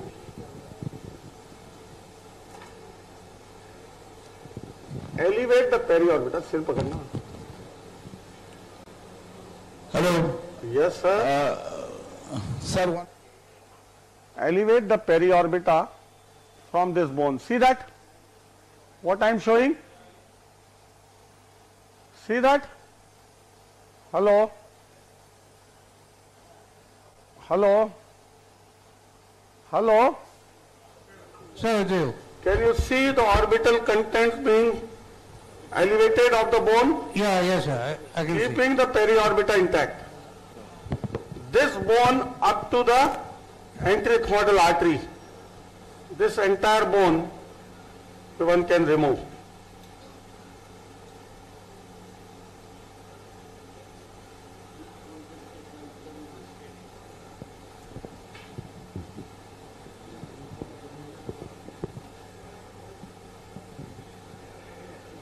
this entire bone.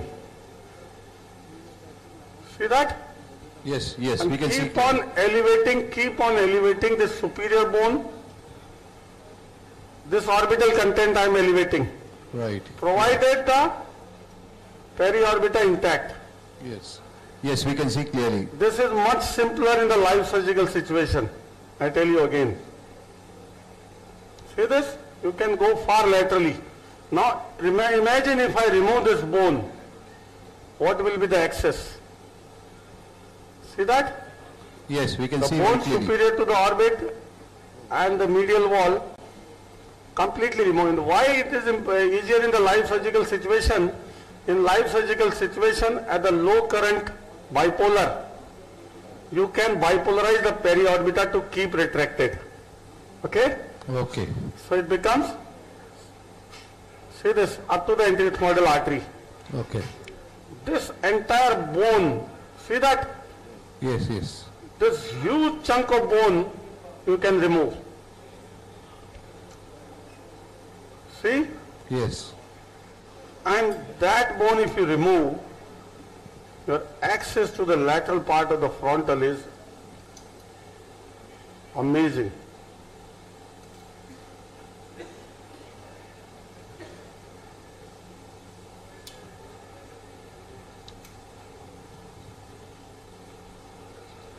See, I told you, you can go far laterally. Now there is no limitation to access the lateral part of the frontal sinus. Can you see? Yes. It's quite clear. Up to the anterior ethmoidal artery.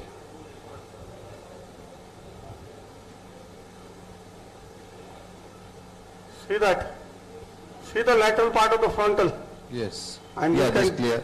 You can drill away this bone, the thicker bone. And in live surgical situation, you just bipolarize the periorbita with a low current to keep it retracted laterally. And once you finish off your work, it comes back in position without giving any complication. Can you see? Yes. This is known as orbital transposition. You can still drill out this entire bone. Okay? But will this not give rise to inophthalmos? Not really. See, this periorbita is intact. Will not give any complication at all. So now with a 0 degree, you can see the lateral most part of the frontal sinus. Agreed? Yes, yes. So we have seen draft 2B, hemilothrobs, orbital transposition. Okay? You can drill away this entire bone and imagine the kind of exposure one can have in this area of the frontal sinus if you really want to go. This I do if you have a leak in the frontal sinus which is laterally, or you have a tumors like inverted papilloma is a common situation invading the frontal sinus. Okay? See, this entire bone can go. See, this thick bone if I remove, will be through and through. You put your 0 degree and everything is there in front of you, in the frontal sinus. Drill. You can remove simply with the drill. See this? Yes, from the opposite. I'm afraid I'm using a cutting bar, which is not the right instrument here.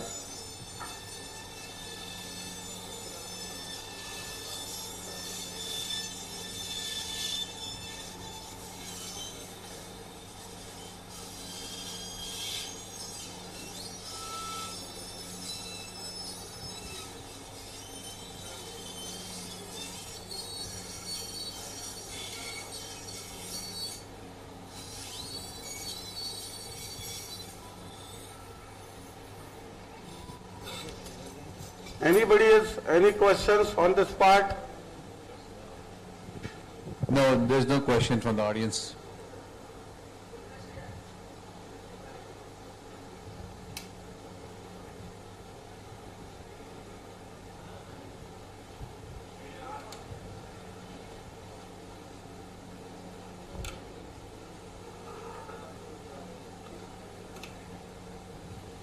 See, as much as you want to go laterally, you can remove. See that? Yes, we can see clearly. So this is towards the exposure of the lateral recess of the frontal sinus. See that?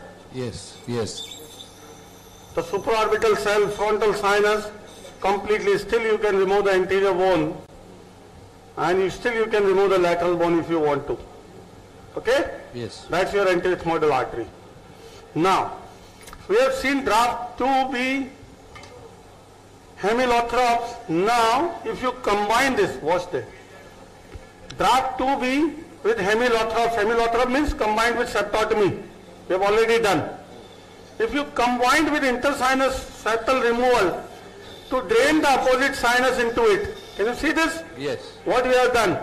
This is known as subtotal lothorax. Subtotal.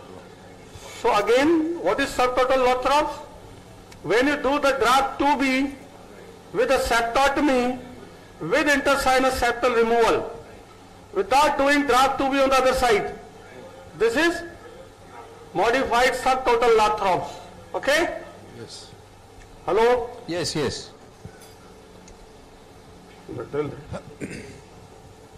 Now, there are two more variety of lothorax variation described. One is mini lothorax, another is central lothorax. Modified mini lothorax and modified central lothorax.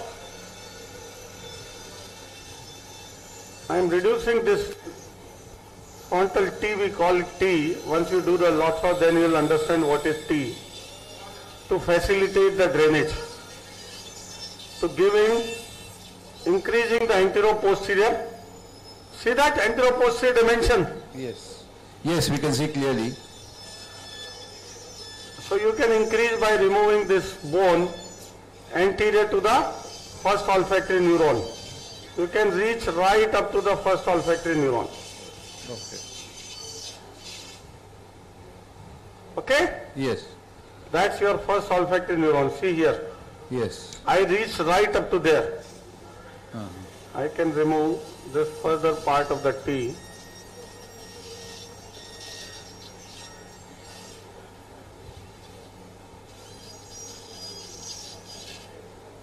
So this is subtotal lothorax. Now what is mini lothorax? Modified mini lothorax. Mini lothorax is, we have to do sometime, like you did a sinus surgery on this side, and during sinus surgery, previous sinus surgery, you violated the periorbita, the fat prolapse, lot of scarring. Okay? Yes. And it is difficult to go and drain the frontal of this side now. Okay? Right. In what situation, in that situation, what you can do, don't do anything on the same side. Go to the opposite side. Right. Do the draft 2 and remove the intersinus septum. Okay. Do the draft 2B on the opposite side and remove the intersinus septum to allow the opposite frontal sinus to drain, which is not accessible because of the scarring and the previous violation of the orbit, led to the orbital fat prolapse. That is modified mini lothorax. Is everyone clear? Not confused? No, it's quite clear. The fifth one is a modified central lothorax. What is that? From this place where the turbinate was to the other side the same turbinate without violating the frontal recess. Remove the intersinus septum and remove only the central part of the floor of the frontal sinus. After removal of the upper part of the septum and the intersinus septum, from turbinate to turbinate, removal of this frontal sinus floor without doing this, the beak work bilaterally. Got my point? Yes. That is modified central lothorax in lesions where you have to work in the central part without violating the other areas. Okay. I hope all the 5 things are clear to everyone. Now one should be able to do and utilize according to the situations required. Okay? Okay. Okay. I forgot your name, sir. Sorry. There's again a request from Dr. Somnath Ji from Ooty, who has been instrumental in this entire workshop for providing everything in the OT and managing everything, and is still beside me from yesterday morning. Again he wants to know all the 5 variations to be clear to everyone. So the first is draft 2B. I am not talking of a draft 2A which we regularly do during the frontal sinus work. So the draft 2B, modified hemilothrus when you combine with the septotomy and go laterally, modified subtotal lathrus when you combine with septotomy and removal of the intersinus septum, modified minilothrus when you go to the opposite side, do draft 2B and remove the intersinus septum, and modified central lothrus when you remove only the central part of the floor of the frontal sinus.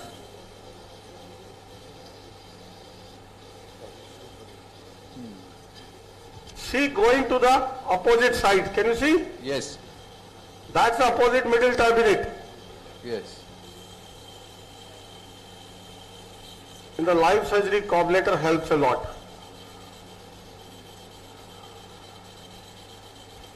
Many a times, like the raw area we created in this over here, what you can use, you do the septotomy, that mucoperiosteum you can preserve and use to line that raw areas.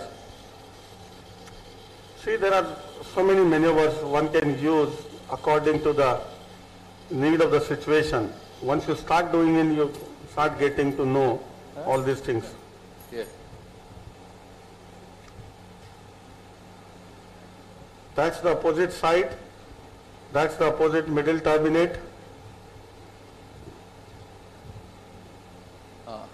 And you can see the olfactory.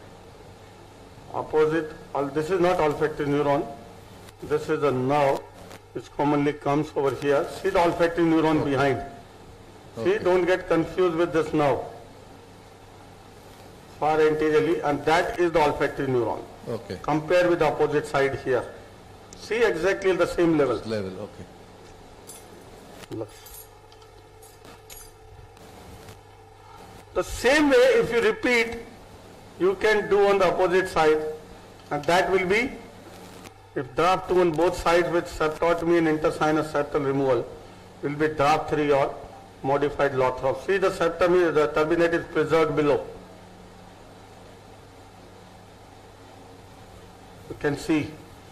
If you want me, I can show the opposite side, or we can go to the other things once we have known this, how to do it.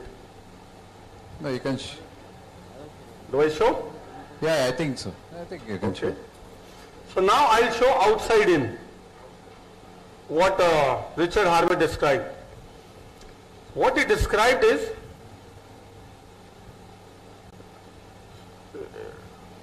इसको थोड़ा डिब्राइट कर.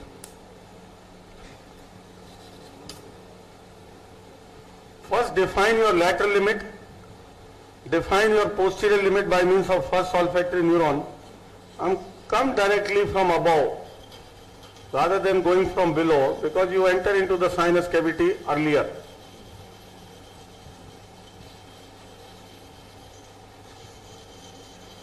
Richard Harvey in Australia is presently the chief editor of the journal, the top rhinology journal in the world, American Rhinology Society Journal, that is International Forum of Allergy and Rhinology.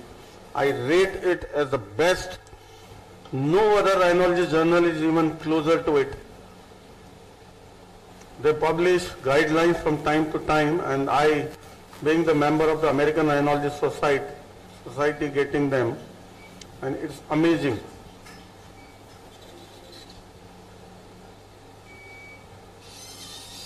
See there? First describe like you started on the other side. Hello? Yes, we can. Define your lateral limit anterior and inferior to the axilla.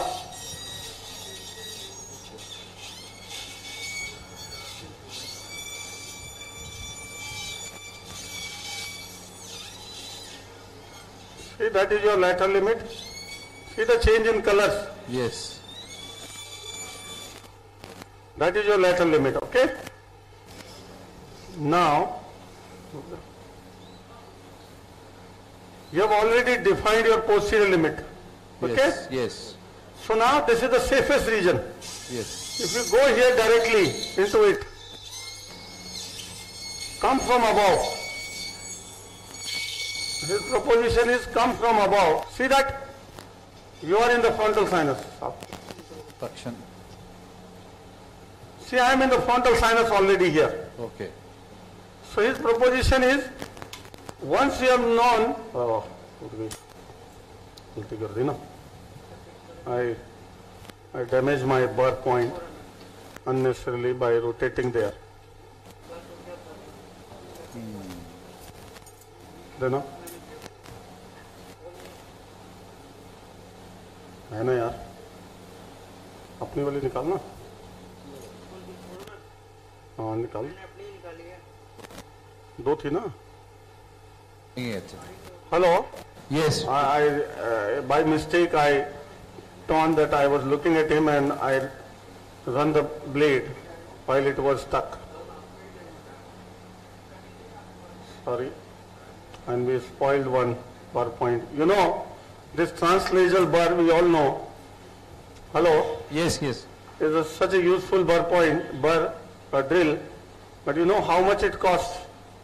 No. Every burr costs roughly 35,000.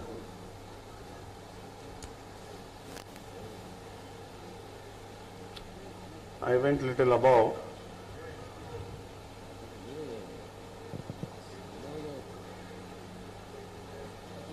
See this. This is your posterior limit. So what his proposition is, define your lateral limit, then come from above the here. Right. हाँ diamond है ना, ये कहाँ से आएगा? इनकी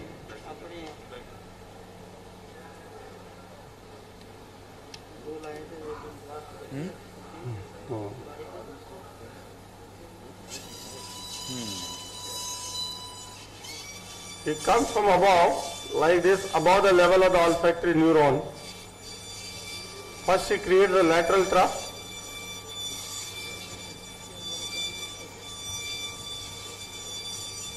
See, once you know the three-dimensional anatomy of this region, whatever way you want to come, you can do.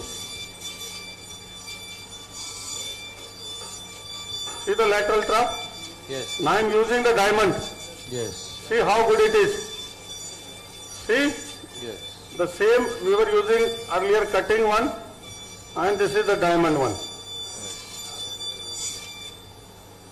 Amazing, amazing burr. Wonder. See, this is your first olfactory neuron. Yes. And if you come from above, you can remove this entire chunk of bone.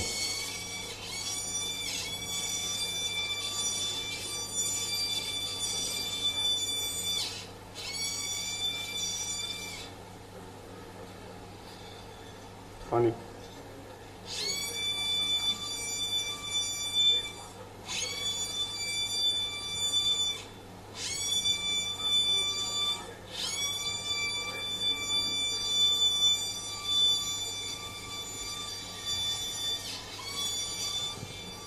This is much safer, see? Yes, we can see clearly. And just so fast.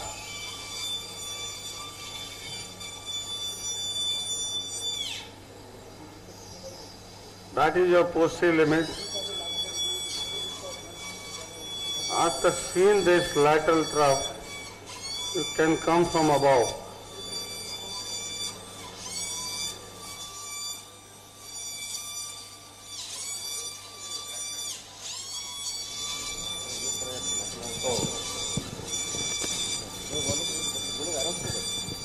See, it's a matter of drilling now once you have seen this anatomy. Hello? See this frontal sinus of this side. Can you see? Hello? Hello?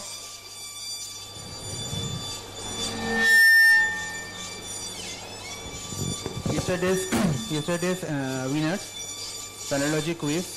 First prize of rupees 2000 goes to Dr. Vasudha Singh. And this is what I am completing into a Dr. Vasudha Singh. proper modified endoscopic lothrop. Second prize of rupees 1500 to Dr. Shamrat Banerjee.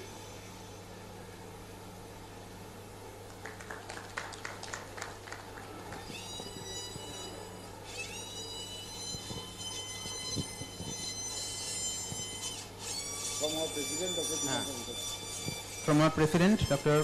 Dipankar Mukherjee, sir. And the third prize of rupees 1000 goes to Dr. Uttino Roy.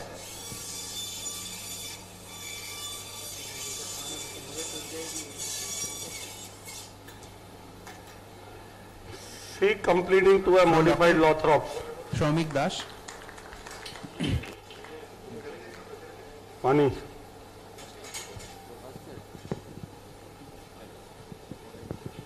Hello. Hello, yes sir. Can you see the modified lothrops? Acme. That is your lateral limit of this side, that is your lateral limit of that side. You see?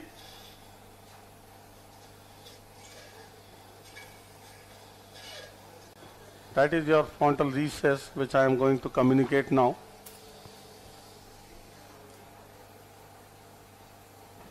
Yeah, hello, we are with you again. Yes, sir. So the question was, do you use the diamond burr or do you use the cutting burr when you are doing live surgery? Live surgery always diamond. Okay. Always. See, I have to communicate this with the frontal recess. I'm waiting for the irrigation to come. And this is how we'll complete our modified lothrop. I hope you are oriented. Yes, yes. What I'm showing.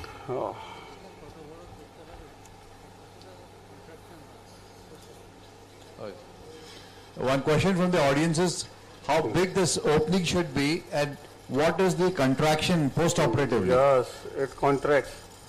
It depends upon what kind of a surgical work you have done, how you lined your raw areas post-operatively with. But yes, over the period of time, by the end of 1 year, it contracts by, you can say, 30 to 40%. That's why lothrops is indicated. See bilaterally the cribriform plate now. Yes. That's why the lothrops is indicated only when you have a big sinuses. In my practice, if in the revision situation, we get multiple revisions, if the sinus is not too big, rather than giving this median drainage lothrops, we prefer to do a osteoplastic flap and obliteration. Okay. This is good for the pneumatized sinuses, big frontal sinuses. See the cribriform plate in the middle. That is called, I was referring you to the term frontal T. See this? Yes. This is the upper part of the septum. Yes. And this is the roof here like a T. Right. This is called frontal T and it has to be reduced to the level of the olfactory neuron to increase the anteroposterior dimension. Okay. So this side T I can further reduce.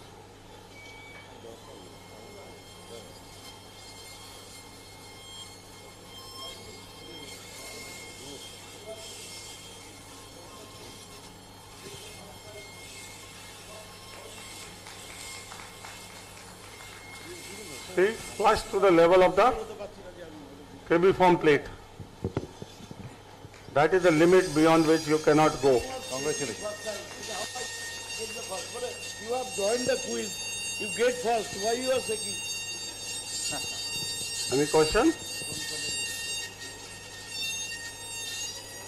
See how safe the diamond is.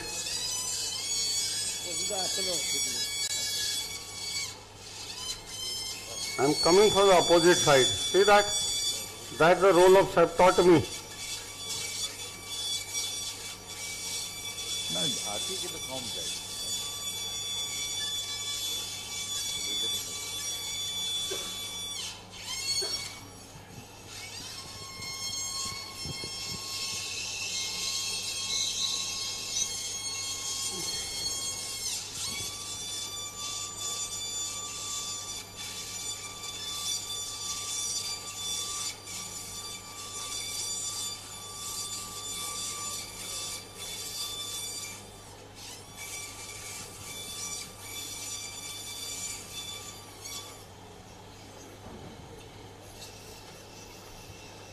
See that the final picture after the Lothrops. Yes. Can you see? Yes.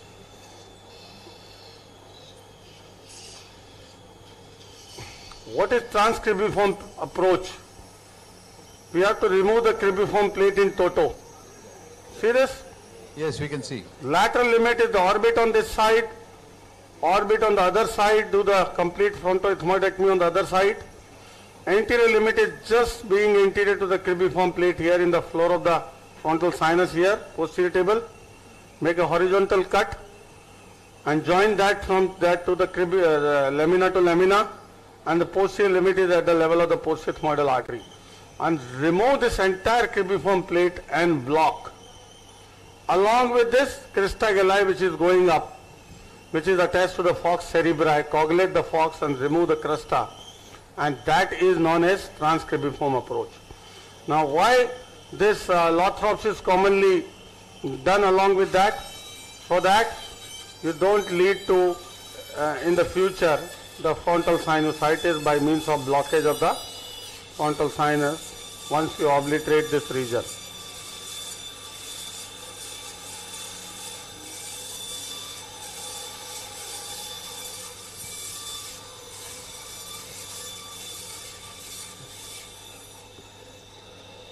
See I can still remove this lateral wall if I want to.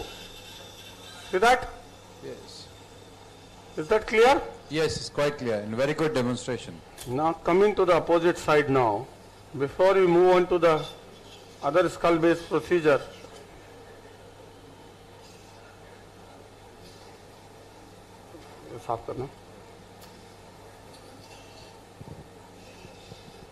anybody, any questions regarding the draft procedures now?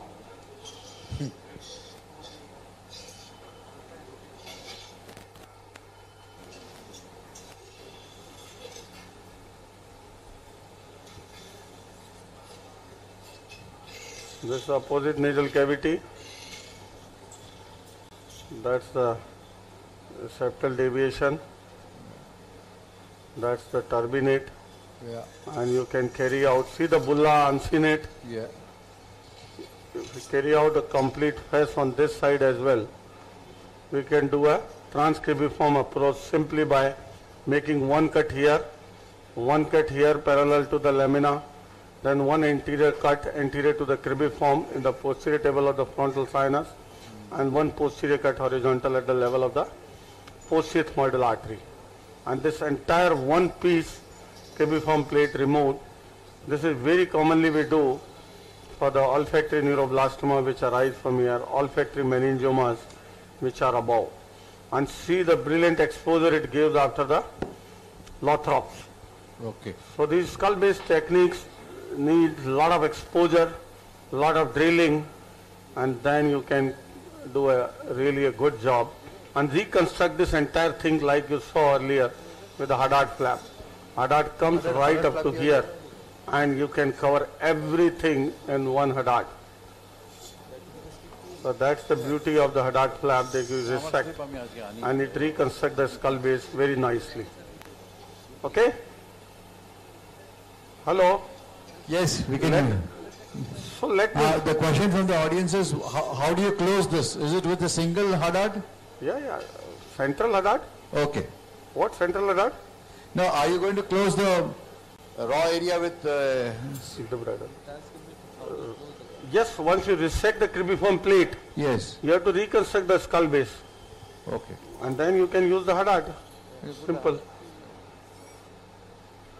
Now, before we show the sagittal anatomy of the skull base, see the sagittal approaches, means the approaches in the sagittal plane. Badhane speed.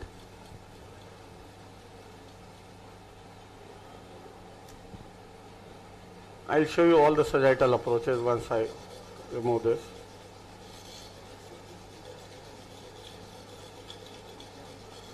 This is the flap we raised to cover the opposite side.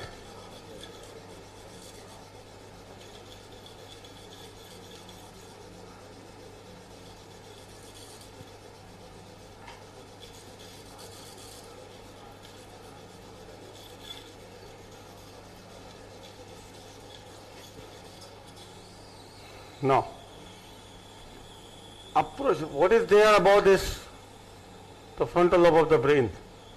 What is there about this frontal lobe of the brain? The approaches are described in the sagittal plane, transfrontal, transcribiform, that is planum sphenoidal, transplanum, transsphenoidal, pituitary exposition. Below that is the clivus, transclival. Here is the clivus. See that clivus? Yes. That is transclival, and below that, that is the clivus. Yes. Below that, in the nasopharynx, if you remove the posterior part of the nasopharyngeal musculature, staying between the Eustachian tube to Eustachian tube, you go through the anterior arch of the atlas and the odontoid process of the C2. That is transodontoid approach to direct access the anterior lesions to the foramen magnum. The foramen magnum is that level. So in the sagittal plane, you can access the entire ventral skull base, right from the frontal sinus to the foramen magnum, and these are all the approaches in the sagittal plane, which I am going to show in the daytime. Similarly, in the coronal plane, paramedial plane, the skull base approaches addressing the anterior skull base in the paramedian plane is the orbit, transorbital approaches.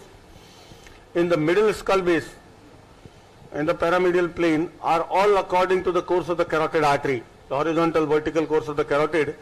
Then the important structure there is the petrous apex, Michel's cave. I am going to show you all the paramedian approaches in the middle skull base. That is transpetrous approaches, infrapetrous, suprapetrous, and the Michel's cave approaches, the cavernous sinus approaches.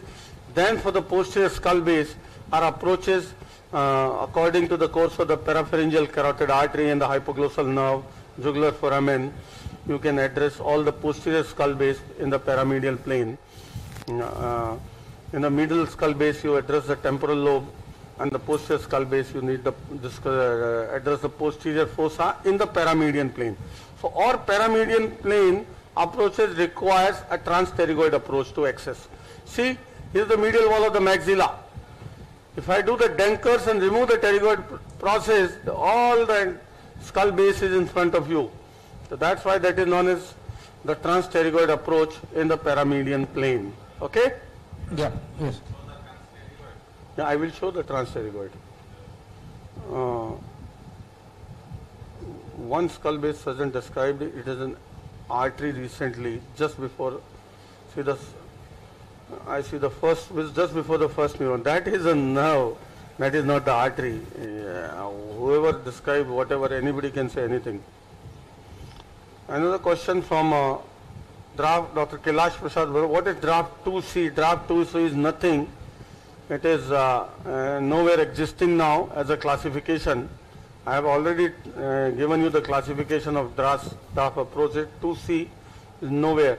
It was described as a part of extension of the 2B. When the 2B you come from lateral to the level of the turbinate, and 2C when you go to the midline. That was the difference, but draft 2B involves everything. For the closure of the perforation, question from Dr. Prashant from Idukki, Kerala. Closure of perforation should be raised flap both sides. Can you please show that flap how to elevate? Thank you, sir. The flap is gone. I have already shown. You have to elevate from one side and close the perforation. That anterior ethmoidal artery base flap. It is not bilateral. Otherwise, you will give another perforation. How it can be bilateral? Now, before moving on to the further skull base and the median approaches, can you see? Yes. Hello? Yes. I will quickly finish off the sinuses on this side. So I can show you the median approach to the skull base. Okay? Okay. This we have discussed several times now. Back biting. First करनी है.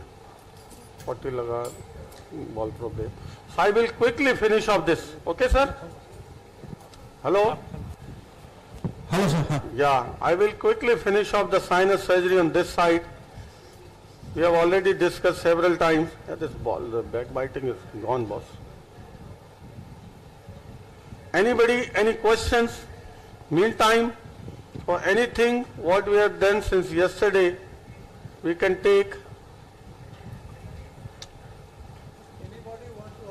See the maxillary.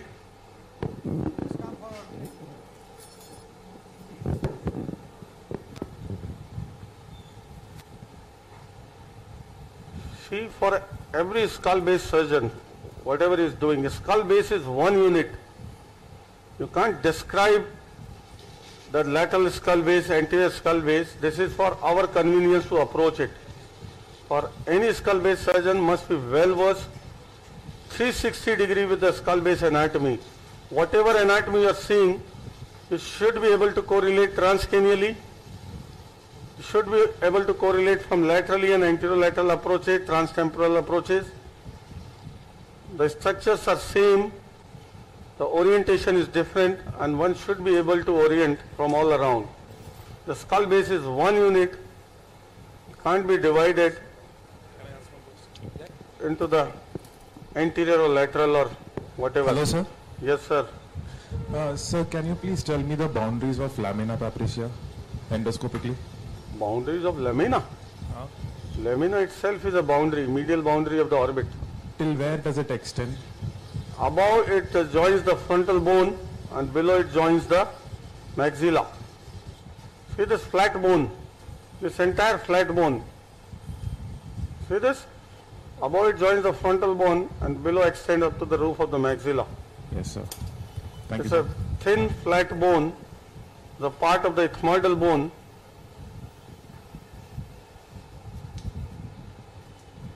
Straight to them. We have already done the frontal sinus work on this side. I'll just quickly finish off to show the median approaches.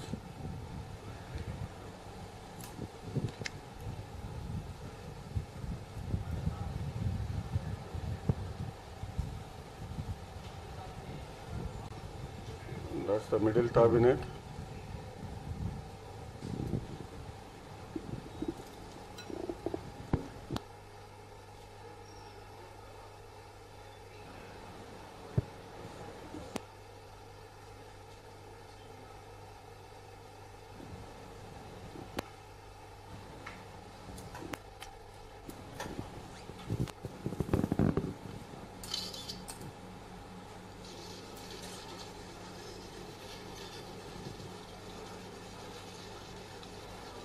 This is a part of the nasal septum.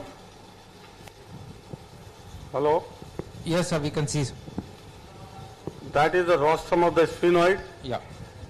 You saw in the last case yesterday, 11 o'clock.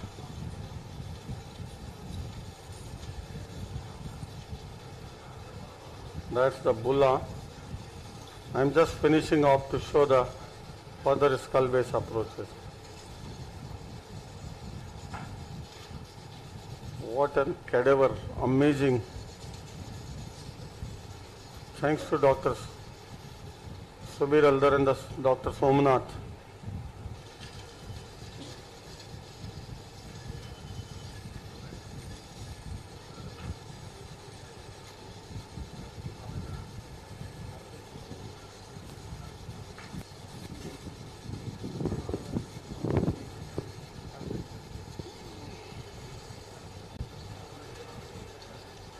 That's the level of the anterioethmoidal artery. Can you see? Yes, sir.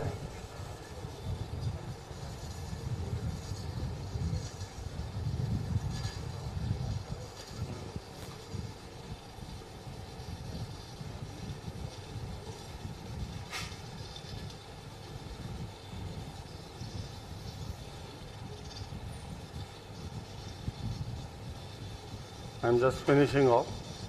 That's the superior turbinate.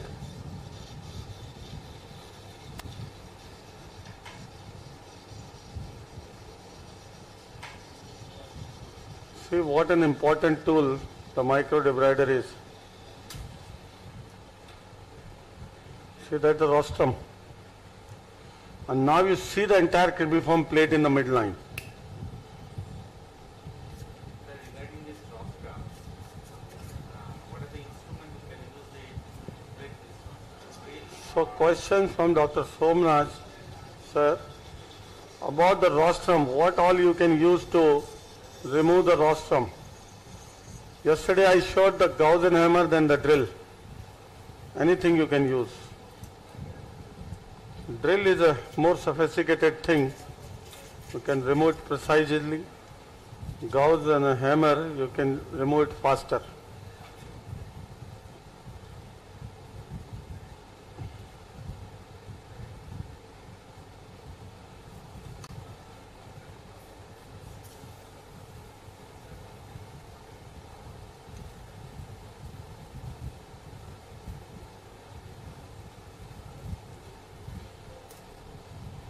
See the cribriform plate in the center? Yeah.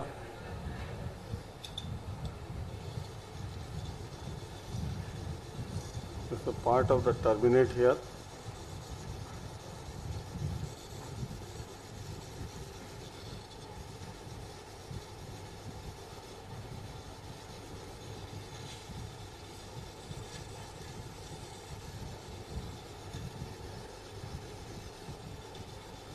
See the anterior ethmoidal artery on this side?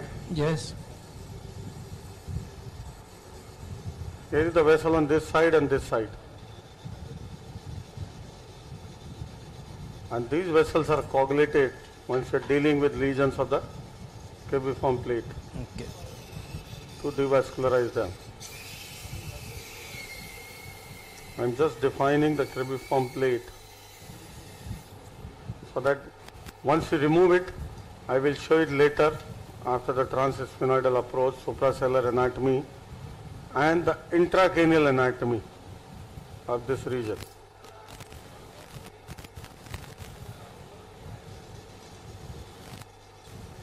See the posterior extent of the cribriform plate. Yeah. See this?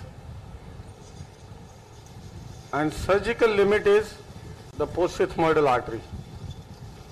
The optic nerve on this side.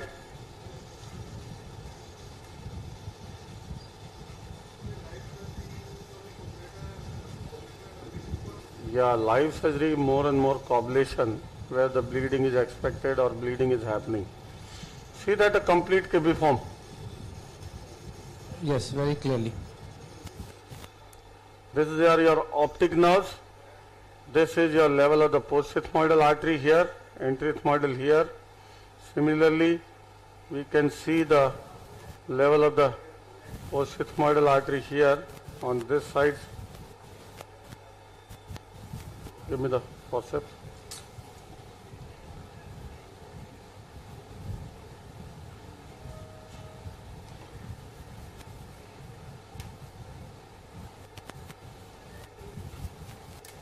Cotton.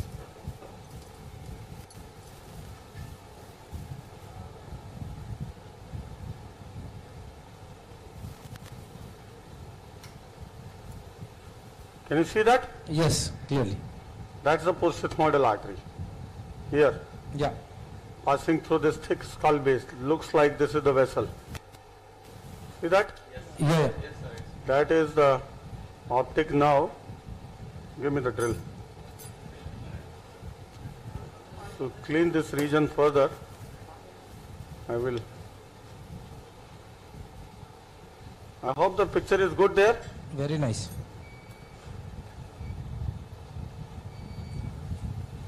I will remove this, all these septation, flush them all.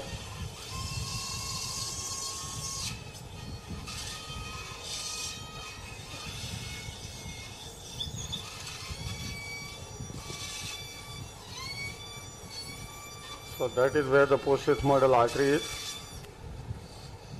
And all that.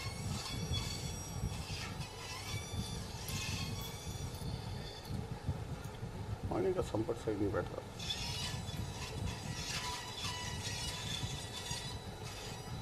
That is the posterior part of the suction लगा नीचे. Posterior part of the cribriform. Yeah. That is the part of the rostrum and the intersinus septum. You can see that is the optic nerve on this side. Yes. And this is the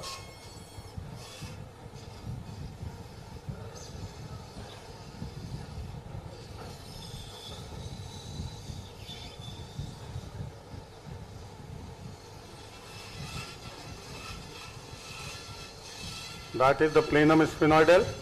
Yes. I'm thinning out to show you everything in this region. This is the rostrum which I have thinned out. The brighter.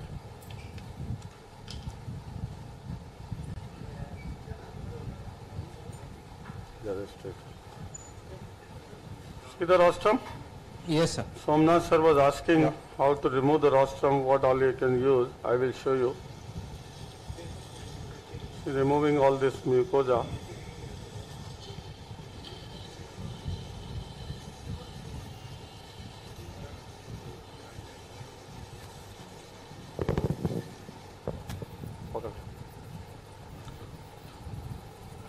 Gaussian hammer. See, simply I will give a shoulder osteotomy on both sides. See that? Can you see on this side? Yes. Yeah. See that shoulder osteotomy? Yes. Yes. Similarly on the other side,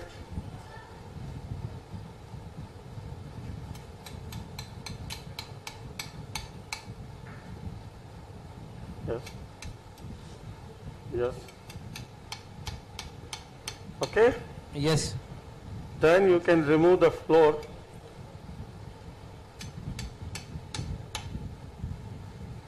Dislodge it, communicate with the shoulder osteotomy, and see it is mobilized. Can you see? Yes, very clearly. And then I can remove it by means of a lux forceps. See that? Sir, this is the fastest way of removing it. Now for artistry you can keep using drill for half an hour. Doesn't make any difference. See the complete rostrum. Coming out.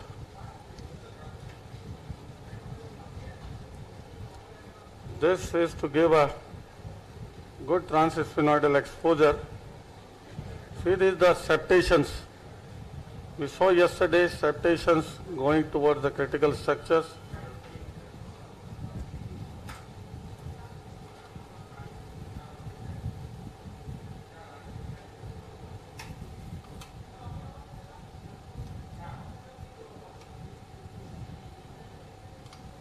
This is intersphenoid septum. I am removing quickly to show more and more.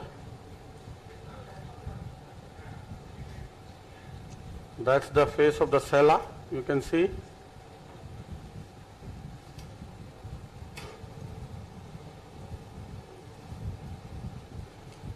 Suction. Waiting for the suction.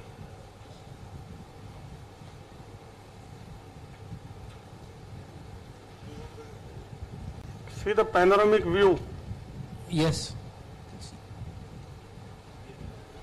We saw the same panoramic view, not same but similar yesterday after removal of the angiofibroma in the live surgical session. That's how you deal with the skull base.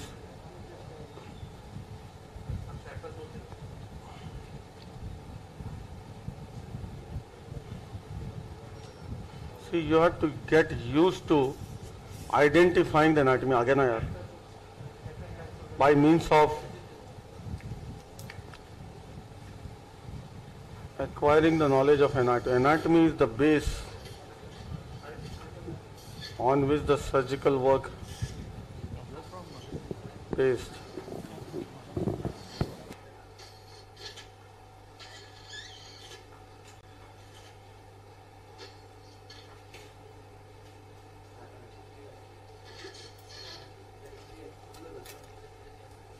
The brighter.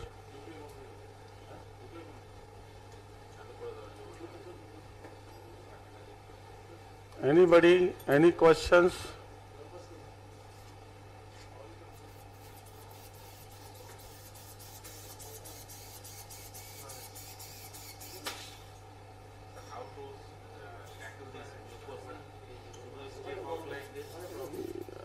Live surgery, you have to respect mucosa.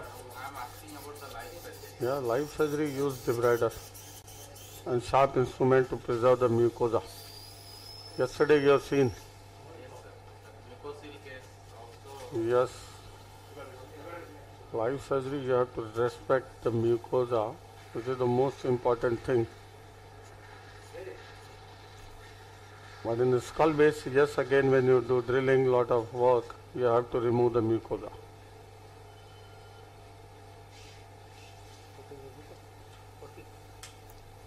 Hmm? 40 देनी पड़ेगी आपको 40 and drill. Can you see the transsphenoidal exposure? Yes, sir. Excellent. I will improve this further so that I can show the anatomy beyond what is there behind the skull base.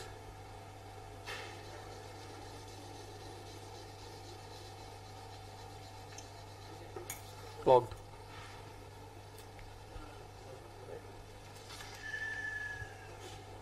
This is the part of the vomer bone. See that? Yes. See, it is expanding about towards the rostrum.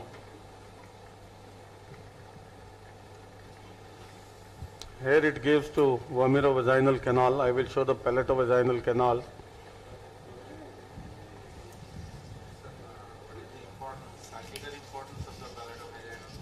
Surgical importance of the palatovaginal canal is very, very important to identify the Vedian canal. Number one, it defines your one of the boundary.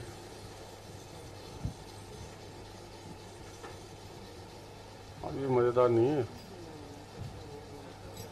Suction. Can somebody do something to the suction?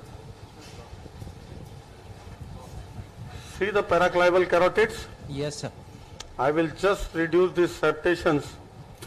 Over there, drill there.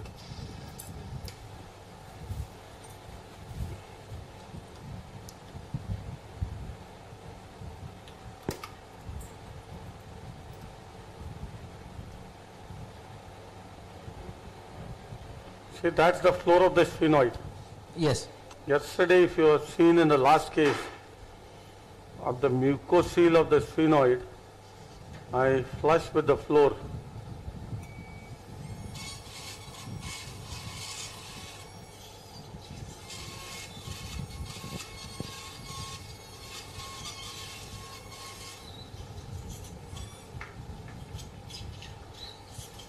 Suction.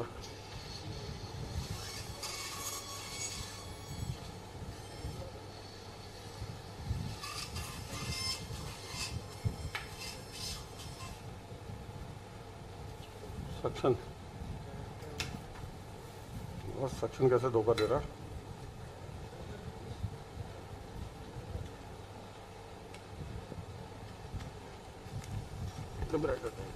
इसके लगा.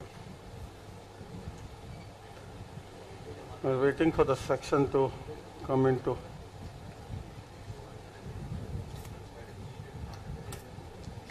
पहले ही बंद the suction. See, this is the floor. Yeah, once I give this median exposure, then we'll start one by one all skull base approaches in the coronal and the sagittal plane. Okay?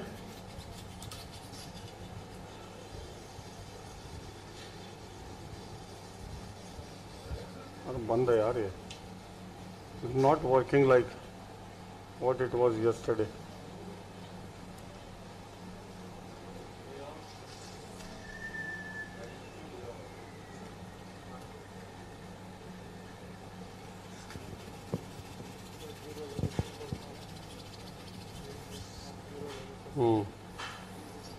Give me that. Meantime, I'll remove this part of the nasal septum.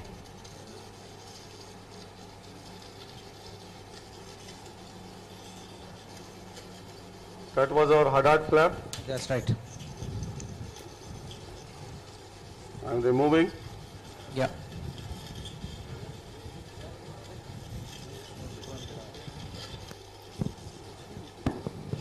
Removing this part of the nasal septum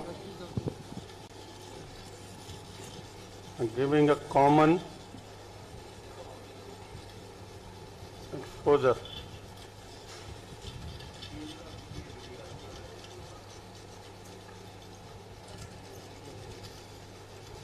This is the part of the Hadad flap. See how big it was? Yes.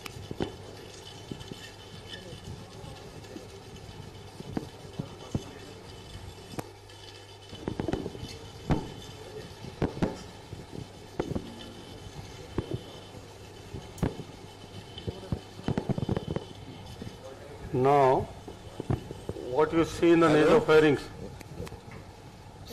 What you see there in the nasopharynx?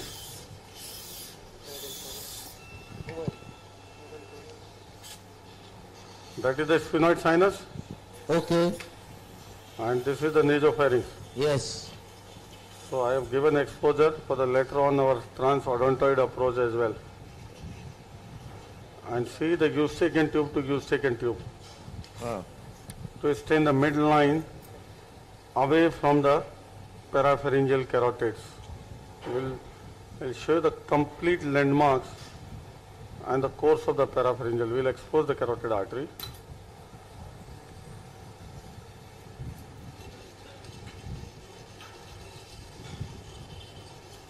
This is nasal septum which I have flushed.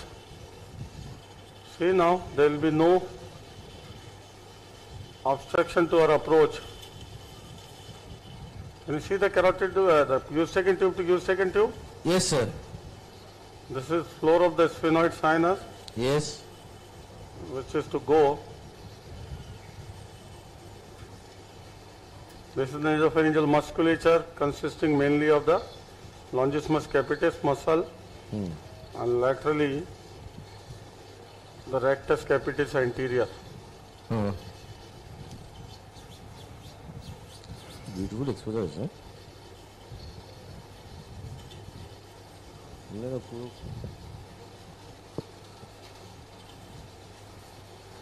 We'll show you at the end panclival exposure, complete exposure of the clivus upper to the lower clivus.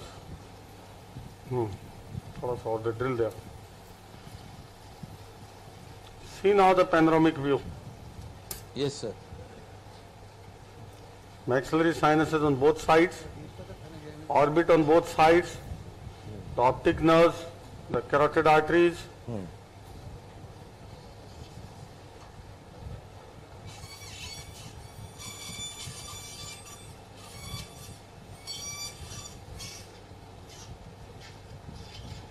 इस पे डाला कर पानी, इस पे नहीं डाला। Dissection रखना अंदर, इधर से रख, चलिए एक तरफ।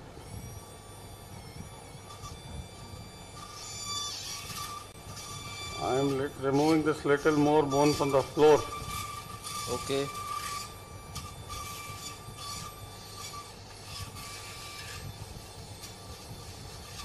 I'm flushing all these septations within the sphenoid sinus. See this incomplete septation going toward the carotid. Okay, sir. Suction बंद हो जाता, आधा टाइम तो तू ही खा गया आज। दूसरा लगा देना। What happened to the suctions today? लगा। I have to flush all these septation. See the floor? Yes.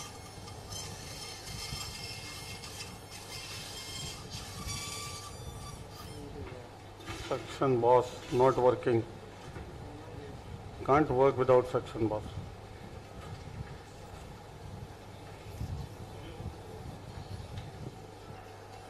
अंदर डाल। पावर गैस का आज।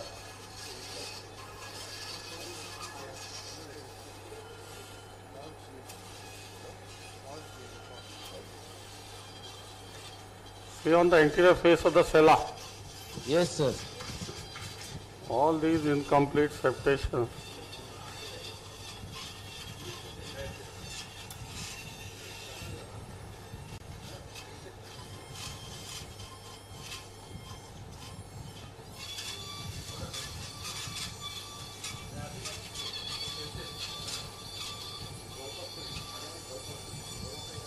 That's the floor of the sella.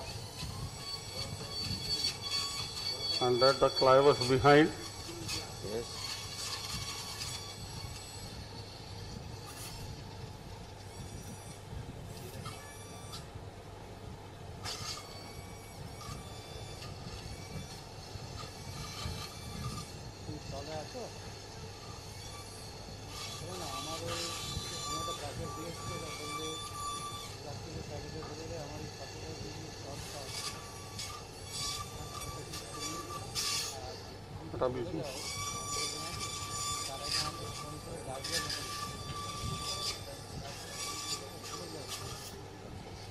vertebratus. See now, by and large, we have given a complete sagittal exposure, except this part of the floor of the sphenoid, which is quite a thick bone. Find out.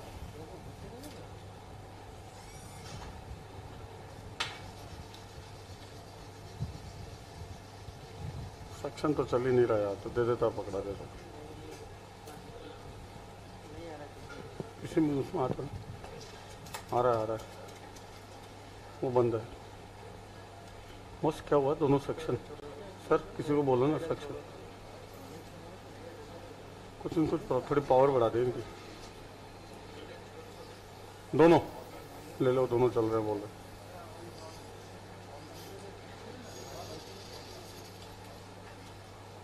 Power नहीं है यार, जाते ही बंद हो जाता है। Power नहीं है, पावर नहीं है। Hello. Yes, sir. So far we have achieved one landmark, that we have done the basic sinus dissection, advanced sinus dissection, frontal sinus approaches, flaps, and then we have given a complete exposure in the sagittal plane. Can you see both the orbits, frontal, cribriform plate, optic, carotid, clivus. Sir, what is this lateral to carotid? Lateral to carotid? That Here? just This? no, go down. Just cavernous. Yes, these. Just say this one. Yeah, this one. Yes. V2. This is the lateral recess. You see there. Okay. Can you see the lateral recess? Yes, we can see the roof of the lateral recess is formed by V2. Okay. And I will show you. See, this is your this is the superorbital annulus, fissure we have yes, seen. yes. This is superorbital fissure. Okay. And see, the bone separating the V2 from the superorbital fissure is maxillary strut. Yes. See that? I will show when I come from this side. Okay, sir. Thank you. So this lateral recess is bounded superiorly and laterally by the V2 and below by the median. We'll see. Okay? Okay, sir. Can we go ahead now? Yes. So now we move on to the transpterygoid approach for the coronal approaches. Okay? And then we'll have a basic exposure for all the skull base approaches. So for the transpterygoid approach, the first important thing is, like you have seen many times yesterday, is the endoscopic dankers. Yes, sir. Okay. So here I will do the dankers. Yesterday it was simpler because of the cobblator. See, that is your anterior limit. See that? Yes, sir. Pyriform aperture. This is not live situation, so I am cutting with the knife. It is very, very simple once you are using the cobblator.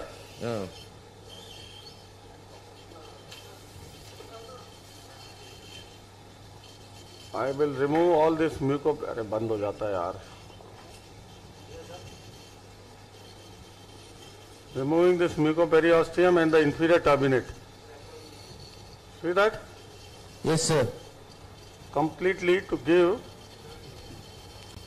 the exposure for the dankers, which will give us a through exposure to the entire paramedian skull base. Okay. See that exposure for the median, orbit there, and now paramedian, and then you can carry out any skull base approach.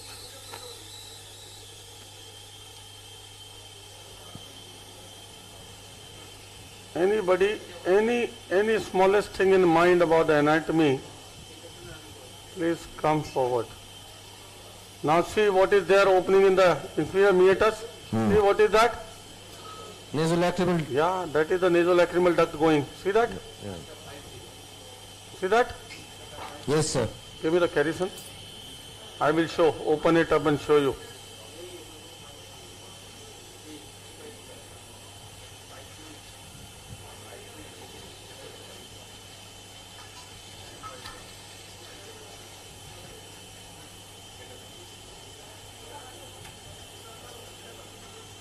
Yesterday you saw many a times that we cut this nasolacrimal duct from above. See that? Yes. This duct has 12 walls, all named. We know only one, which is the Hessner's wall, through which it opens in the inferior meatus.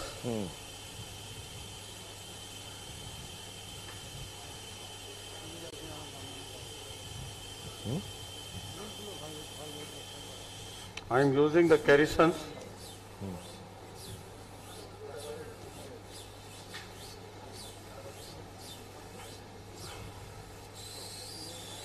The duct is formed by 3 bones. Medially was the turbinate, the lacrimal process of the inferior turbinate, which we removed here. Above was the lacrimal bone, and laterally all the way by the frontonasal process. Yes, sir. That is quite thicker one.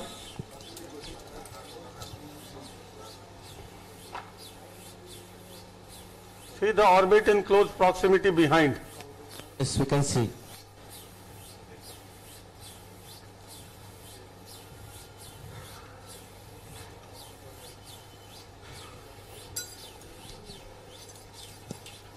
उठाओ।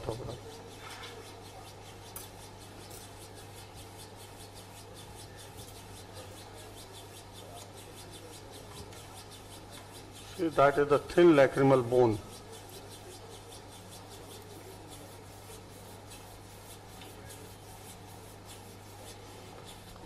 Carison.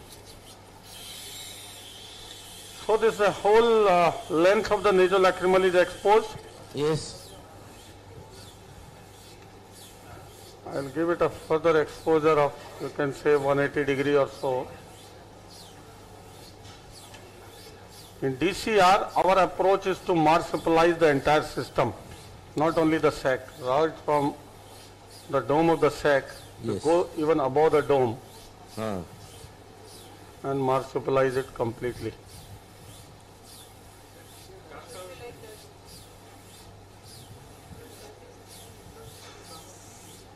Pardon?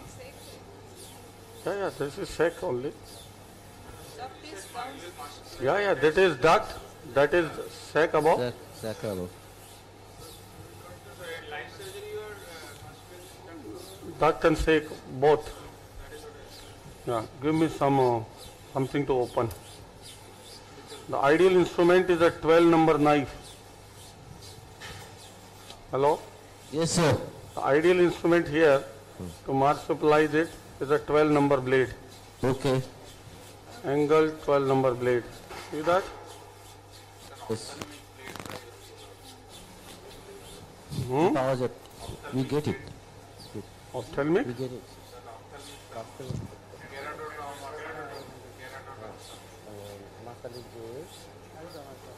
See, I don't have a proper instrument here. See this? Inside of the duct. Yeah, that is inside it. ये did a DCR section है ना? आपको section की बड़ी जोर से आवाज आ रही है.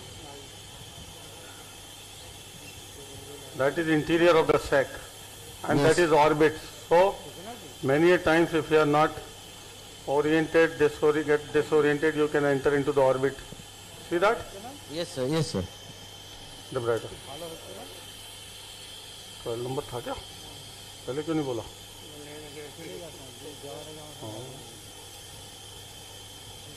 See the entire nasolacrimal system. Yes, sir. And see how closely it is related to the uncinate which we removed behind. That's why when you use the reverse biting, you have to be careful and see the direction is coming anteriorly. Yes, when you use the uncinate, use it directing inferiorly. So you stay away from the nasolacrimal system.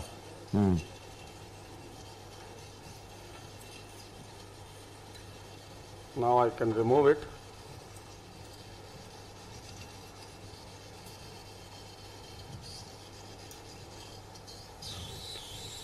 For medial maxillectomy, the dankers, like yesterday I showed you, you have to go down flush with the floor.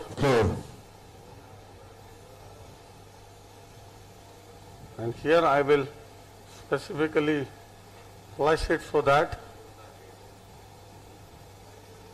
I can show you the carotid artery, the parapharyngeal carotid behind in a much better way. That's the inferior turbinate, inferior meatus.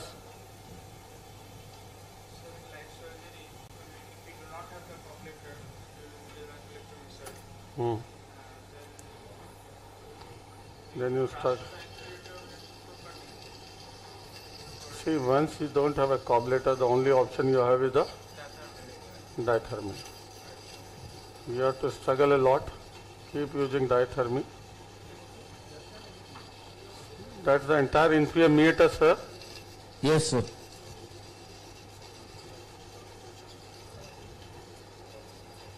What's that?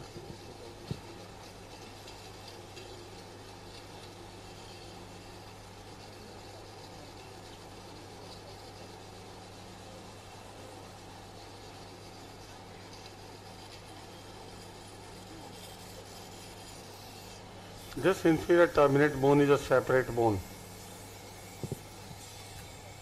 Now,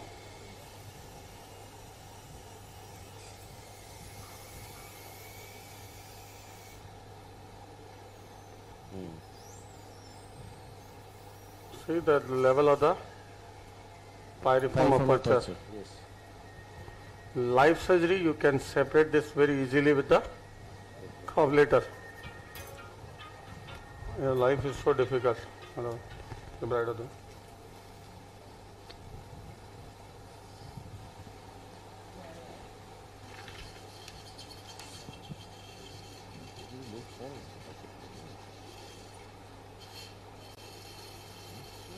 yeah.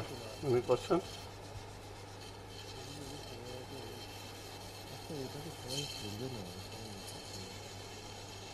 We are on the anterior wall. Yes. Cobbleter makes you very, very precise at this point.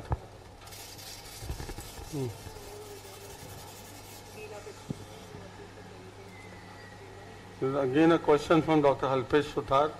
The basics of vomerovaginal canal, keel of sphenoid, and what is pterygosphenosyncondrosis. Pterygosphenosyncondrosis I will show you, but the vomerovaginal canal and the keel we have already removed. See, I will show you how these canals are formed. I will, once I reach the palatovaginal canal, I will keep in mind this question from Dr. Halpesh. See this? Yes. On the anterolateral wall. Yes.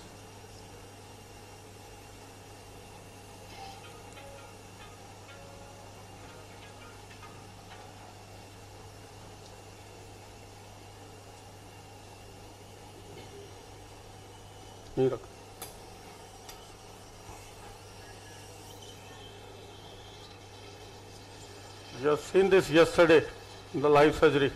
Yes. Believe me, it is much simpler to do in a live surgical situation.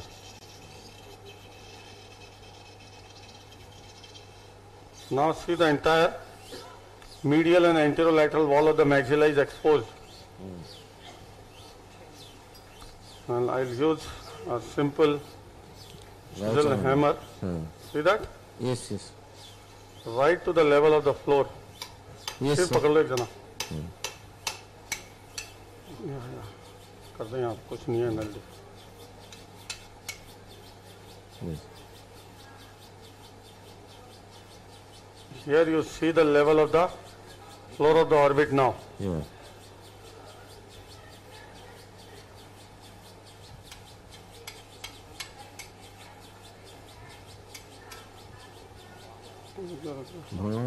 Yeah.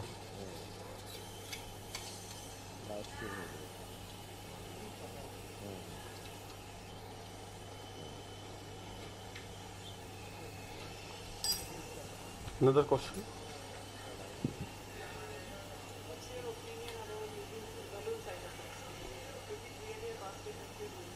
Question to me about the balloon sinoplasty. This is something I really condemn. If you ask me honestly. Yes, but to be practical, I have certain indications. See the floor we have already removed while showing the orbital decompression. Yes, sir. That part was the Yes, sir. floor part to show you the infraorbital nerve. काटना पड़ेगा. रुक. हाँ blade तो नहीं कटेगा.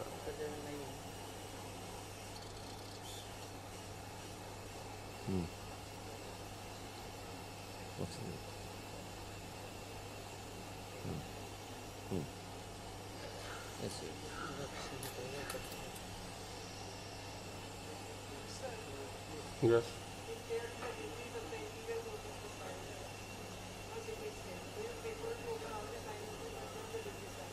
There is a question, if there is a disease in the anterior group of sinuses, would you prefer to open the all sinuses? That's why I yesterday showed the slide to know the kind of disease, the spectrum of disease by getting certain investigation done.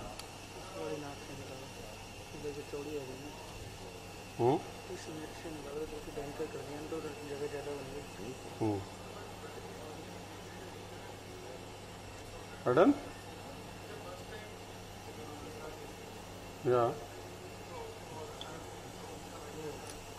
Yeah, if only the maxillary sinus is involved, that means it's not a diffuse mucosal disease or eosinophilic disease.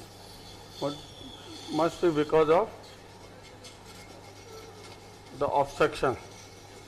See, maxillary sinusitis, sole maxillary sinusitis can be caused by obstruction only to the drainage of the sinus, very commonly due to the concha bullosa, paradoxical turbinate, anywhere, or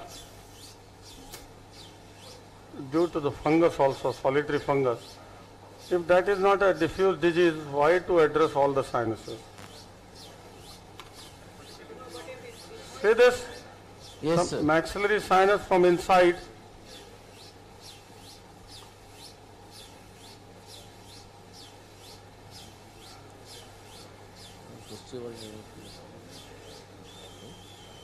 And see, that is our medial wall.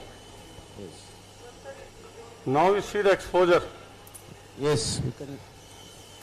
Now, somebody was asking about the sphenopalatine artery. See, this is the posterior wall of the maxilla, pindal. Now our important anatomy is going to come, the pterygopalatine fossa, the infratemporal fossa, orbit is there above, the skull base is there in front of you, and then we'll correlate everything with the skull base. Pterygo,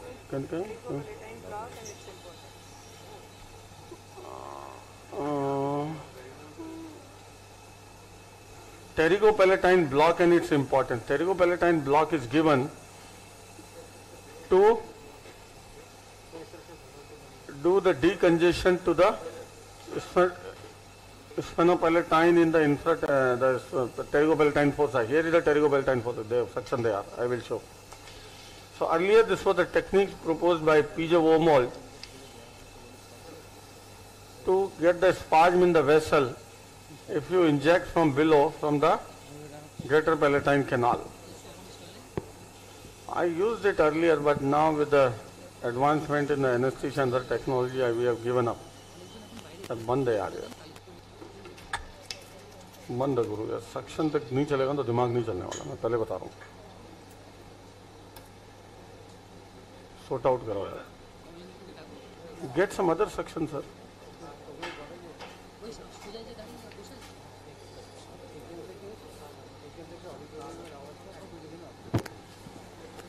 Last 2 hours we are struggling with suction only, taking away a lot of time.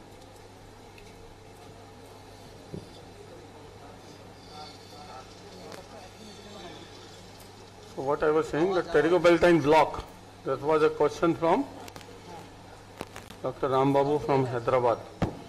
So to get the spasm in this vessel, the sphenopalatine, to reduce the bleeding during sinus surgery, this was proposed by P.J. Wormold and found to be effective. Of course it is effective, but now with the advancement in the anesthesia technique, sit. You don't really find a need to do that. There are various other means to reduce the bleeding. See that maxillary sinus from within? Hello? Yes, sir. Yeah. Can you see the maxillary sinus from within? Yes, sir. Now with the 0 degree, we have a full paramedian access. See that? Yes, it's very clear. Very clear. Now this is the posterior wall, behind which is the pterygobaltine fossa. You saw yesterday as well. Yes. Now, from this posterior wall, this vessel is coming out. See that? Yes. Above. And this is the perpendicular plate of the palatine bone. See this region. Suction, no? Can you see some fine nerves coming out? Yes. Can you see the number of nerves? Yes, yes. These are posterior nasal nerves. Earlier I used to do video neurectomy, but now I have stopped doing. You know why? What does the median nerve carry? I'll show where it forms in the foramen lacerum. It is formed by you see the small nerves? Yes, yes. Lot of nerves coming out of this perpendicular plate of the palatine bone. Yes. See this? Yes, yes. And then one nasopalatine nerve coming out of the sphenopalatine foramen. And Yes. these nerves run in this flap. Yes. And then it goes to inferior turbinate. Okay. It's one of the treatment of the surgical treatment of the allergic rhinitis people consider. See this nerve? You can simply do neurectomy by raising this flap, or don't raise this flap, put a cobbleator here in between the middle and the inferior turbinate. In this region, put a cobbleator, all nerves will be cobbleated. Okay. That is the simplest way of doing a posterior nasal neurectomy. The funda behind that is the median nerve carrying the secretomotor fibers of the GSPN. Right. Joins the pterygopalatine ganglion, and from there the branch that it gives off is a zygomatic nerve to the lacrimal gland. That zygomatic nerve in the orbit joins the lacrimal nerve, which is a branch of V1, and supply the lacrimal gland the secretomotor fibers. Okay. Now if you cut the median nerve behind, you take away all the fiber, and that median nerve contains the fibers of the secretomotor fibers to the nasal and palatine glands also. So if you cut the median nerve, you cut away everything, the lacrimal, these fibers also to the nasal and palatine glands. So to prevent that dry eye, phenomena of dry eye because of the supply you are taking away from the median nerve, the proposition is the median nerve, once it joins the pterygopalatine foramen, fossa ganglion, I will show that here, it leads to a lot of posterior nasal nerve to the nasal and palatine. So it is always better to cut them off rather than cutting the median nerve, which is unnecessarily taking away the secretomotor innervation of the lacrimal gland and give dry eye. Got my point? Yes. So doing a posterior nasal neurectomy is much safer than the median neurectomy. See this now, the sphenopalatine foramen. Right. Give me the debrider.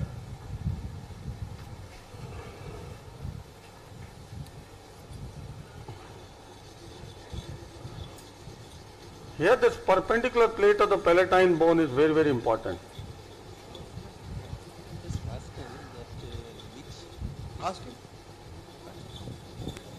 See this perpendicular plate is forming the lateral wall of the nose, and it is continuing here as a horizontal plate forming the part of the posterior part of the bony nasal septum here, behind the maxilla. See here. Hello? Hello, yes, that's sir. the horizontal palatine and that's the perpendicular palatine. This perpendicular plate, when it goes up, it divides into two processes. See now the Eustachian tube behind? And what is that flat bone anterior to the Eustachian tube? That is medial pterygoid plate. Can you see? Yes, sir. I will show this complete pterygoid process and the attachments and the muscles in this region. So one question regarding this neurectomy. Yeah. Sir, do you do it on both sides? And yes. If doing, then both sides. And which patients do you actually recommend it? Yeah, see what I am doing. For all my sinus surgery patients who are allergic, I do it as an adjuvant procedure. You just have to take coagulator in this region and coagulate. This takes 30 seconds. That's it. Coagulate means ablation or coagulation? Coagulation.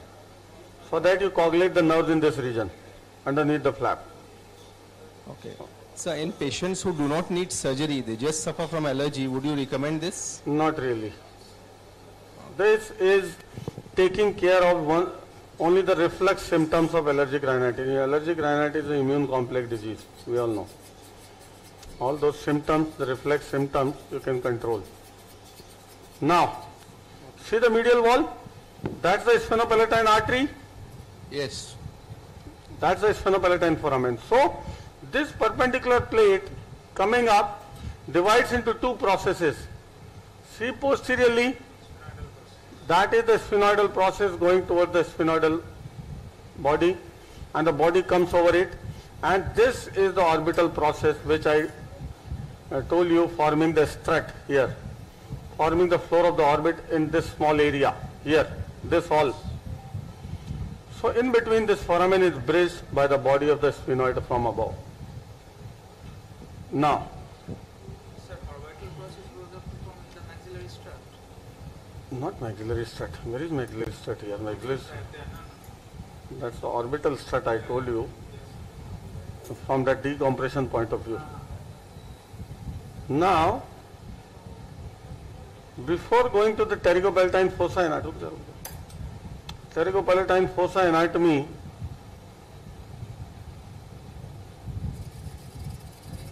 see this pterygopalatine fossa region. We'll see the entire anatomy in this region. We have full exposure. First I will expose my floor as well. The floor area I am still, we'll remove the mucosa here. पहले बंद दिया कर.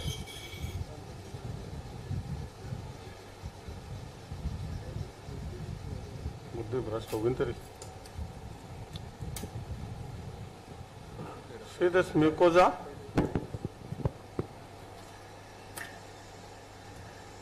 I'll remove this posterolateral wall mucosa so that I can show you, once I remove this wall, the anatomy of the infratemporal fossa.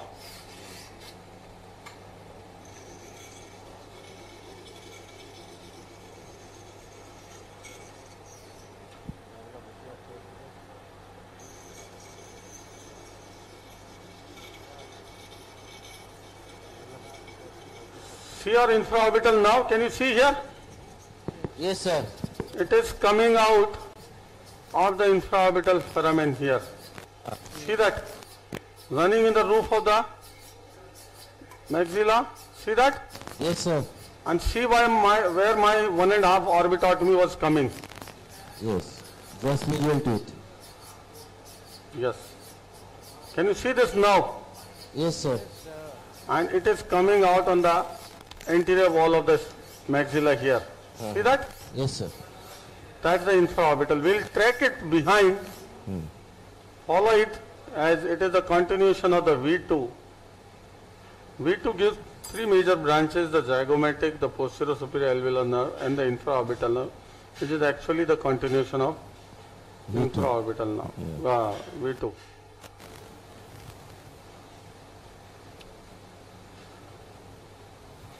See this anatomy here, very clear?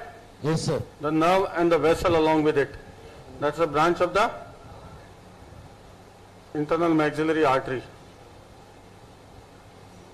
This internal maxillary is very tortuous in this region and gives off many branches. See that? Yes. That branch coming into the infraorbital area. See that? From the maxillary. From behind. See this vessel? Yes. So before that I will reduce this floor first. I am very finicky about it.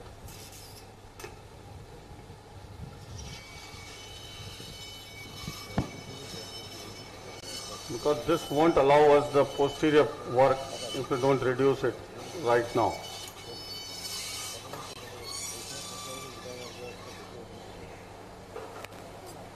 and then we'll move on directly to the pterygopalatine fossa.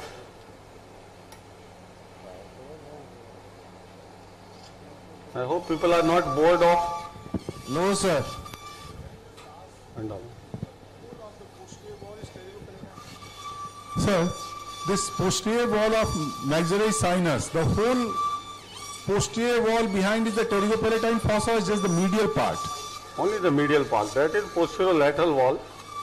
Pterygopalatine fossa is limited, the wall, posterior wall of the maxilla, which is anterior to the pterygoid process. I will show you where the pterygopalatine fossa extends and where the pterygomaxillary fissure is and how it enters into the infratemporal fossa. Okay? Yeah, and the posterior wall of the pterygopalatine fossa is formed by the anterior wall of the pterygoid. No. Posterior wall of the pterygopalatine fossa, no? Yeah. Yes, that is right. And the median nerve is just at the, you will show us. I will see in the pterygoid process all those openings.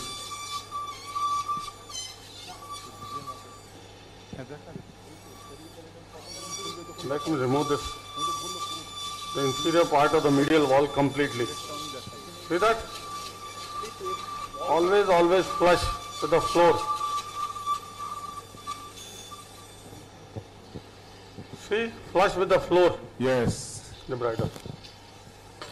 This will help us when you go behind, reaching to the important areas without any obstruction. Otherwise, it impedes your instrumentation. See the floor, almost. In case needed, we'll do further. Still not, little bit to be reduced. Anyway, later.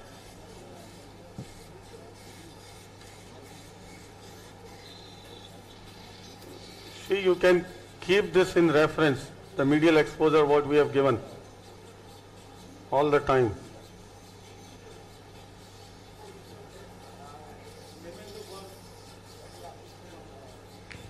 We are giving memento to Dr.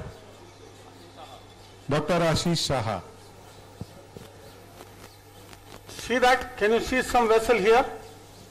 Okay. Memento for Dr. Dev Roy. Hello? Yes, sir, yes. Can you see some vessel there? No, sir. Let me show you.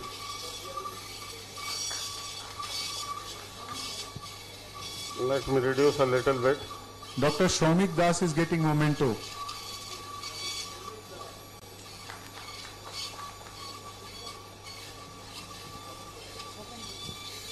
May I request Dr. Swapan Ghosh to chair the session? Sir, please come.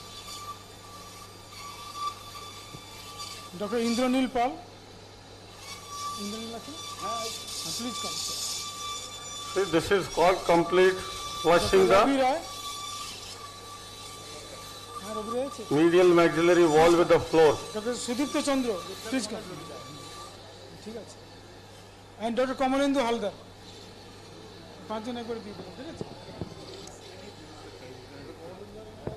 Hello? Hello? See where I am working? Anybody?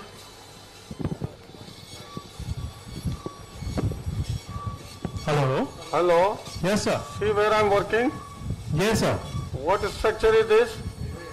So, you are drilling the pterygoid plate, sir? Not really. I have not seen the pterygoid plate. Palatine bone. Yes, palatine bone. And see what it is enclosing here. Yes. It's a canal coming vertically down. Yes, yes.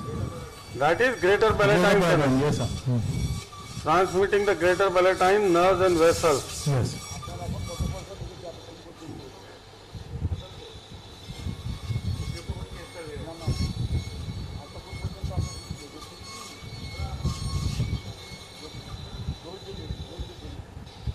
See the greater palatine? Yes, sir. Neurovascular bundle. See that? Yes, we can see that. At the medial edge of this lateral nasal wall. Yes. See that? Yes, sir. That is. Now that is all the pterygopalatine area behind Again I will flush this and यार तू मेरे इस पर डाल दे जिंदगी में ये सीख जा तू जस्ट इस पर डाल पानी. This is the infratemporal fossa wall. Yes.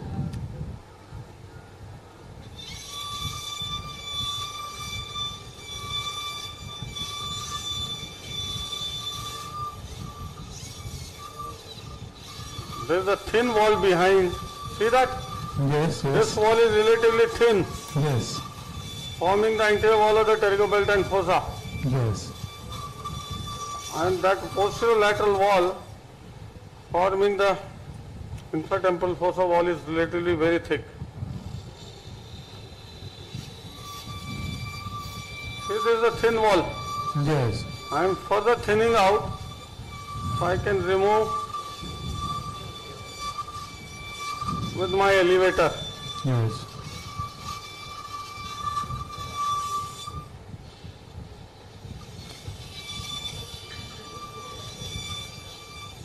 You are using 4 hands, sir? Yes. 3 hands we can see, and another hand is holding the endoscope, so 4 hands, yes. Yes.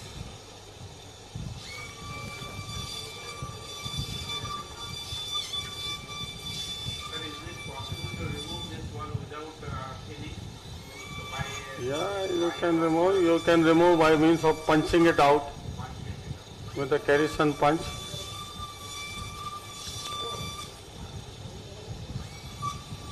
See, there cannot be a better way than this drilling.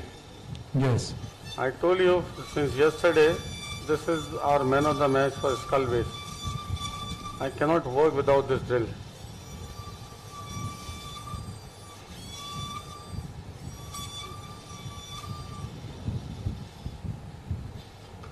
What a tool it is.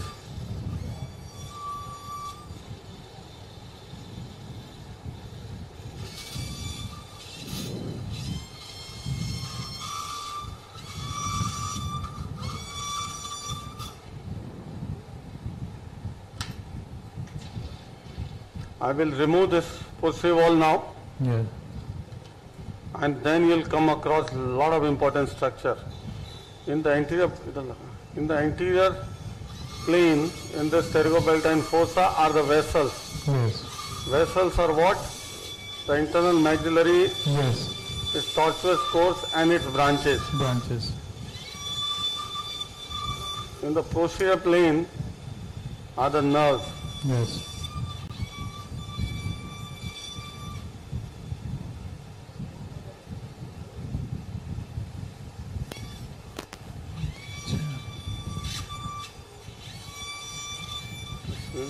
Movement low. I don't want this. Anyway, let me see how thick it is now. Suction. Wash. See, that's the posterior wall. Yes. Now the bone is pepper thin now. Yes. Places I accidentally entered 1 or 2.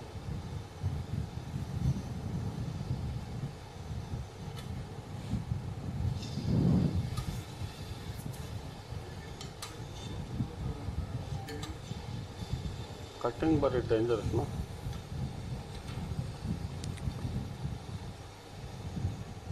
So in a live patient, sir. Yeah. Sir. Yeah. So in a live patient, this area usually bleeds. So how do you manage that bleeding? Didn't you see yesterday? Yes. No, sir, I was not there. Sorry. I showed that. So did it. I showed everything yesterday. Yes. In the angiopharmacy. The same thing we did there. Yes. You need to have cobblator. Okay.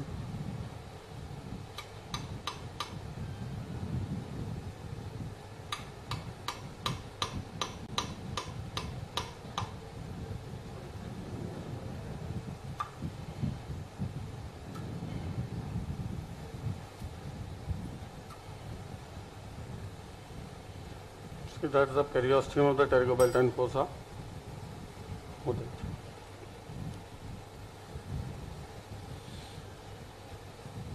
That's the periosteum of the pterygobeltine fossa. Yes. And Give me kerosene.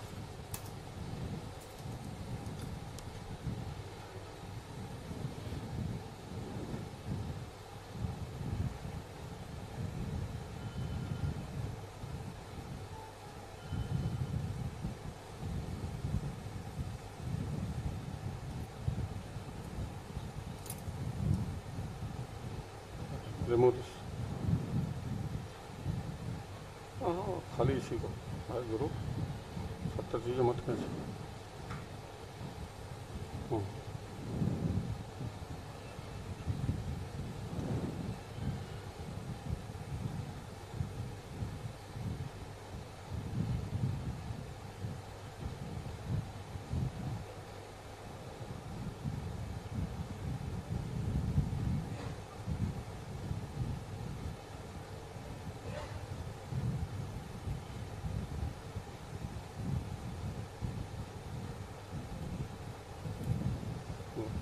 Yeah.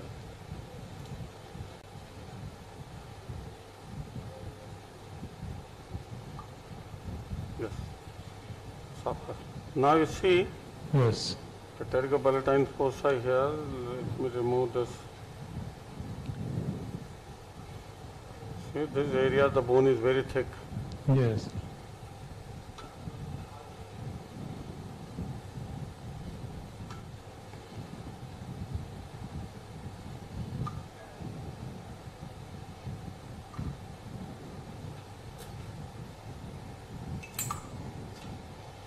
This is another way of bone removal. Yes. It's still so thick a bone. This part bone is completely removed. Yes. This is the vessel here, our. Yes. See how tortuous it is. Yesterday we saw, we coagulated. Yes. During angiofibromas surgery. Yes. अरे मत तोड़ यार वो vessel है.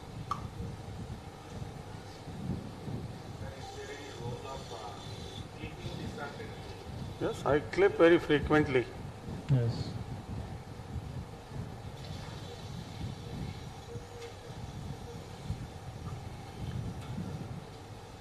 So there. Suppose you are not having the operator and not having the clip, and this artery is in your. Coagulate. That's what I showed yesterday.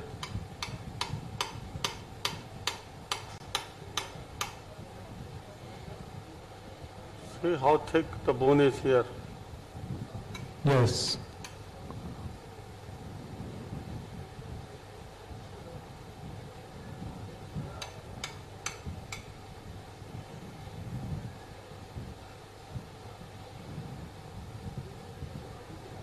Yes, sir. That's a greater palatine. Yes. Posterior end of the maxilla. Yeah, posterior end of it. Yes. Yes.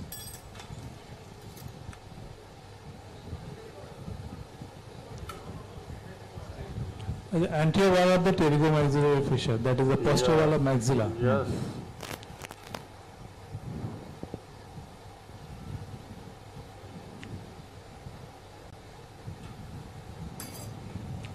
Still very thick.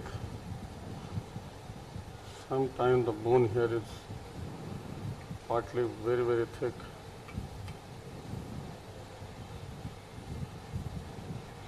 I have to use drill. See, laterally also the bone is very thick. Yes.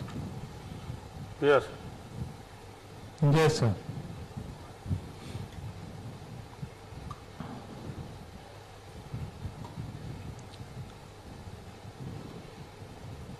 See in the anterior plane, you see all these vessels. Yes.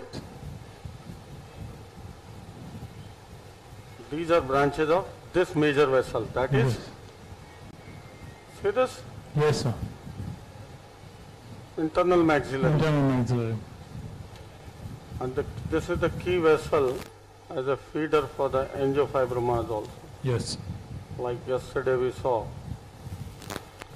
And see behind the periosteum is the fat. I will remove this little bit of the bone here.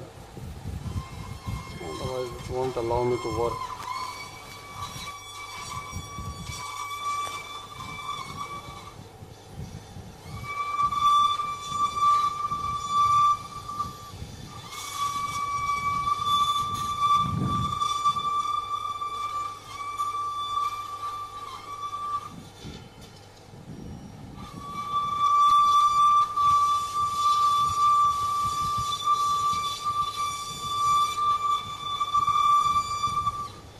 Anyway, wash.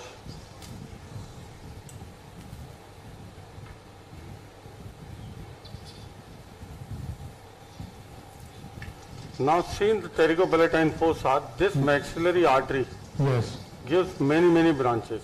Yes. The one branch, this branch going inferiorly. See this? Yes. It is cut off. Going inferiorly behind the posterior wall Yes. is posterior superior alveolar nerve. Yes. Sickle. Divider rakhna straight.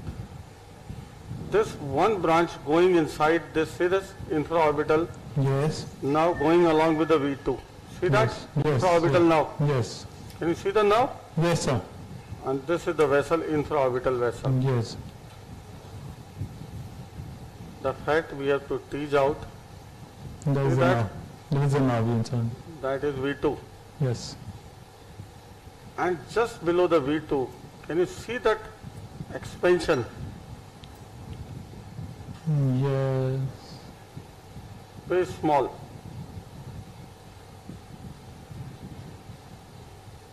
That is pterygopalatine ganglion. Yes. Can you see this? This expansion. Yes, sir. Yes, sir. That is pterygopalatine ganglion. Yes, sir. Everybody. That is Yes. projecting or suspended on the V2. Yes. That is pterygopalatine ganglion. This is the main maxillary artery which is coming from laterally. Yes. Running on the lateral surface of the, see that vessel? Yes. That is maxillary artery Yes. that we coagulated yesterday. And see where it is running on the lateral surface of what muscle? Lateral pterygoid. Lateral pterygoid. Yes. It gives this branch posterior superior alveolar nerve. Here it gives branch that is greater superficial, greater palatine. Yes. And then it continues, see, as a sphenopalatine. Yes. See that it is coming out of the foramen here. Yes. Can you see the course?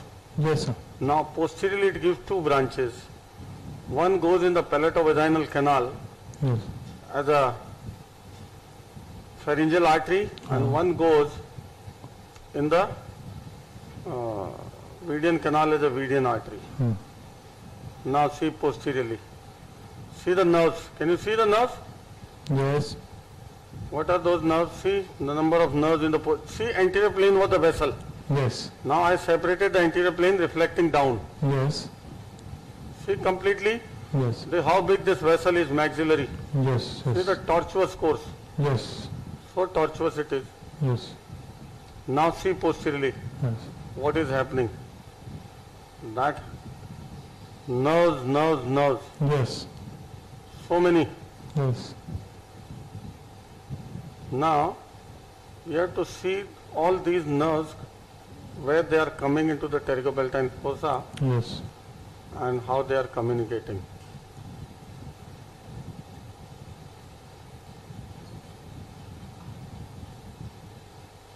Instrument here I am using is a sickle knife. Yes.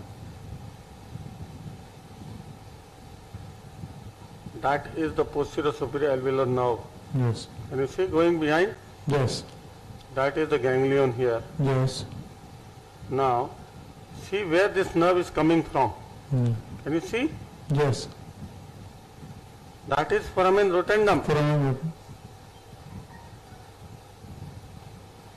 See, that is foramen rotundum. Yes, sir. And it is separated from the inferior orbital fissure by this bone which I have broken. Yes. That is maxillary strut. Maxillary strut. Here is superior orbital fissure now. Yes. That is optic there. Yes. So here is the maxillary strut which I have broken that time. Yes. So the V2 doesn't run in the cavernous sinus. It runs just below the cavernous sinus. Yes. See this V2. Yes. The part of the strut is still there. I will show you.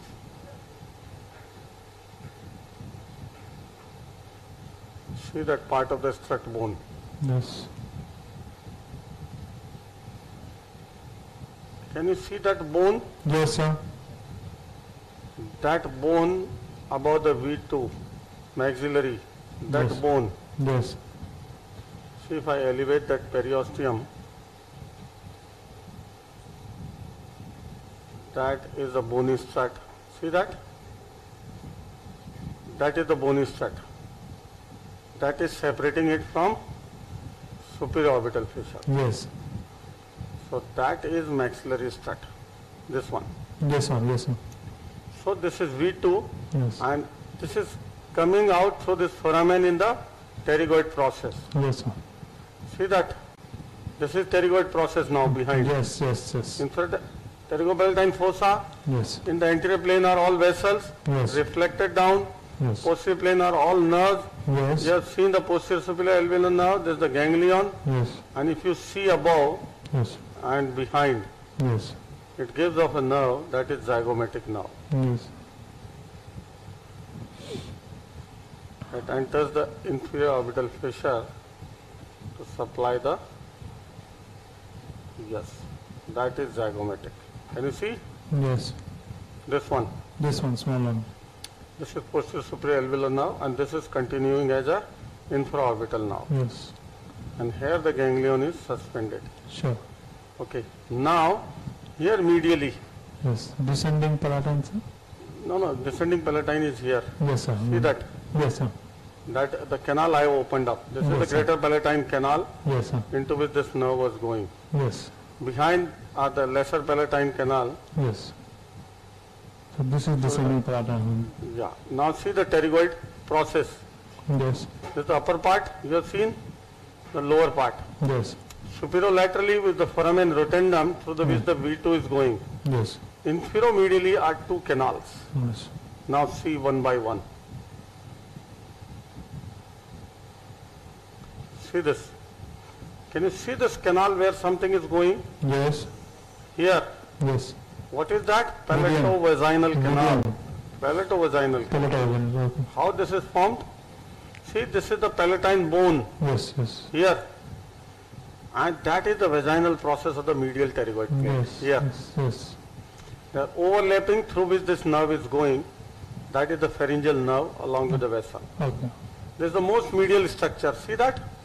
Yes, yes. Pharyngeal nerve. Can you see everybody? Yes, sir. The nasopharynx, the Eustachian tube here, Yes. the body of the sphenoid sinus, and this is the most medial structure is the palatovaginal canal transmitting the pharyngeal nerve Yes. and the artery from the internal maxillary. Yes. Immediately lateral to it. See something. Okay, let me cut it and show you. That will be best for orientation. Yes. You have seen this vaginal canal? Yes, sir. Now, give me the scissors. Give me the scissors. See the V2 above. Yes, sir.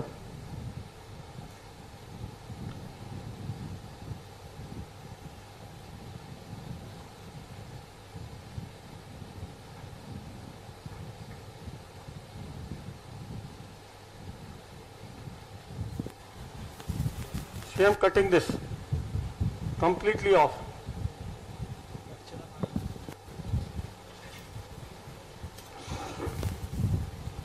Sometimes this palatovaginal canal is just under the periosteum. Oh, actually this was the median nerve only. Yes, there are two nerves. I cut both. See this? Yes, Can sir. you see two canals side by side? That Yes, sir. scissors I should not have used. Now see again, the median and the palatovaginal. This one going far medially. See this? Yes. Between these two plates, that is palatovaginal. Palatovaginal. See that? Yes. I will let me elevate from it Yeah. so that you can differentiate the relationship and the Yes. position. See that? Medial one is See palatovaginal. that? That is palatovaginal. Can you Yes. see that going? Yes, yes, yes. And see this lateral one. Lateral one is Median. I should median. not have used the knife. Yes. Scissors. Now see, this is the Median. median canal. See this funnel-shaped canal Yes.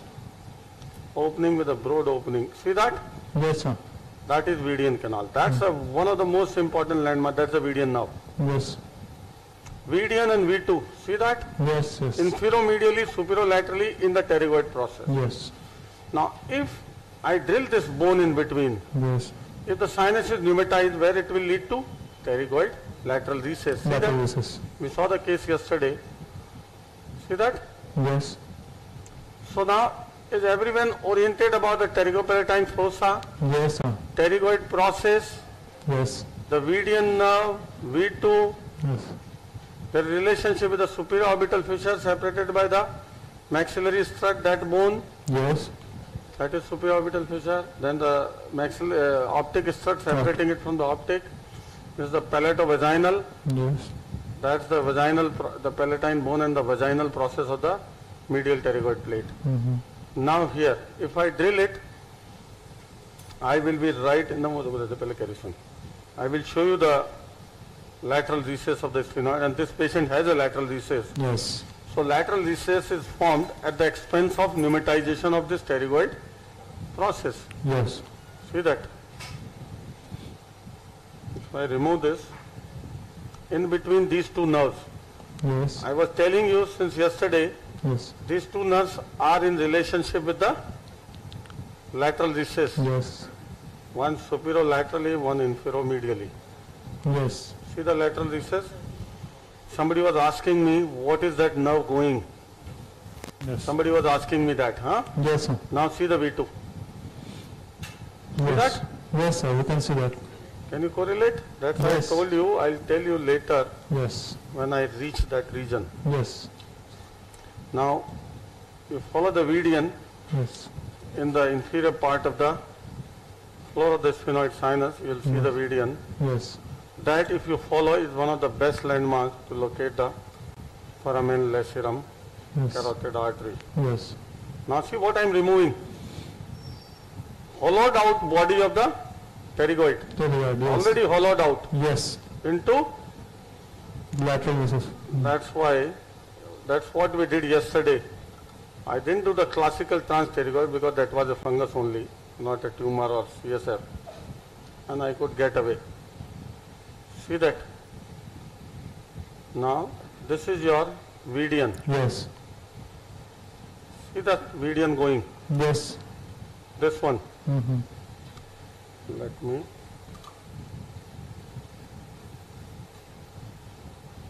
See where the median going? Yes, sir.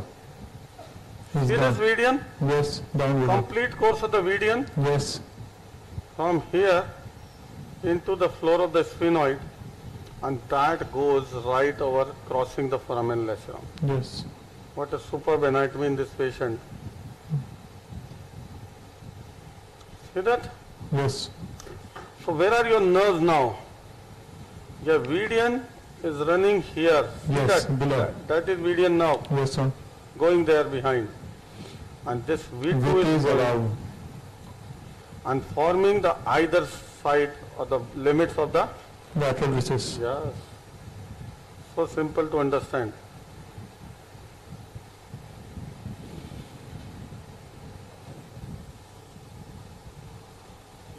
So this V2 doesn't go inside the cavernous sinus. See? So there is a question, sir. Yes. What is the structure between the optic nerve and the median? Optic Optic nerve and V2, sorry.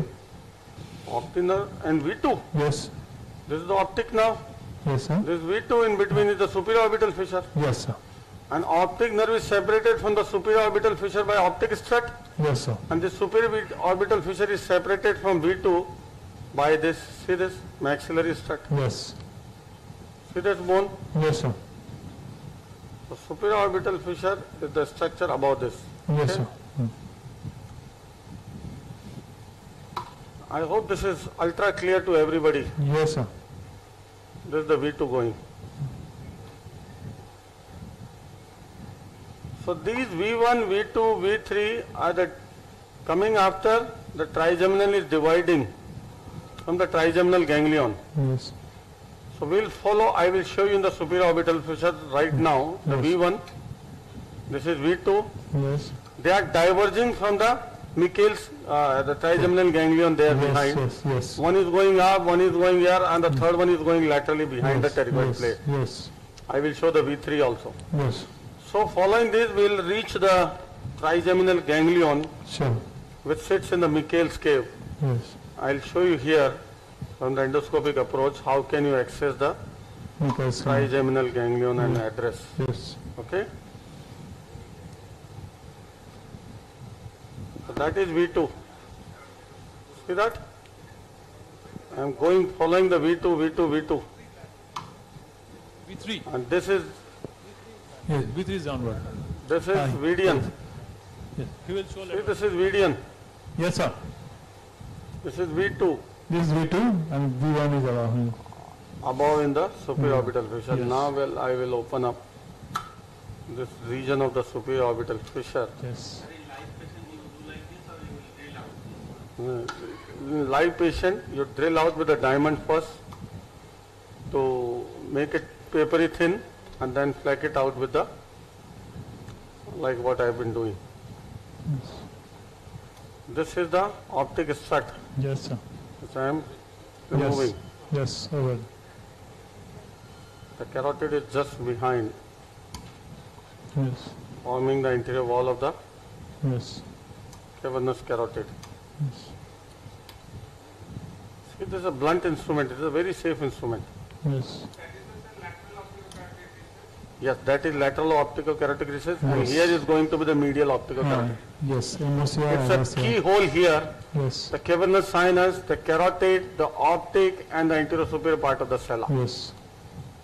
At one point you can see address 4 structure. See, that is the dura over the cavernous carotid. Yes. Okay?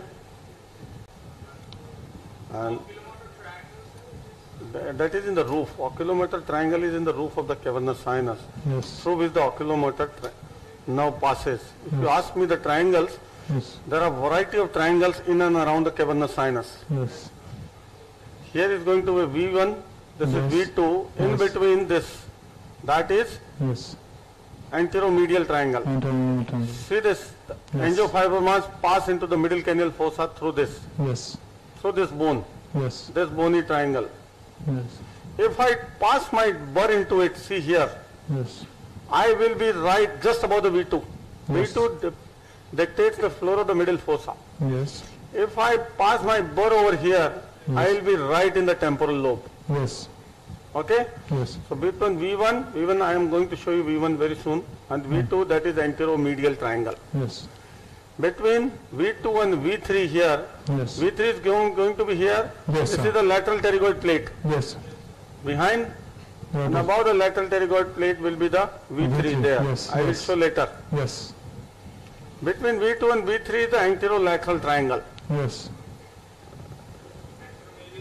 That is going to be the V3. See V3. that? Yes, sir. Yes, sir. So that is between V2 and V3 is anterolateral triangle. Yes. Then there is a posterior-medial triangle, posterior-lateral triangle. Posterior-lateral triangle is between V3 and where the GSPN comes out, Yes. and posterior-medial between the GSPN, and that is known as the Kawashi's triangle. Posterior-lateral is Glascock's triangle. Yes.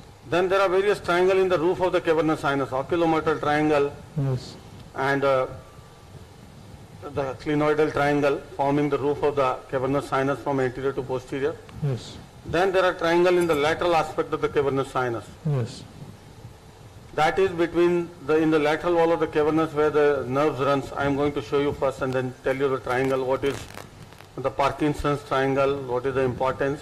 So there are variety of triangles. These are important in the skull-based surgery. Yes, sir. See this periosteum opening. See, I am opening the periosteum. What you see this?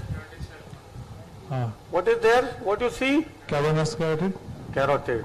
See this Carotid. dome of the carotid. Yes. Cavernous Now carotid. I told you there are. So there is an announcement for the Yeah. delegates. The participation certificates are available from the stall of Strovoni. If you want to collect it, you can collect it. Yes, Strovoni stall, it is available. Now if you see in the cavernous sinus, see I have opened the cavernous sinus. Could you see? Could you see what I have opened? Hello? Hello? We are looking. Hello. We are looking into the cavernous. Cavernous, जरा पानी डाल, ढंग से दिखाओ. ओ गुरु पानी डाल, सोए मत. The part of the internal carotid that you are holding is the anterior band. Yes.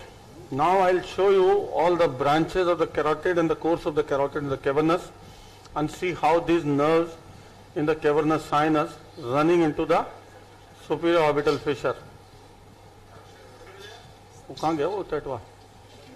सो गया क्या वो?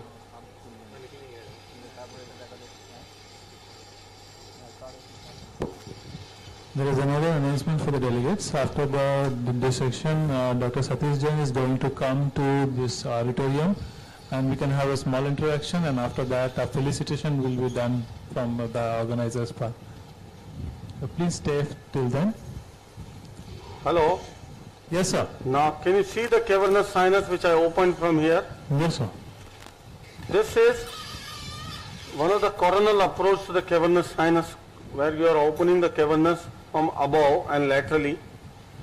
This is one approach, that is the Michel's cave approach is below that. Yes. Now give me the carison. See, now I have seen all the nerves. Open the cavernous sinus. Now see the relationship with the sphenoid. Yes. Where the carotid is, yes. The optic nerve is, where the superior orbital fissure is, and where the V2 is. Yes, yes. Correlate everything. Yes, sir. There's a very small area with lots of important neurovascular structures. Yes. Okay? Yes. No, maxillary strut. Yes, yes. That bone I punched was the maxillary strut. Yes. And this is what? The anterior clinoid process. Yes. Now see the nerves from one by one. Yes, sir. The three nerves passing in the lateral wall. Yes. See, that's the clinoid process. Yes. Just underneath that, that is oculomotor. Oculomotor, yes. See that? Yes, sir. Just laterally and below. Can you see it? Small nerve. Yes. That is the smallest of all. Trochlear. Can you see that? Yes, sir. Now tell me, what is this now? So medially. 6. Yes. It runs in the lateral relation of this band of the carotid. See yes. that? 6. That is the 6th cranial now. Yes. And immediately lateral to it, in the same plane, yes. lies the V1. That's the V1. See that? Yes. Yeah, yeah, about this. See that? That is sickle. Did you see all the nerves? Yes, sir.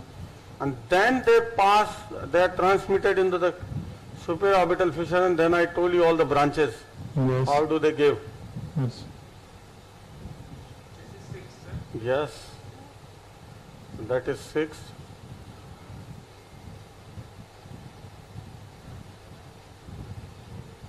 I'm separating all.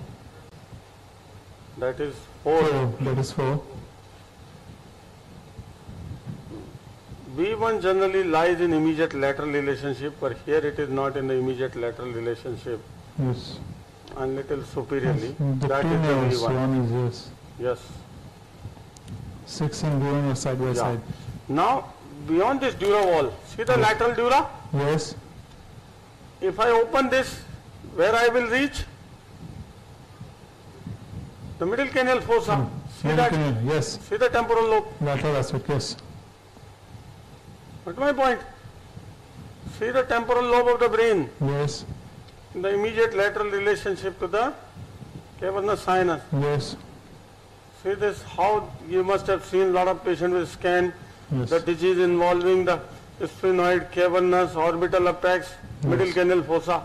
Yes. See how they are in close proximity. Yes. Now, if I see now, that is V1. We have seen above here. Now, if I open this between this, in this anteromedial triangle, between the V1 and V2. Yes. See, this is V2. Yes. V1 is above, and if I open this triangle. Yes. From where I bone removed, what will be there? See, if I open this triangle, anteromedial triangle, yes. what will be there? Again, temporal lobe of the brain. Yes, laterally. This is the commonest site where the angiofibroma extend into the middle canal fossa. Yes. See that? Yes. Temporal lobe. So if the angiofibroma extend, they just push inside the temporal lobe, not inside the dura. Yes. See that? Yes. You can just expose this region and pull that out. Yes. Simplest way. Yes. Okay? So Yes. the nerves are very clear? Yes, sir. We'll follow them as you go behind, how they are arising from the brainstem. Yes. And see about the optic now. I hope this region of the pterygopalatine fossa, orbital apex, superior orbital fissure, optic now, and this part of the carotid is very, very clear to everyone. Yes, yes. We have already had the sagittal exposure. This is now, we are coming from the coronal exposure. Then now, Dr. Jain, yes, sir, sir. can you help me? I wanted to know what is the relation with the Vedian canal and the internal carotid. Because most of the time when the Jain, when we are clearing off, it also invades into the Vedian canal. So we have to drill out that part. So always there is a fear in the mind that we go close to the internal carotid. You are 2 centimeter, more than 17 millimeter behind for the carotid. See this. The Vedian canal is here. Okay? Here. Sir. The JNA from the pterygopalatine fossa enters the Vedian canal here. Sir. Then this is 17 millimeter long, 14 to 17 millimeter long canal. Sir. The carotid is far behind there. See that? Sir. And it invades a little bit of it. Doesn't pass through all the way to the canal. Sir. So the concern is you should not leave behind the JNA inside this canal and drill out it completely. Sir. Drill out doesn't mean that you go all the way to the carotid. The moment you find the normal nerve, you have to stop. Sir. This is further, I am removing this bone to show you the lateral disc. See this pterygoid process? Now what do you do in the trans-pterygoid approach? Remove this and see there, lateral recess will be in front of you. Removal also by drill or by punch? Drill is the best. See that lateral recess? Yes. That's the sphenoid, that's the lateral recess. So in the trans-pterygoid you go head on. Head on through this pterygoid process. See this pterygoid process being completely removed. See that? Yes. Now you see, this is your sphenoid, this is your lateral recess. All in front of you. Can you see now? Yes. Is that clear? Yes. So there is nothing hidden now. See, this is your midline, this sphenoid sinus, and this is the lateral recess. So you remove the pterygoid process, it will be in front of you. I hope it is clear. Yes, sir. See the lateral recess, and it is bounded superolaterally by V2. See that? I hope the anatomy is clear to everyone.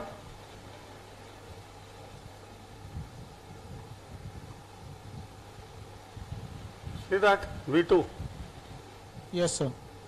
Lateral recess sphenoid leaks are not uncommon, and this is the approach to address them. Once you see the lateral recess like this head on, you just see where the encephalocele is coming from, mostly here. The superior lateral aspect in the lateral recess where you see the encephalocele, and plug that and close the CSF leak from the lateral recess. So the approach you need is trans-pterygoid. See, what does it mean? Removal of the pterygoid process thoroughly. Can you see? Yes, sir. That is trans-pterygoid approach. Yes. Yes. No. You don't have to cut. See, the V2 is always preserved. See, the V2 and the ganglion is there laterally. Yes. you sacrifice the median nerve. See, with a 0 degree, you see the lateral recess directly. That is what the transpterygoid approach is.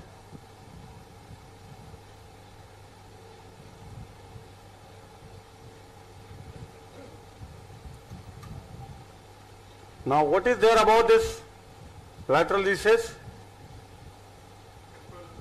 Again, the temporal lobe of the brain is all underneath the middle fossa. So, the temporal lobe, dura, subarachnoid space communicates with this. That's how the lateral recess leak comes. See that? If I drill above this, into this, I will be again in the temporal lobe. So temporal lobe, temporal lobe, temporal lobe, temporal lobe, this entire middle cranial base. See that? Yes, sir. But this is always above the level of the V2. So V2 is the great landmark. Now see, I am pulling it down.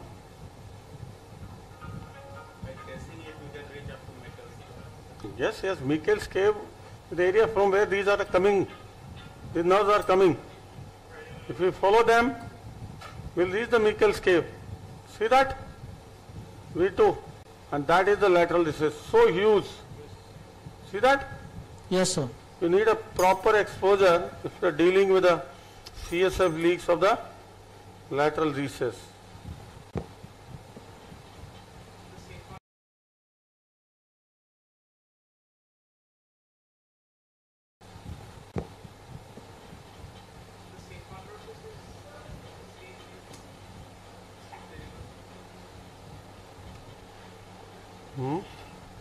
Pterygospheroid synchronous is what? The pterygoid process attached to the sphenoid bone here, and at this level of the attachment is the median nerve.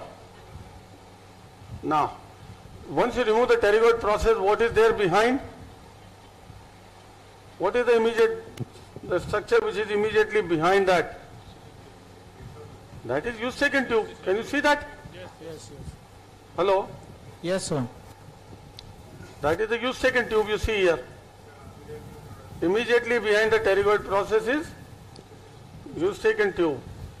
Now I showed you yesterday the parapharyngeal space, which is in the JNA case between the tensor pallati and the, see this vertical muscle going from here. Yes. That is tensor pallati. Yes. The medial pterygoid, yes. This muscle, I'll show the direction, this muscle, below. Yes. Below. Yes. That is going towards the mandible, yes. Laterally and down. Tensor pallati is going up, and that is the parapharyngeal space. If we go behind, we'll see the carotid. I told you this Eustachian tube. What? Yeah, leading to the pre-styloid parapharyngeal space.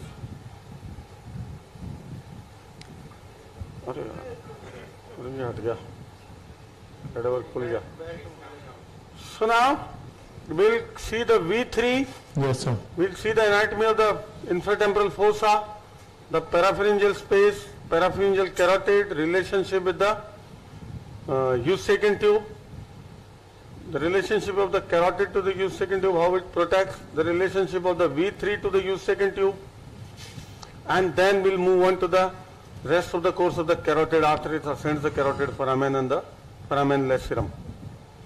Okay, and then we'll go to the suprasellar anatomy. Very soon we'll have a break of 10 minutes and we'll be back in 10 minutes. Sure, sir. Any questions so far? We'll be surely coming in 10 minutes because the next anatomy is very, very important, very crucial in the deeper areas, particularly the carotid vessel and its relationship. Yes.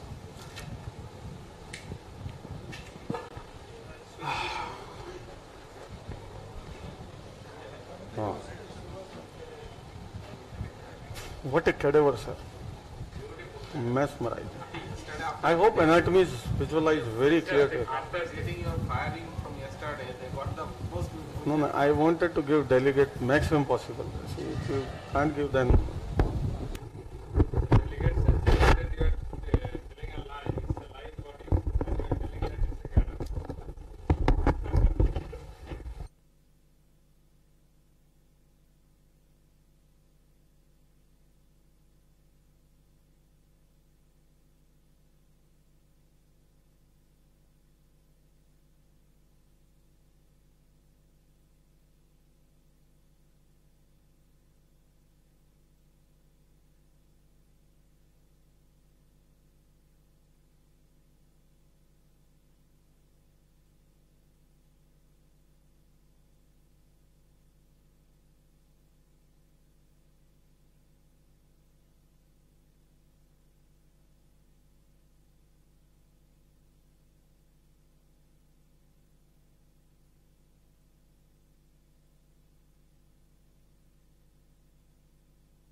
anybody interested to get registered for the head and neck surgery, this workshop in Udushi, they can register here with Dr.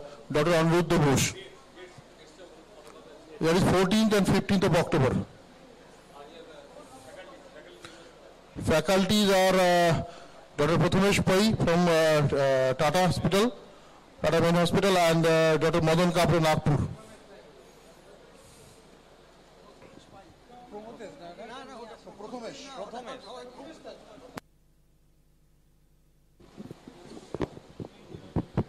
On behalf of AY Siliguri branch, I would like to announce that our second annual conference will be on 8th and 9th December of this year.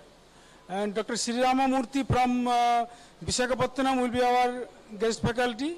Our theme of conference is endoscopic ear surgery. All are requested to attend this program. Thank you. Attention please. We have prepared 10 CDs, audited CDs of Dr. Vijayendra. What he had performed our last workshop at Uttar Shandeshi. So the 10 CDs has been sold already. If you are interested in audited CDs of Dr. Vijayendra, operation plus cadaver, you please contact with any Uttar Shandeshi member or Shravani. On request, we will supply the audited CDs. Only rupees 500. You please audited CDs of Dr. Vijayendra, what he had done, our last workshop of Uttar Shandeshi, cadaver and live surgical operation. There are two series compiled with the operation and the cadaver. We have prepared 10 CDs. We have doubt, but 10 CDs has been sold. And there is waiting list for another 30 or odds. So if you are interested, please contact Shravani or any member of Uttar Shandeshi.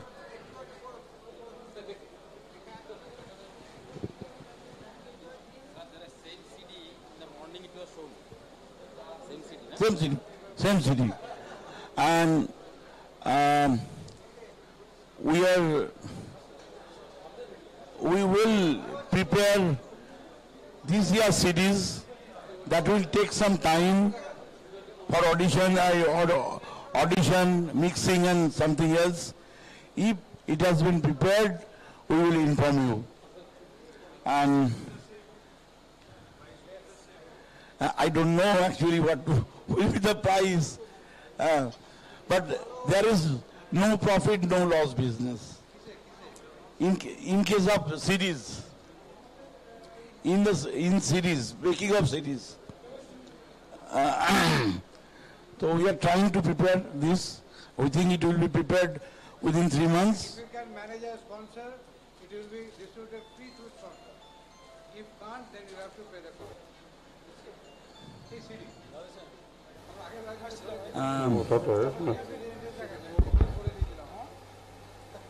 Again, there is a message for those who are not present today. We will send the certificate. Who are not present, please send the message to your friend that we will send the certificate through Shravani. Last year, Shravani supplied the certificate. We will send them all after completing this workshop by Shravani. नहीं बड़ी गाँव से मदद है जो थोड़ा इसको हटाऊँ यार इसको तोड़ दे फिर स्टार्ट करते हैं लेट मी रुक जा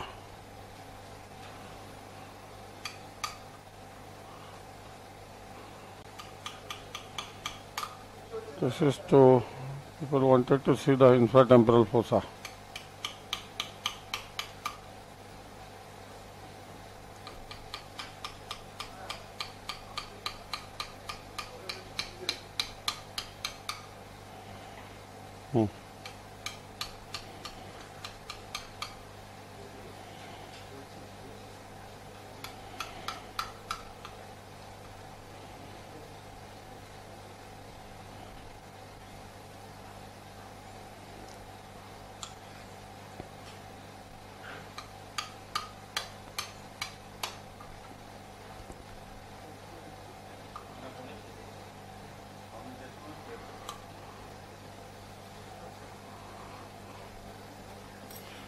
Can you start?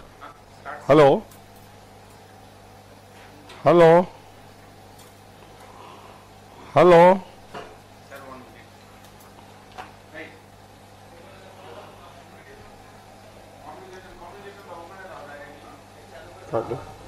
Hello? Hello, can you hear me? Yeah, I can hear you, sir. So we are back now Okay, to sir. continue it further. And we'll go into the other areas which we have not done so far. This is what the posterior superior alveolar vessels, that is infraorbital vessels. Can you see? Yeah, I can see, sir. To orient you once again, for the people who were not before, what we have done so far. Right, sir. This is the left side orbit. We have done a 1.5 decompression. Okay. And above the modified Lothrops. Yeah. We have done. That's the complete cubiform plate with the anterior ethmoid vessels. Yes. And here behind are the posterior ethmoid vessels. That is the posterior ethmoidal artery on this side. Yes. And same is on this side, anterior to the optic nerve. Yes, sir. Then the optic nerves. Okay. Sella, both cavernous carotids. Yes. This side cavernous sinus we have opened. Yes, sir. And this continuation into the superior orbital fissure. Yes, sir. This is superior orbital fissure. Okay. Below that, for the optic maxillary stud we have removed, and this is the V2. V2. Okay. This is the sixth nerve. Yes. And the V1. Yes.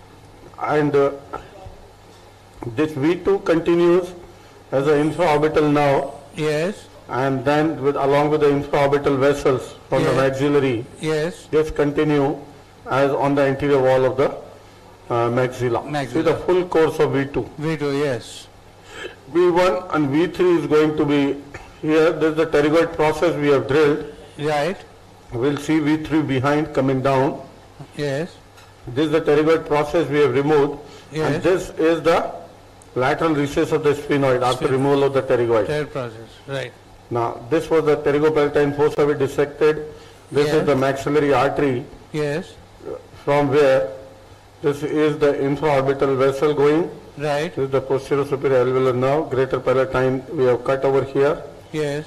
We have seen behind the palato-vaginal canal and the this Vedian canal. The Vedian canal is here. Palato-vaginal was here. Okay. If you see, that is palato-vaginal, this is Vedian. Vedian, right. And this Vedian, section karna. This Vedian is a great landmark for the foramen lacerum to locate the carotid artery. Right. In tumors, when you are working with the skull base, Right. you need all these landmarks for the carotid artery. For different segment of the carotid are the different landmarks. We'll see one by one. Okay. For this anterior band of the carotid, you see the sella is a great landmark. Yes. Here was the lateral OCR which we have opened up. Here is the medial OCR. Yes. Opticocarotic recess. Yes. And this is the floor of the sphenoid. Yes. You see in this groove is the Vedian nerve going. That's the probably Vedian nerve. Vedian nerve was going here in this groove. See that? Yes, yes. And this is crossing the carotid vessels at this junction, and then it continues coming from there as a GSPN formed as a Vedian over here. Right. Now it is the nasopharynx, both Eustachian tube in picture. That's the floor of the nasopharynx. Give me the straight through cut. This is the soft tissue of the floor of the nasopharynx. This is very tough tissue. The periosteum here. Yes. And we can flush this with the floor. Now, after removal of the pterygoid process here, see that? Yes. What is this? This is Eustachian tube. Eustachian tube. That is the muscle here. That is tensor palatini. Can you see this long muscle? Yeah. Vertically going. Yes. And here below, and this, that is the medial pterygoid muscle. Okay. In between this fat and this space is leading to the parapharyngeal space. Okay. Okay. Now,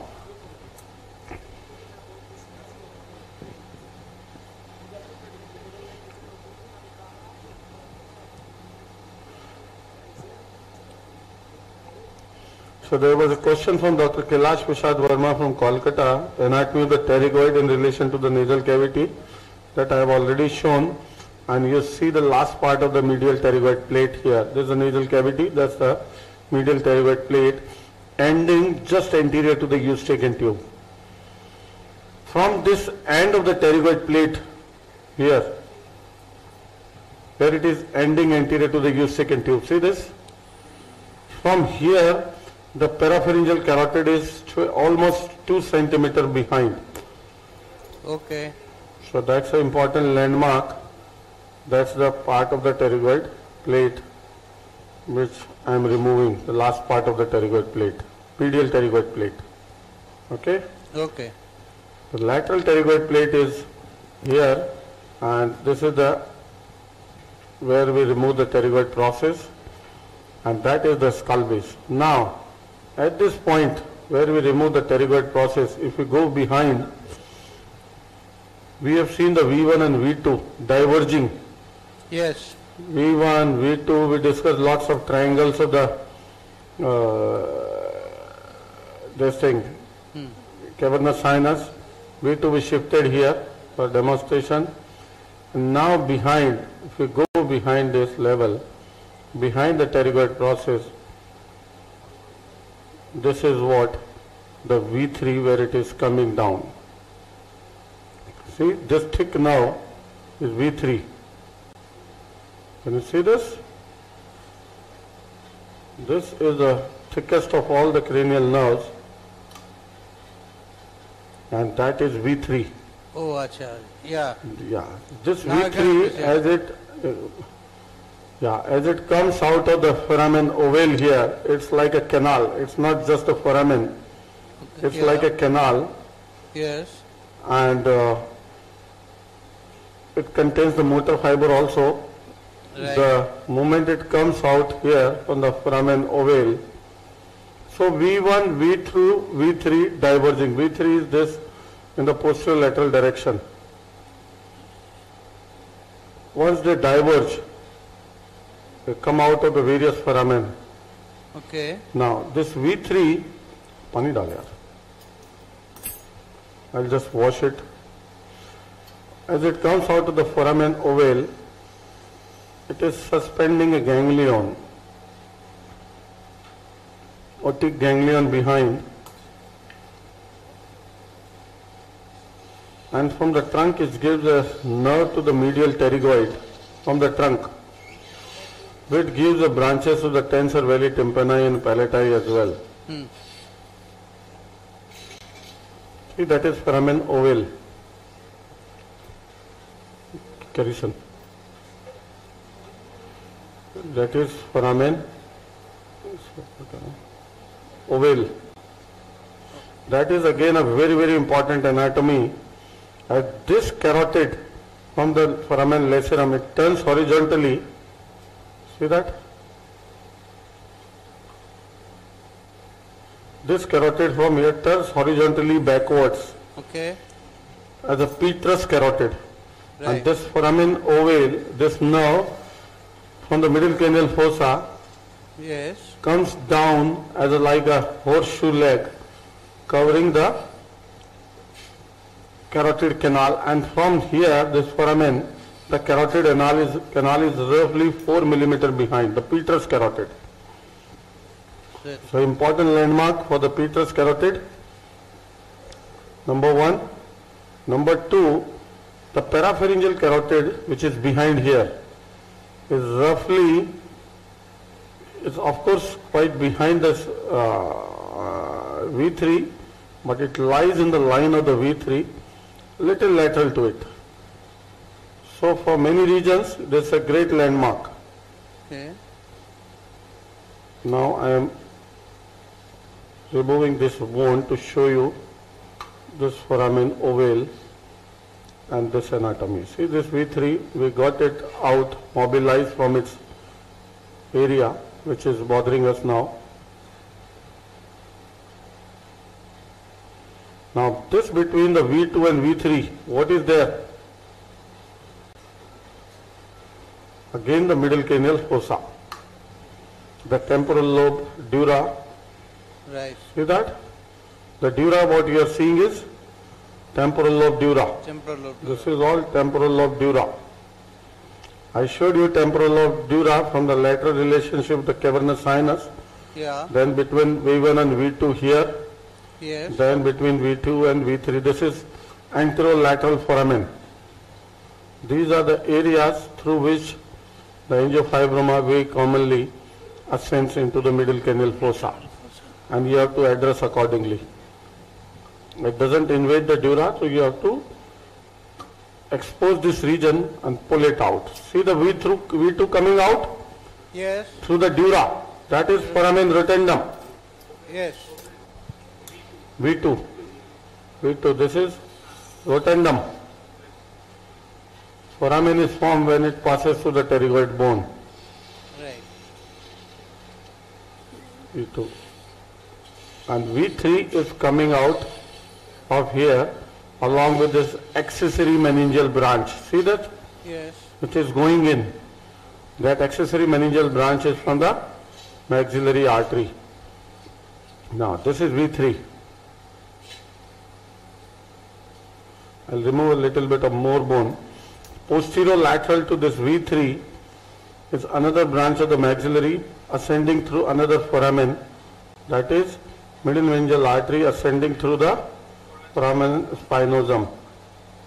Right. This is oval.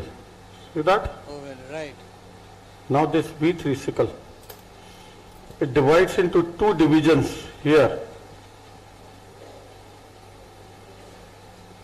The anterior division is a sensory one supplying all these infratemporal fossa muscles, and posterior division is important and it divides into three major branches. See the one goes laterally, that is the auriculotemporal nerve. Can you see that? Yeah, I can see. Then it gives two branches which run downwards in front of the medial pterygoid. Okay. The medial one is the lingual nerve and the lateral one is the inferior alveolar nerve. Okay. See those nerves? Can you see those? Not very clear, sir. Now see. I will clear from this soft tissue.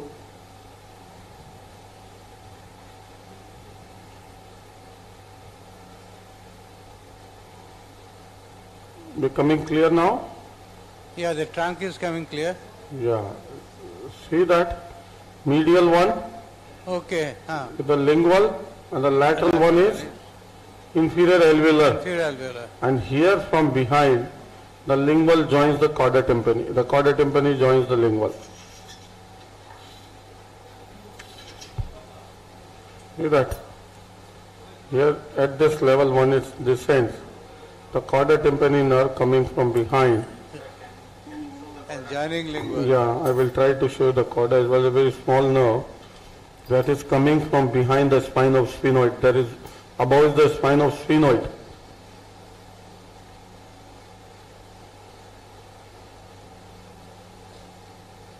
That is the spine of sphenoid. Yeah. It is coming from behind that. I will show the two structures in relation to the spinal sphenoid. Behind is the chorda tympani and anteriorly is the auriculotemporal. And another structure which is behind that is the middle meningeal artery.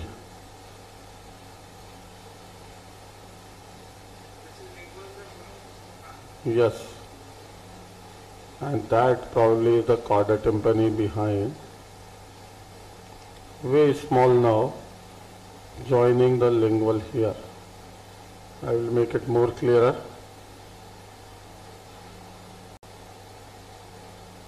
So these nerves, see, that is auriculotemporal. See that? Yeah. That comes out medial to the temporomandibular joint. To this auriculotemporal has a close relationship with the maxillary artery. It winds around the maxillary artery where it runs up in the foramen spinosum.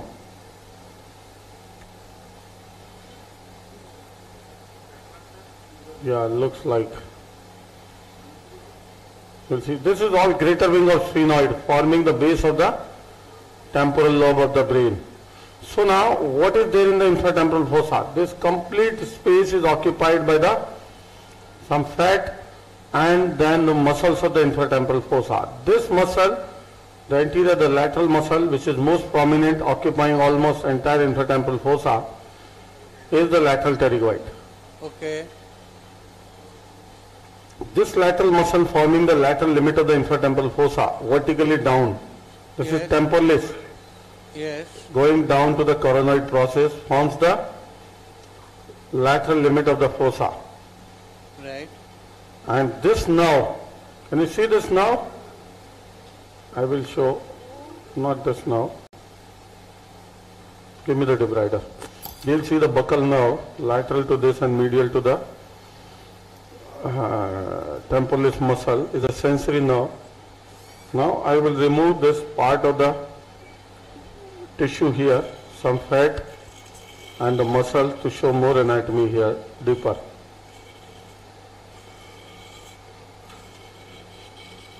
What's up there? Hold it.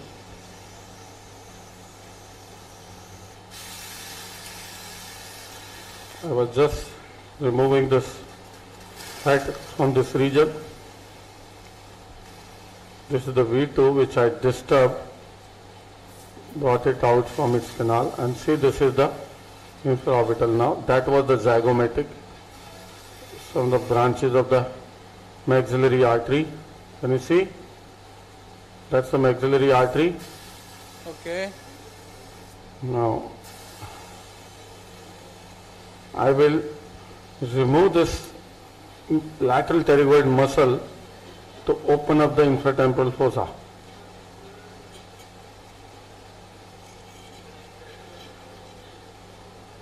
This is the fat which I am teasing out.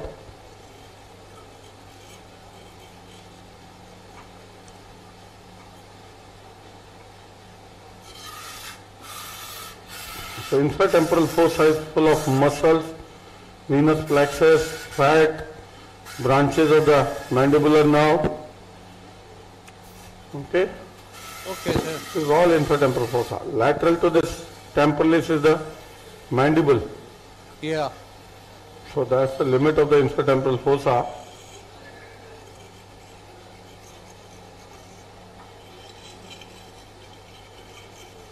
This is greater palatine. This is greater palatine. This is infraorbital. I am removing all this.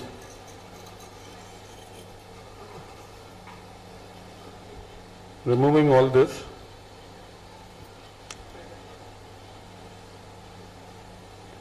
The infraorbital nerves. I am cutting off the vessels.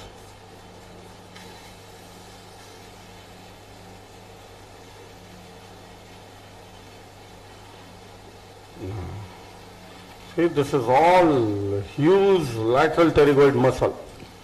It arises medially here from the lateral border of the lateral pterygoid plate which we have removed. You have seen. And from the greater wing of sphenoid as well, the upper head and lower head. And then goes laterally to converge on the neck of the mandible, neck of the condyle, this lateral pterygoid. Now this is the lingual nerve, you see. Yeah. The inferior alveolar nerve goes laterally to enter into the ramus of the mandible. Yeah. I am removing this pterygoid muscle to show you the entire infratemporal fossa. This is all below the greater wing of the sphenoid. Yes. See the thick muscles, all full of muscles.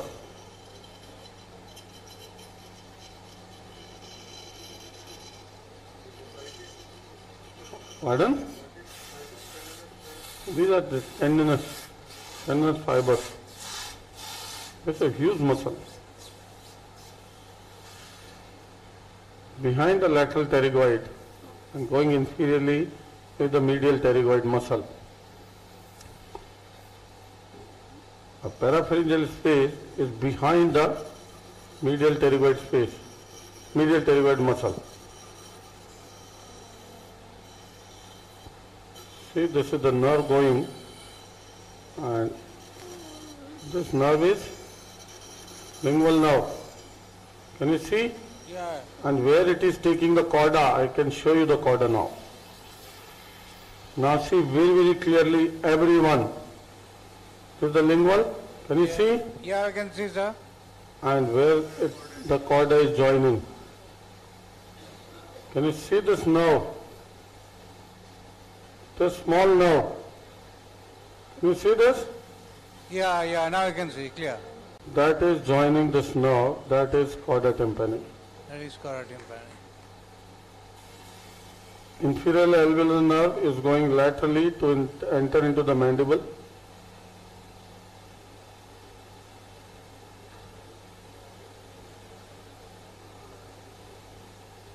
This all muscle I have to remove thoroughly. See this? That's the medial pterygoid muscle. Yes.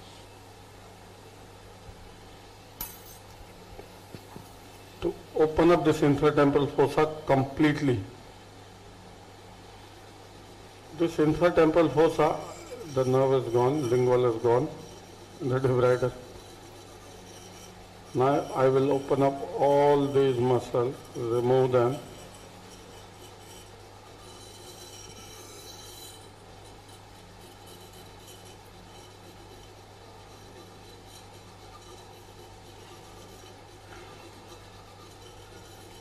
Once we clear off this infratemporal fossa and reach behind, then I will show you the landmark for the carotid artery. See what is infratemporal fossa composed of? All muscles.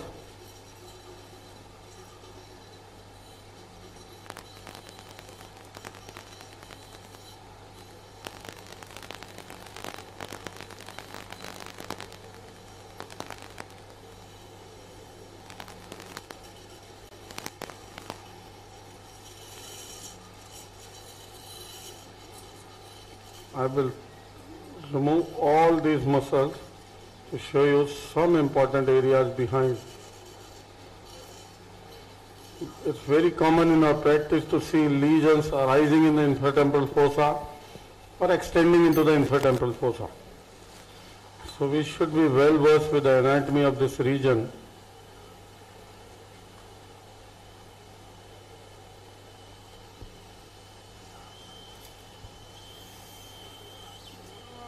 See, such a big space, and this is all underneath the, see the roof is formed by this, what is that? See that? Greater wing of sphenoid. See that lateral branch, that is Inferior alveolar. Inferior alveolar. I'm cutting here because I have to remove the muscle fast. Now we have time limit also, we have to finish a lot of things. I'll just give you orientation everywhere. Where is what?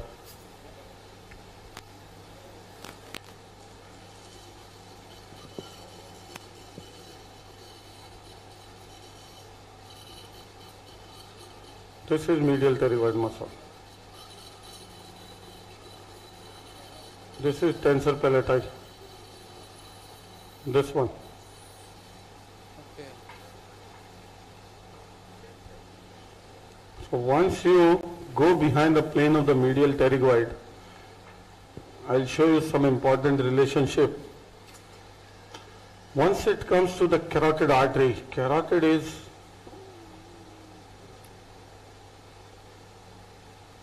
quite deep in this parapharyngeal space.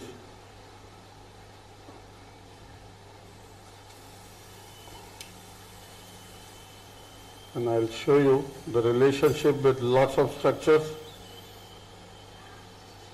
particularly the relationship to the medial pterygoid, that is deep to it, relationship with the styloid process, relationship with the Eustachian tube most importantly,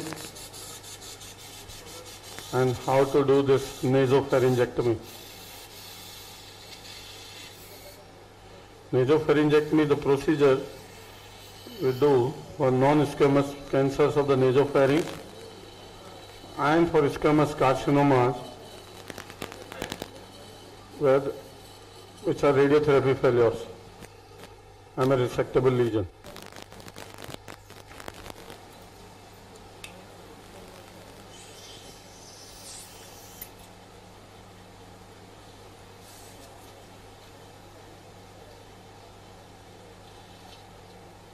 Now, this is your nasopharynx, this is Eustachian tube, behind which is the fossa of Rosenmuller.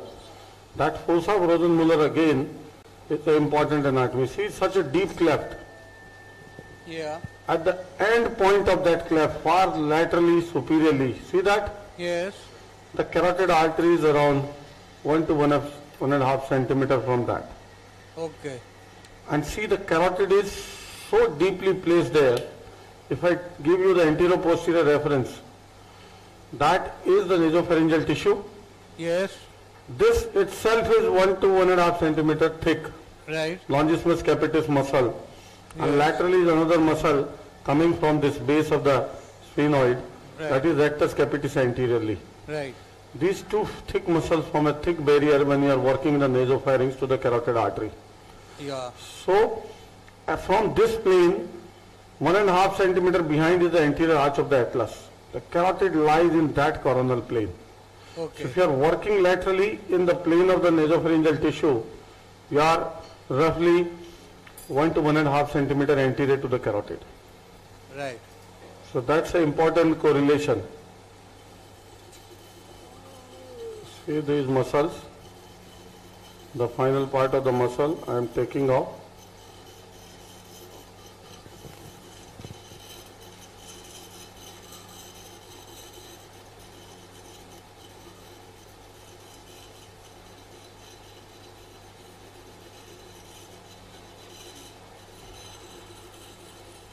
And see this Eustachian tube protects the carotid like mother. It goes all the way anterior to the carotid. Even the parapharyngeal carotid, as long as you stay on the Eustachian tube, your carotid is away. Number one. Number two, the levator muscle. Let me show you the levator muscle.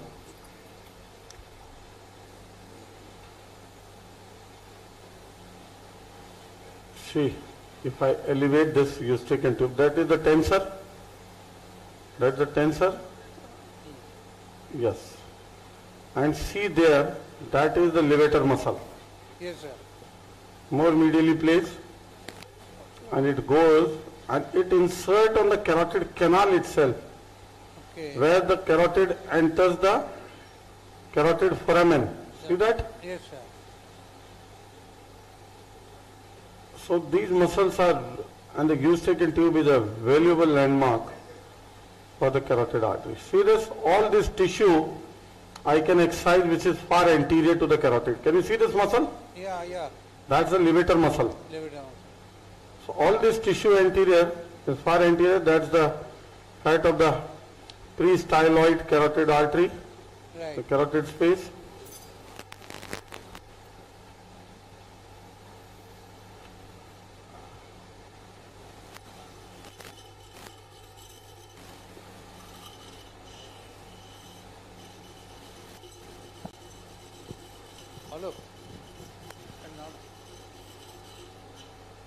Now, if you go superiorly at this plane, I will show you some vessel which is very, very important.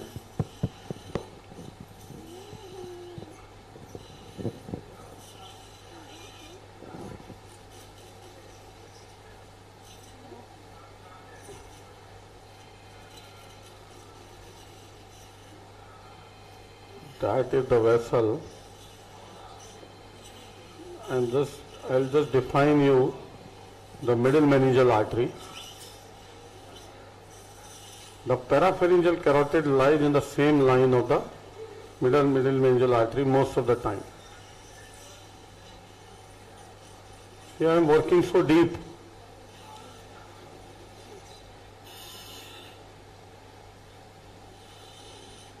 Now let me cut the auriculotemporal to orient you. The auriculotemporal is running horizontal. Did you see? Hello? Yes. See, that's the V2. That's the auriculotemporal. Okay, just to show you the idea of this greater wing of the sphenoid. Right.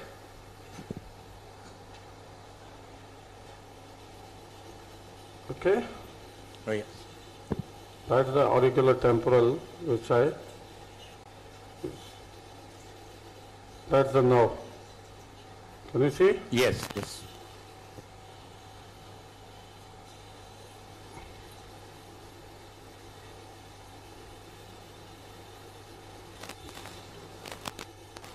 मैं देखो काटने के दे यार कुछ. I am cutting off it completely.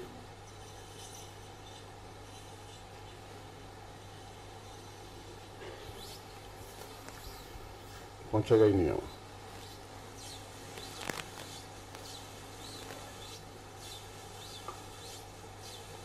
That's all greater wing of sphenoid. See that? Yes.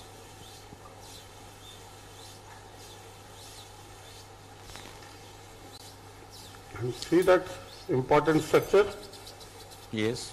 That is the spine of sphenoid. Okay. That is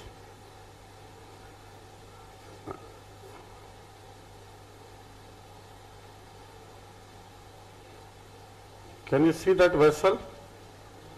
Yeah. Can you see that? Which that vessel? Is the middle meningeal artery. Okay.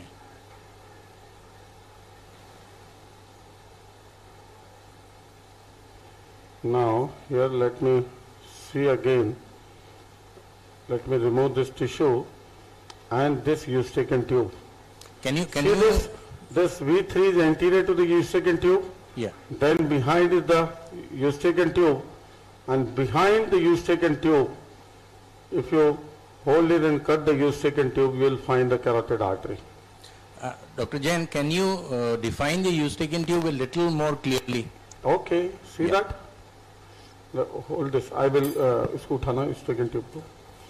I will hold it, elevate it and show you. See this eustachian tube? Yes. Okay. I am cutting off. Can you see this levator muscle? Yeah. That's the levator.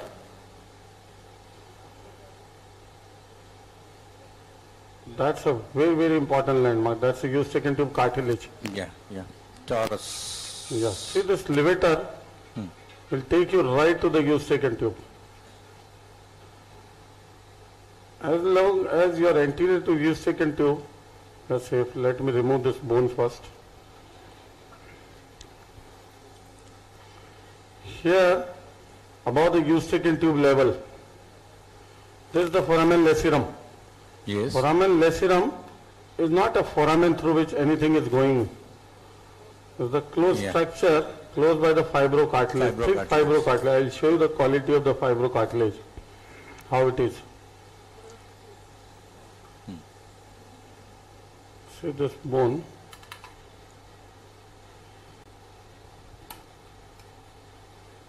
I'll remove this entire bone to show you this critical region very, very clearly. See, that's the upper surface of the Eustachian tube. Yes. Cartilaginous part. Yeah. And that's the region of the foramen lacerum. Right. See the carotid?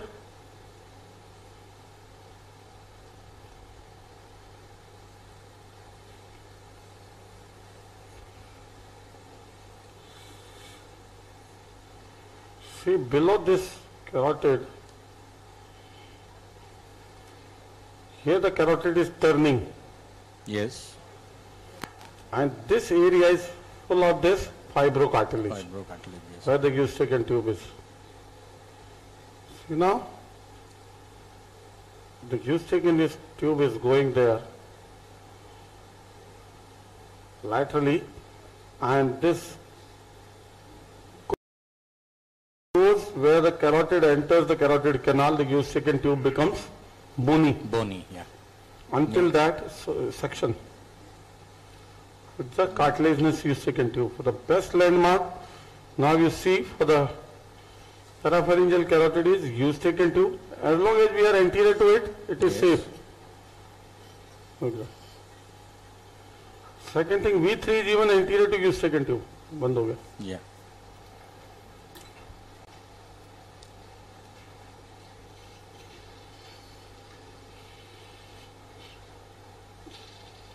And see, that is the levator muscle. Yeah. Levator muscle insert on the carotid canal just anterior to where the Eustachian tube, carotid enters the carotid canal. Yeah.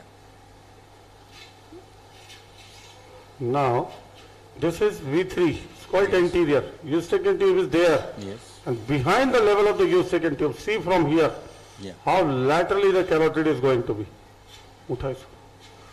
Now, I am going to resect the Eustachian tube to show you the relationship and how the nasopharyngectomy is done. See in that? Okay. Yes.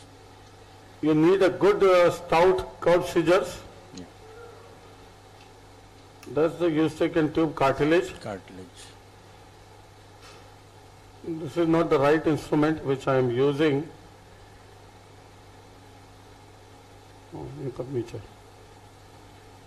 See, that's the region of the foramen lacerum. Yes. Here I can separate it. This is the fibrocartilage. This is all fibrocartilage.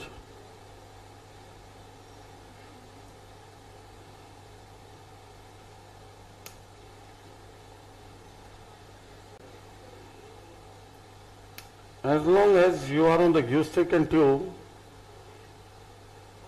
you are now see? Yes. I am cutting through the Eustachian tube.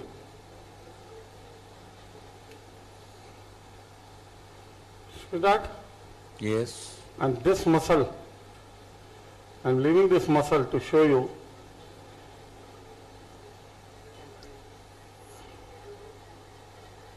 ज़्यादा मत दिखा ना.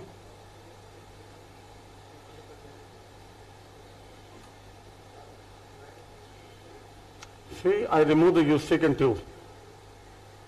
क्या खींच रहा है? Okay. See, that's the tissue. That's the levator going. Can you see this levator going? Yes, yeah, going down. This muscle I wanted to keep to show you where the carotid is. See the carotid artery there behind. Now, best landmark is this levator muscle. See this? Yes, yes. Now, we'll follow this.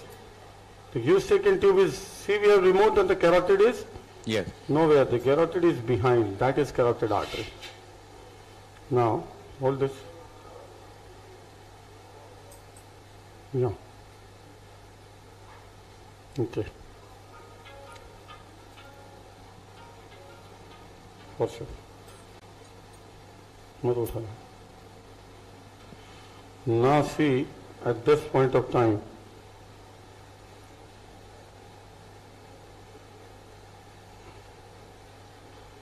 that withdraw. That is the levator muscle. Yes.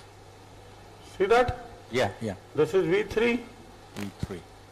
And at this point, where the levator is going here, see the carotid artery is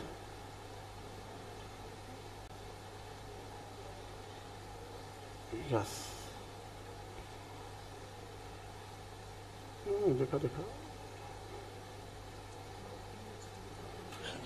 That is the carotid vessel. Can you see something glimpse of it? Yeah. Yes. I will remove. Withdraw the scope. Up kar. Up close. See, I am removing this levator muscle. Okay. This is inserting right over where the carotid is entering the Eustachian tube. Can you see here? Yes. Can you see this another vessel? This vessel? Yeah, yeah. Huh? Who said? See, that area is the carotid artery here. And see this vessel, what you see anteriorly running, that is most likely the ascending pharyngeal artery. Okay. Ascending pharyngeal is a branch of external carotid. External carotid. As it runs, it divides into two branches. One is the pharyngeal, this is what, and another is the neuromeningeal, which enters the jugular foramen. Okay. Now see, this is ascending pharyngeal. Can you see? Yeah, can you clean up the area a little bit? Yes. I will show. Yes. And now I will remove this little bit of the periosteal sheath over here. See this V3? Yeah, V3. Just keep it in the line so that you have to go behind. Okay. Okay? Right. Now I will remove this tissue, debrider. See how deep it is. See, now we are going deep to this plane of the posterior muscles. Okay. Here. Can you see? Oh.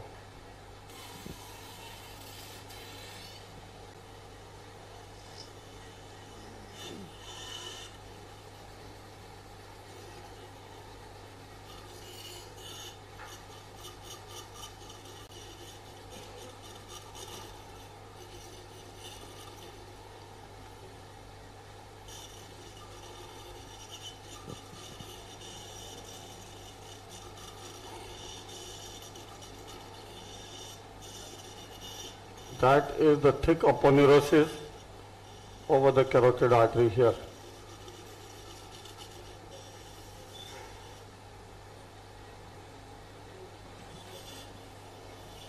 Another important thing I can feel is the styloid process, which is immediately lateral to the carotid.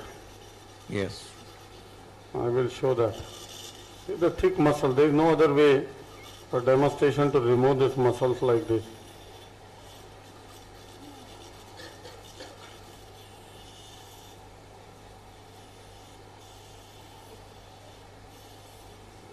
That's the carotid artery.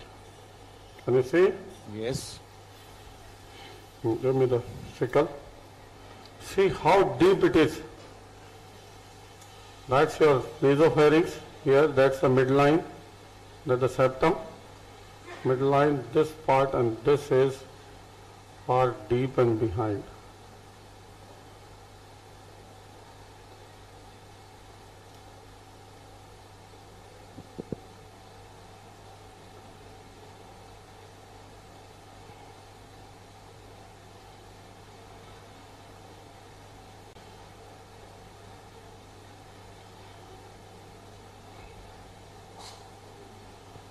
So much of thick tissue. See, God has protected this artery from us surgeons.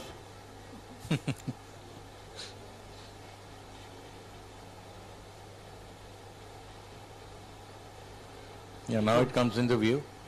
Yes, yes, you will see the full view.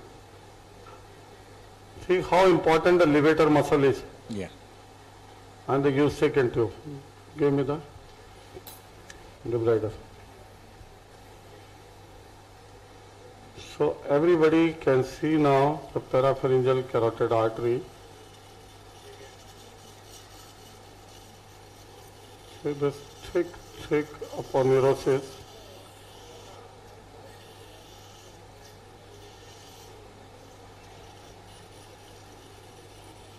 See such a thick tissue anterior to it. So well protected. Yeah, very well. See seen this now. muscle. That was the longissimus capitis. This is rectus capitis Rectus anterior. capitis anterior. So from nasopharynx, if you are operating, these are two thick muscles which are separating the Eustachian tube and protecting us.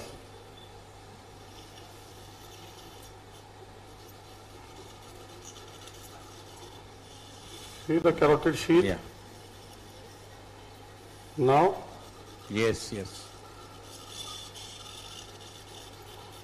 That's the parapharyngeal carotid.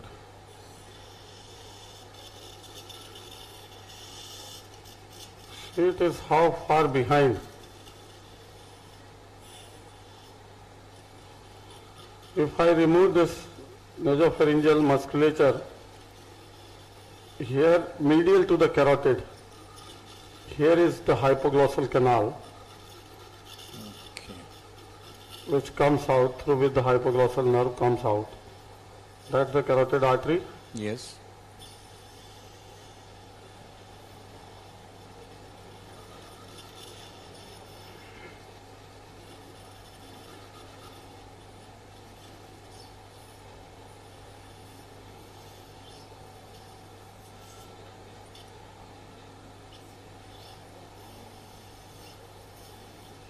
See the thick carotid sheath.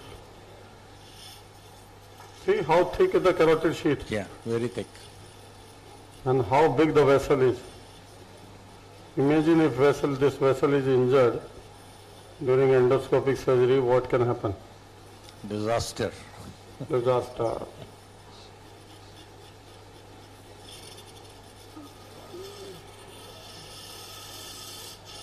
That's the carotid artery. Many a times we are scared of this artery. See how posterolateral, that is the midline. Yeah. The septum. See that? Yes. And see where this is the nasopharyngeal musculature. And see where the artery is. Deep. Far away. No need to get scared, get oriented to the anatomy. And that fear of this injury to this vessel makes the surgeon do under job. Can you see this? Yes. That's the parapharyngeal carotid. What is it now? Here it enters up into the carotid canal, the bony carotid canal.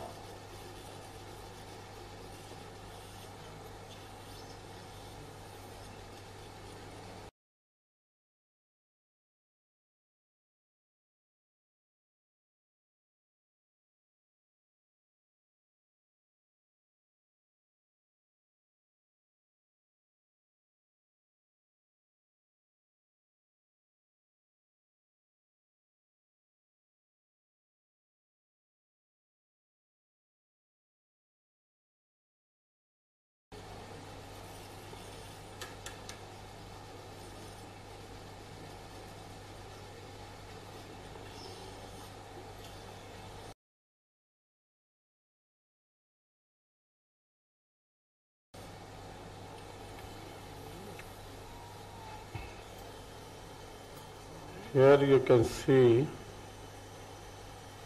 where this vessel enters into the carotid canal. Where's the styloid then? styloid process? This is styloid here. Yeah. Okay, let me show you the styloid Yeah, first. just define the styloid. Yeah, I will show you. I will just open up and show you the styloid. Just here it is. This is the styloid.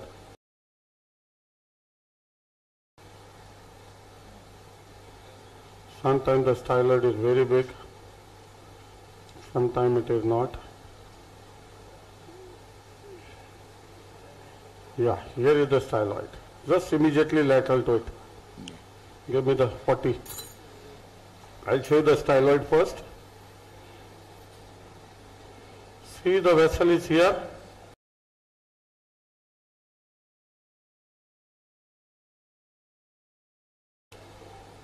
And in lateral relation to the vessel,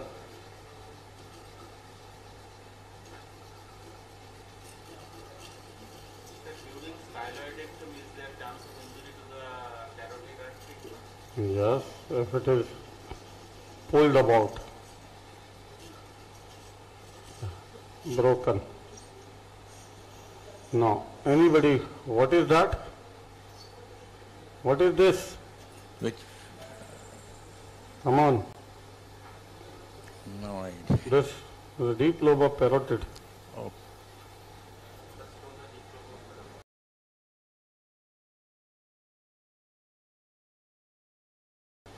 Yes, it is here. I will remove this V3.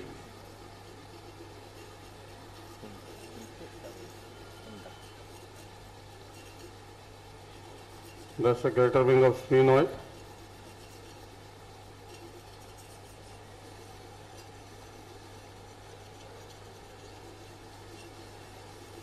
Opening of the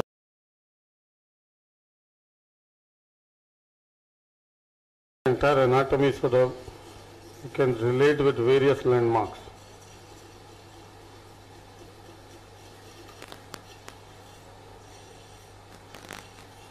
Can you see the styloid?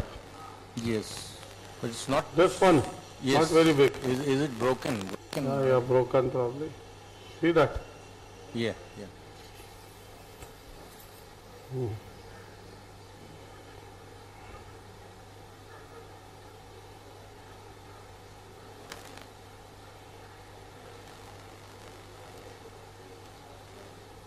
That's the bone. Yes. See that? So that's... And that is the carotid. Yeah. Okay? Now, where it enters the bone, we are reaching there. Now see, this carotid coming, going posteriorly and behind, and then coming down as a vertical petrous, and then continuing with this. So we need to see this entire course. Okay? And the further course of the carotid inside the, see this parapharyngeal? Yes. And that is paraclival. Paraclival, yeah. Okay? Yes. What is there in between? The petrous part. Horizontal and vertical.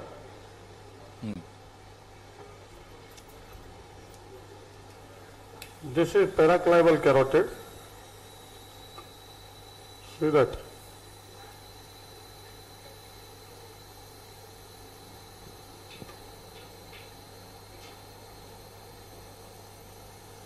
See that paraclival one?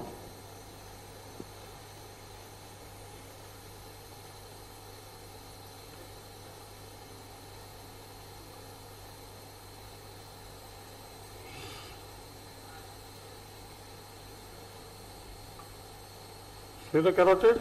Yeah, that is paraclival. And see this branch, it is going laterally from here. That is the inferolateral trunk in the cavernous sinus. Okay. See in the cavernous, some important thing. This is rising from here, that's the lingual, see this lingula. It is rising here in the cavernous, vertical, then horizontal, then bend.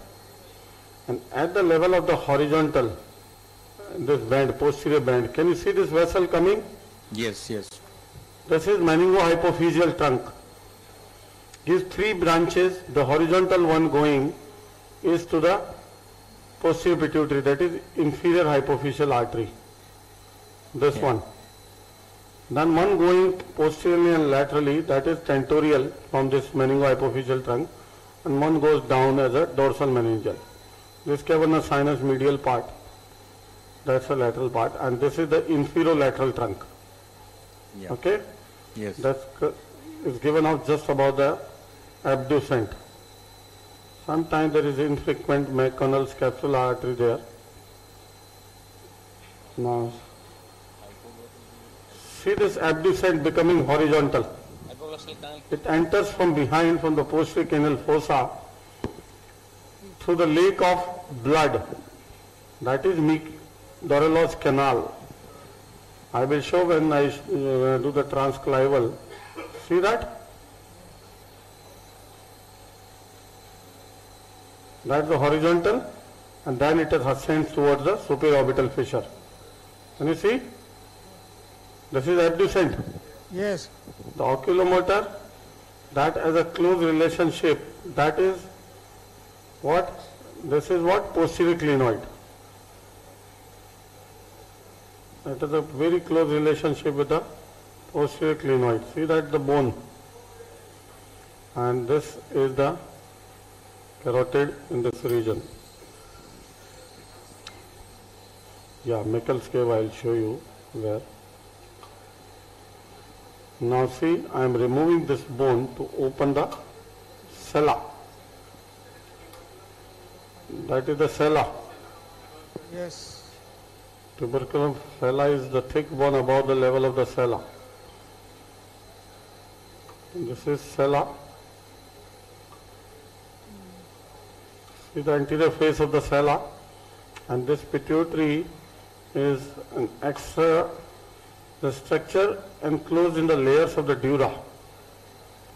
Yes. So, wherever the bone is, there is a periosteal layer, the dura along with the meningeal layer. See the pituitary? Yes. And see, this is separated from the cavernous sinus through some ligaments. These are known as dentate ligaments.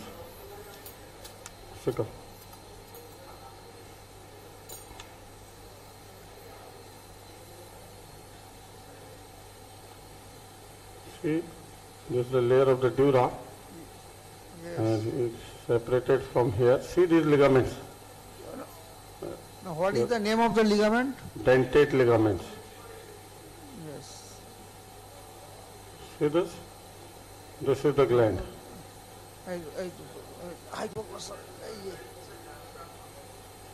Diaphragm is above.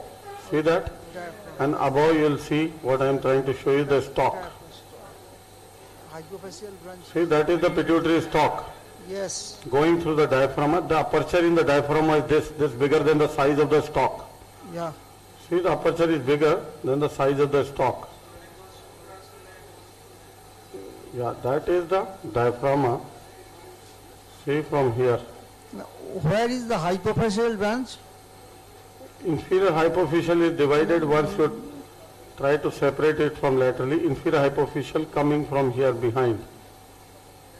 See here, that is inferior hypophyseal, the opposite side. In pituitary transposition, like what I am going to show you, you have to separate the pituitary from both sides and transpose it above Yes. with the stalk.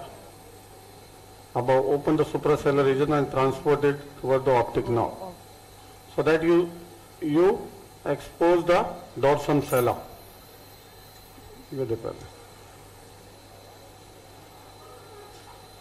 See, that is the plenum. Yeah. Now, if I open up the plenum, see the optic chiasma behind.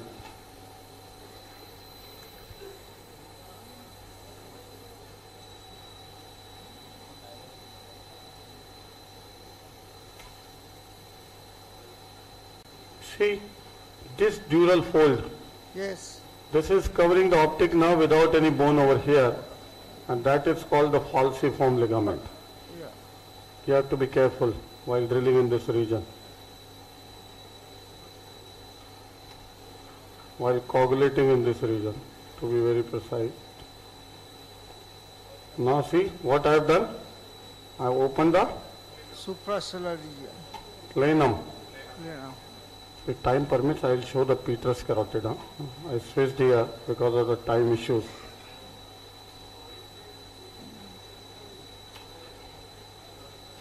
In the live surgical situation, you thin it out and then open it from anterior to posterior, this bone. See this dura? Yes. Do circulate.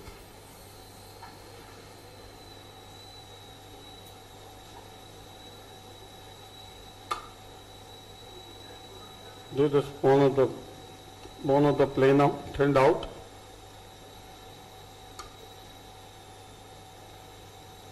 I am doing very fast now. In the given time I can show you maximum. See that? The bone gone? Yes. That bone I want to remove, and that is the supracellular region, the plenum. See that? Yes. Now see the chiasma. These two optic nerves, if I open up this dura, see there how they form chiasma. Can you see? Yes, yes. And where the pituitary stalk going? There. Yes. See the pituitary stalk. See this stalk? Yes. Now over the chiasma, see there is a plexus of vessels. Now these are two frontal lobes. Yeah. And this is interhemispheric fissure. See these two cerebral, anterior cerebral arteries. Yes. Coming from both sides, one from this side, one from this side, and forming this anterior. See this? Yeah. Forming the anterior communicating vessel. Can you see that? That is known as ACOM, and that goes anteriorly in the interhemispheric fissure. See the chiasma, stalk, and the pituitary. Yes, yes. All clear? Yes.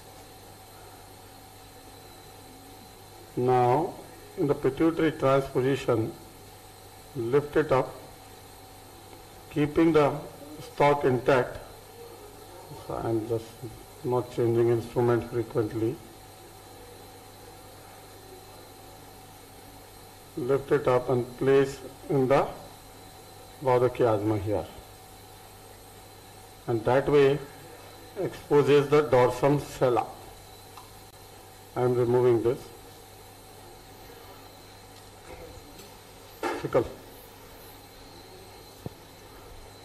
See this important region. That's the stalk, that's the pituitary. You can place it above and expose this region, that is incisors, for this region of the dorsum sella. See along with the stalk? Can you see? Hello? Yes, yes. I am going little faster. See now. What is this? The dorsum sella. And these are two posterior clinoid processes on both sides. Yes. See that? Now this carotid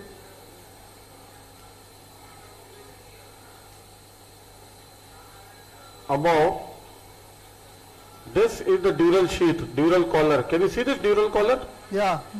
One coming from the inferior side of the clinoid, one coming from the superior side, and the carotid is fixed in this dural collar here. Collar, that is proximal and distal dural ring. Okay?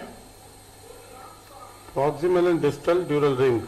See from this part of the carotid, what is the first branch arising? Arising from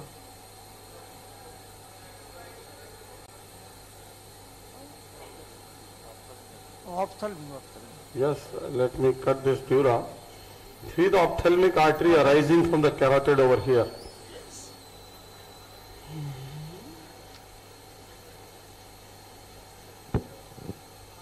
That's the carotid. See the retrograde branch, the first subarachnoid branch. See, this is the ophthalmic artery. Arising, see this? Yes. And going in the optic canal, retrograde. Yes.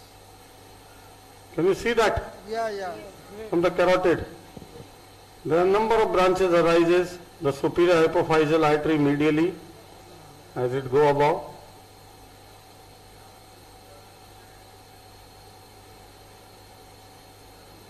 Anterior choroidal, anterior communicating. There are so many vessels arise, posterior communicating. See, this is the optic. And now, as it goes above, see this carotid.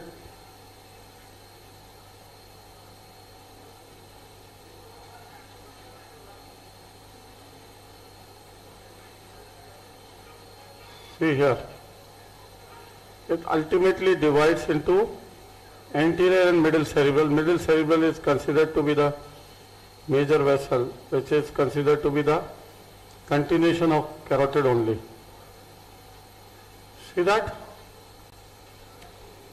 This carotid, this is giving anterior cerebral here and the middle cerebral laterally. Yeah, that the bigger one laterally going is the middle cerebral. Now what I am showing, this posterior communicating branch given off from the carotid here, that is the important vessel for the cross circulation that joins the posterior cerebral artery, which is coming from the basilar. Basilar is the posterior circulation vessel that is formed by joining the two vertebrals. Now see the carotid. I haven't removed the posterior clinoid, it's so big. See that posterior clinoid? Yes. So big. It gives number of branches here. That is the anterior cerebral. And the most important vessel is the posterior communicating scissors that runs with the oculomotor to join the posterior cerebral and completes the circle of Willis.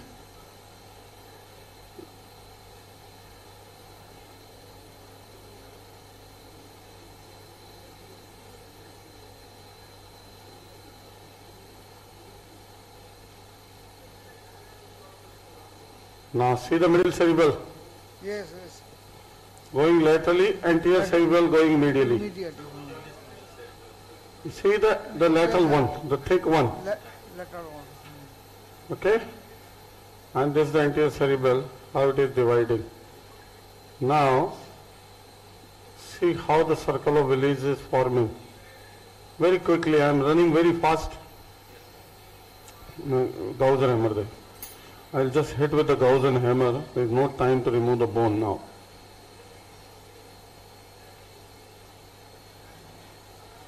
I will remove this part of the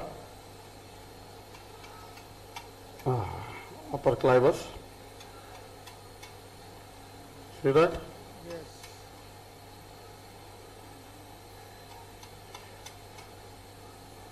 See this bone? Yeah. Now see, once I remove this bone, what is there behind? Behind is the posterior cranial fossa. That area is known as interpeduncular cistern.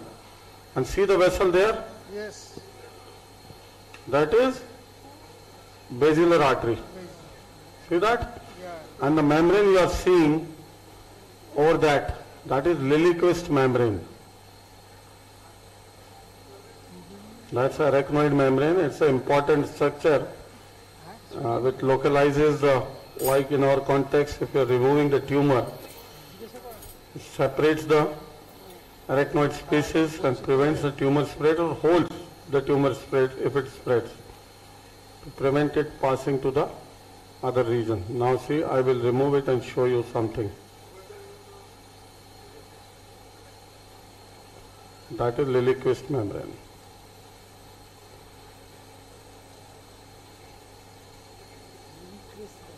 Oh my God. How to get rid of this? No time.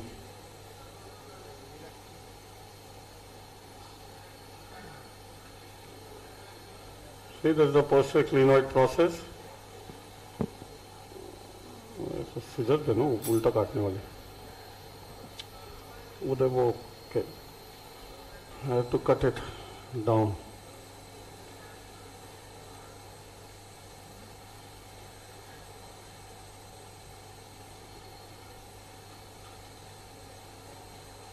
बस काटने से यार किसी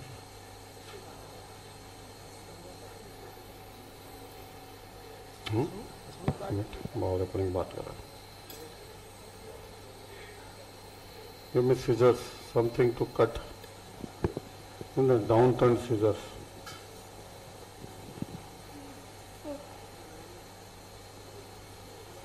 See this, little bit I have cut. See there, the basilar artery, and where the basilar is going. See here, I am in the interpeduncular system, in the posterior cranial fossa. See this, opening the liliaceous membrane. See the part of the brainstem, this is pons. See it, the four vessels. This is the superior cerebellar and the terminal is posterior cerebral. This joins. This is the posterior communicating vessel. See from the carotid, completing the circle of Willis. Posterior communicating, the posterior communicating from the other side. So carotid and basilar circulation is joined. That's the oculomotor nerve. See here. The same oculomotor we are following. See that? It is here. The same nerve. See that? The oculomotor. Can you see? And that's the posterior communicating. Lots of. Now see, this is the superior cerebellar. This oculomotor runs in between these two nerves, vessels. Okay? Now, here, I will show you later. The other cranial nerves in this region, I can see the glimpse of that's the, which cranial nerve? These are all cavernous sinus nerves. Now, can you see something there up? Two rounded structures. What is the mammillary body? See the pituitary. If I come from above, see that? See what is this membrane which I am going to open now? See this? See this? I have opened. See that? That is lamina terminalis. That is going to the about to the corpus callosum, forming the floor of the third ventricle. Now see, this is lamina terminalis. See this about the mammillary bodies, what I am opening.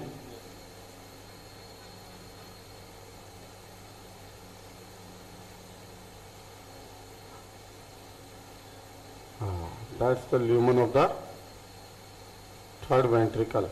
Can you see?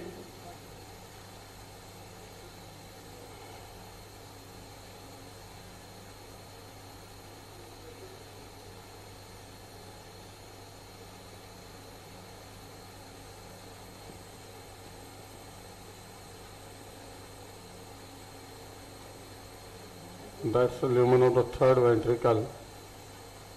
See inside the third ventricle? I am in the third ventricle. Foramen Monro should be up there. See, the picture is not good. Now see, that is foramen Monro from one side, which is communicating. The CSF is forming in the lateral ventricle, coming to the foramen of Monro in the third ventricle, and deep down behind, it passes through the aqueduct of Sylvius. If I go straight, that is the aqueduct of Sylvius. Foramen Monro is above. That is the aqueduct of Sylvius. See the foramen Monro above on both sides. That is the choroid plexus. On both sides, the foramen of Monro, and below you see the columns of fornix. That's the thalamus on either side. It's a cavity. Lateral ventricles are cavity in two frontal lobes. This is the cavity in the thalamus. And see, this is the aqueduct of Sylvius through which it is going to the fourth ventricle. Can you see? Hello? Yes. Can you see the third ventricle? I am in the lateral ventricle now. See? Yeah. One side, lateral ventricle of the opposite side. Opposite side, And that is the choroid plexus you can see. See that? Yes. So, in the suprasellar region, like craniopharyngiomas and many other lesions, they may ascend towards the third ventricle, and this is one of the direct access on the endonasal approach. Now, the A comb was above this. This is the intercommunicating vessels. This is the posterior circular vessels, circulation vessels, and that's the clivus. That's the carotid on this side, carotid on this side. See that? Yes. That's the sella in the middle, is hanging down on the stalk. See that? And that's the pons. Now the fourth cranial nerve arises from the dorsal part. Only cranial nerve which arises from the dorsal part is the fourth one. Now as you go down below from the pons 5, 6, 7, 8, all cranial nerves can be seen. Now regarding the Michel's cave, where is the Michel's cave? Now let me see, first locate the horizontal petrous carotid. Sir, you also see the hypoglossal canal. Yes. I will show you. So many approaches are to be shown, but in one day you cannot. Needs a lot of time, boss. Can understand. Still there are so many approaches to be shown. See, this carotid now is going laterally. And at this point, I will remove this foramen lacerum, this fibrofatty tissue. See this all. And now V2 is your landmark. V6 your landmark. See, V6 as your superior limit, V2 as your lateral limit, medial limit being this paraclival carotid and the inferior limit being your horizontal petrous carotid, which I am exposing. If you go into this space, can you see that?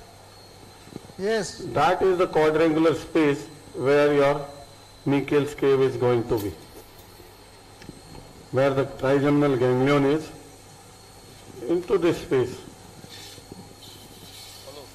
Can you see the ganglion proper?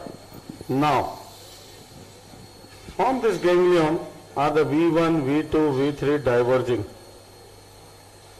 See this V2, V1, and this is the ganglion. Can you see the ganglion?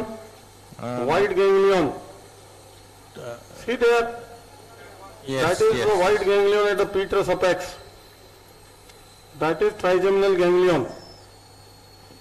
See, your landmark is the paraclival carotid medially, the horizontal inferiorly, the superior limit. This should not have been pulled. I don't know. The abducens should remain superiorly. 6.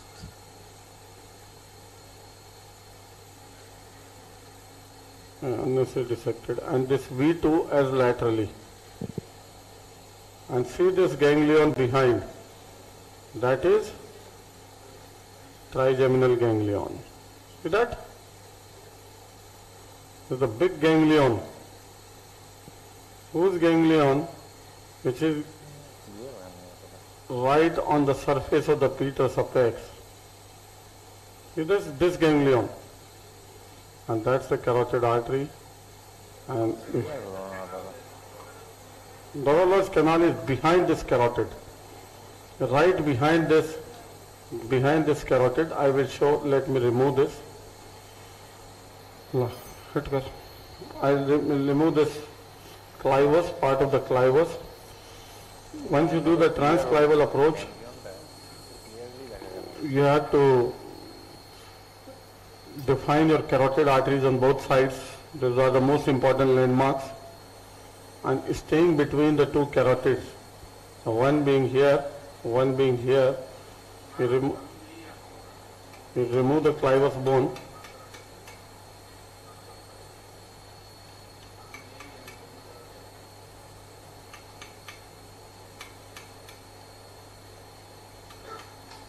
See now, I am removing this clivus. Yes. Possibly.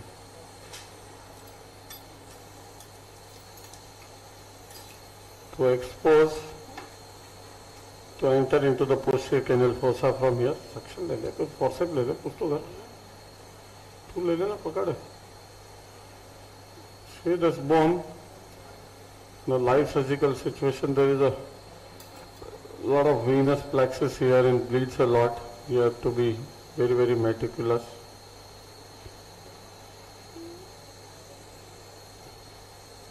Here I am going fast. Normally you have to drill slowly, slowly. Keep controlling the bleeding and then enter into the posterior fossa. After coagulating the bleeders, dura, everything.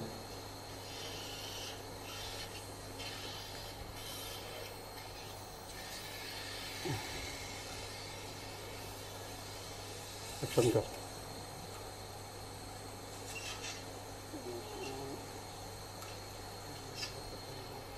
This part of the dura, see this dura is in front of the wounds. And if we go down, we'll see the other cranial nerves arising from the wounds. And see, I'll show you the vertebro-basilar junction as you go down. And you can see the origin of the abducens, how it runs in the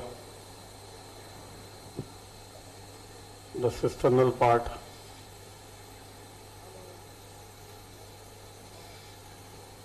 I think that.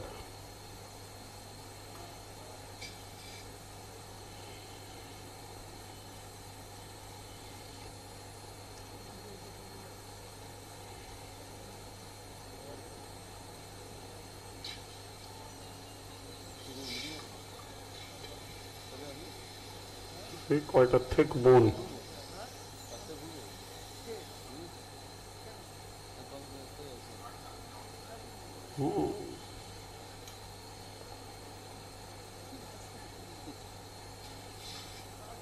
See, quite a thick bone.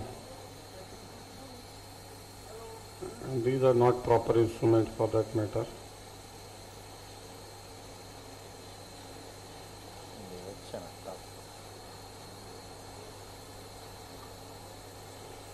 काटना पड़ेगा, पकड़ दे.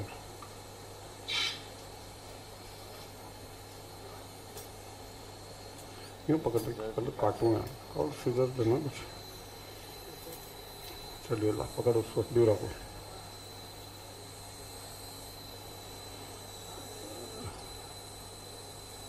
ऊपर से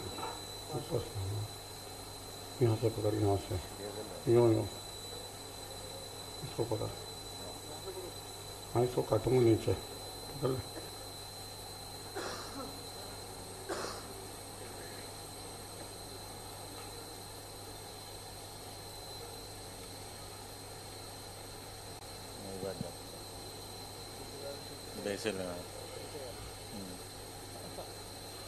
See the lower part, the basilar. The basilar is damaged. Yeah, I'm just showing you whatever instrument in the hand. I'm opening you to show you the anatomy. Can you see this now, which is running here? Yes, ascending. Wash them.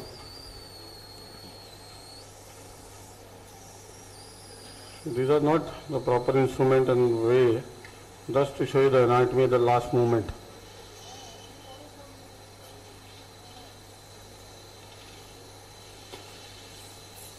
How and where the structures are. See the opening in the basilar artery? Yes. That's the pons.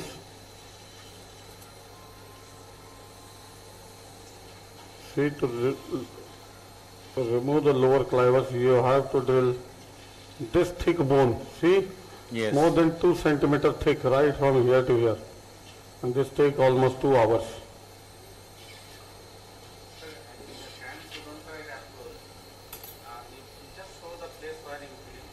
Yes, yes, I will show, sir. For transodontite, you have to remove this nasopharyngeal musculature. Drill this entire bone right from here to here. Once you remove, you will find the atlanto-occipital membrane behind.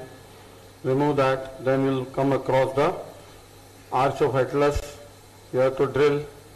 Then you come across the odontoid. Drill that, then you will come across the cruciate ligament. Drill across, remove, and then you will come across the dura. Now, in this space laterally,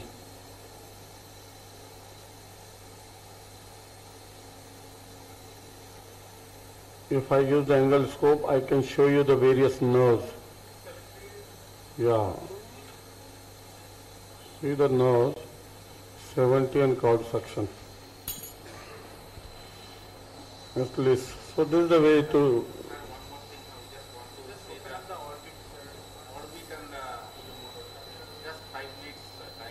Orbital? Superior orbital fissure, it is the inferior orbital fissure. That's why. I showed you, no? You showed, no, just once. Okay. Already it has been done. The superior orbital fissure, all the nerves and everything is done. Yeah. The inferior, and what is the relationship between the superior and... This is with the 70 degree, and that's the pons.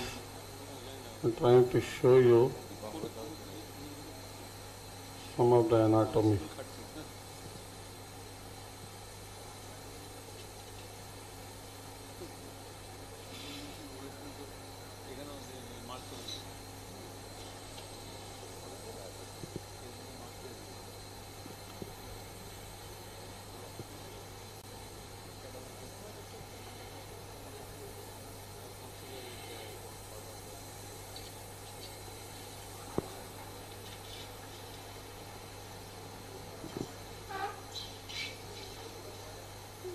That's in the posterior canal fossa. If a guy go with the angled scope,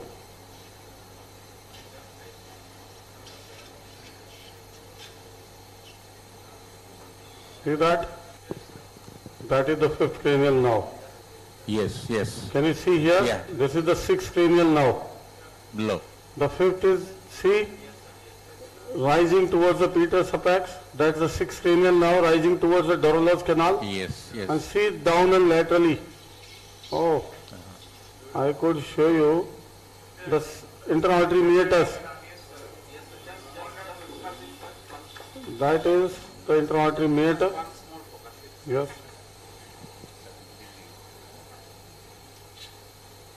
See, we didn't drill the clivus completely, so it's difficult. And all the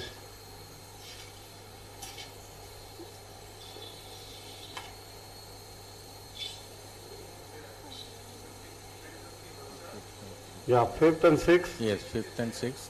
And there down,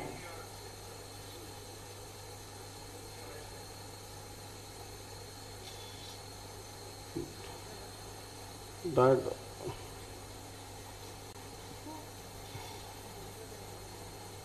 I could show the intra-auditory meatus from there.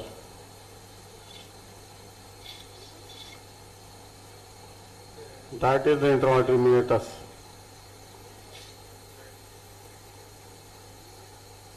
And see the 5th,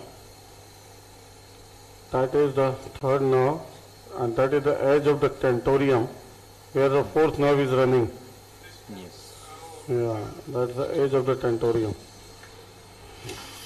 So, 9th, 10th, 11th are further down, and 12th is where this hypoglossal canal, where the parapharyngeal carotid is opening. And what is the time?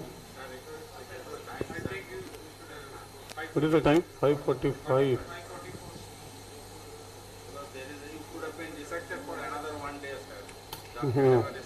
So lastly, let me summarize them. 0 degree.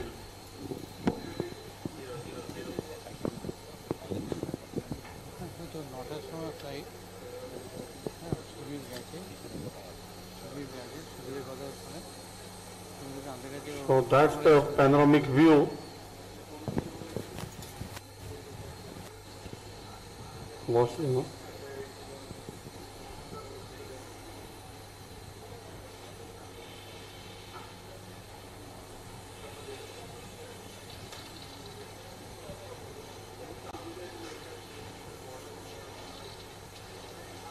So that's the carotid, that's the pons, that's the basilar. This part I have to go very fast, not like in the morning. Actually this needs at least 2 days, where one can show one by one all approaches, individual approaches, not as a whole. And that's the mammillary bodies. Above that is the third ventricle.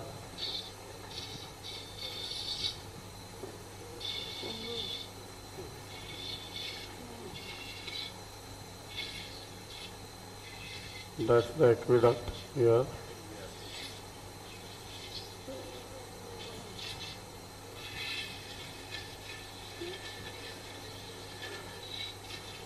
And these are the optic nerves. The olfactory bulbs are here. You can see the olfactory bulb on this side. Can you see that? Hello? Yeah. Similarly, yes, on this side, olfactory bulb. Okay, yes. Cranial nerve 1, 2, 3, 4, 5, 6, 7, 8. You have seen. Yes. 9, 10th, 11th was here.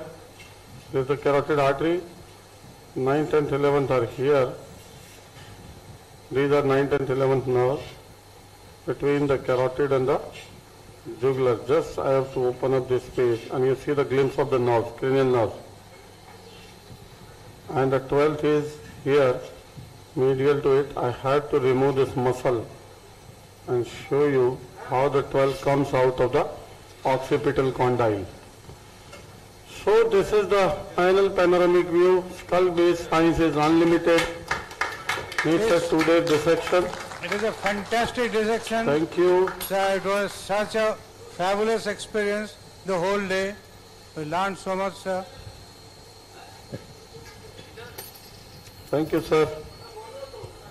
Thank you very much, and once again I am thankful to the organizing team, especially Dr. Subir Haldari's team, Dr. Somnath, and everybody for making so many efforts to organize this event. Thank you.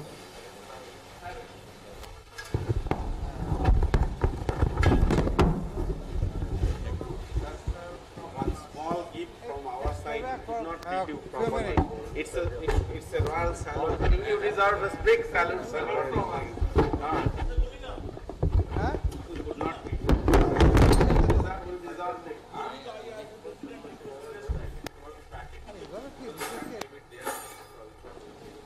Hello.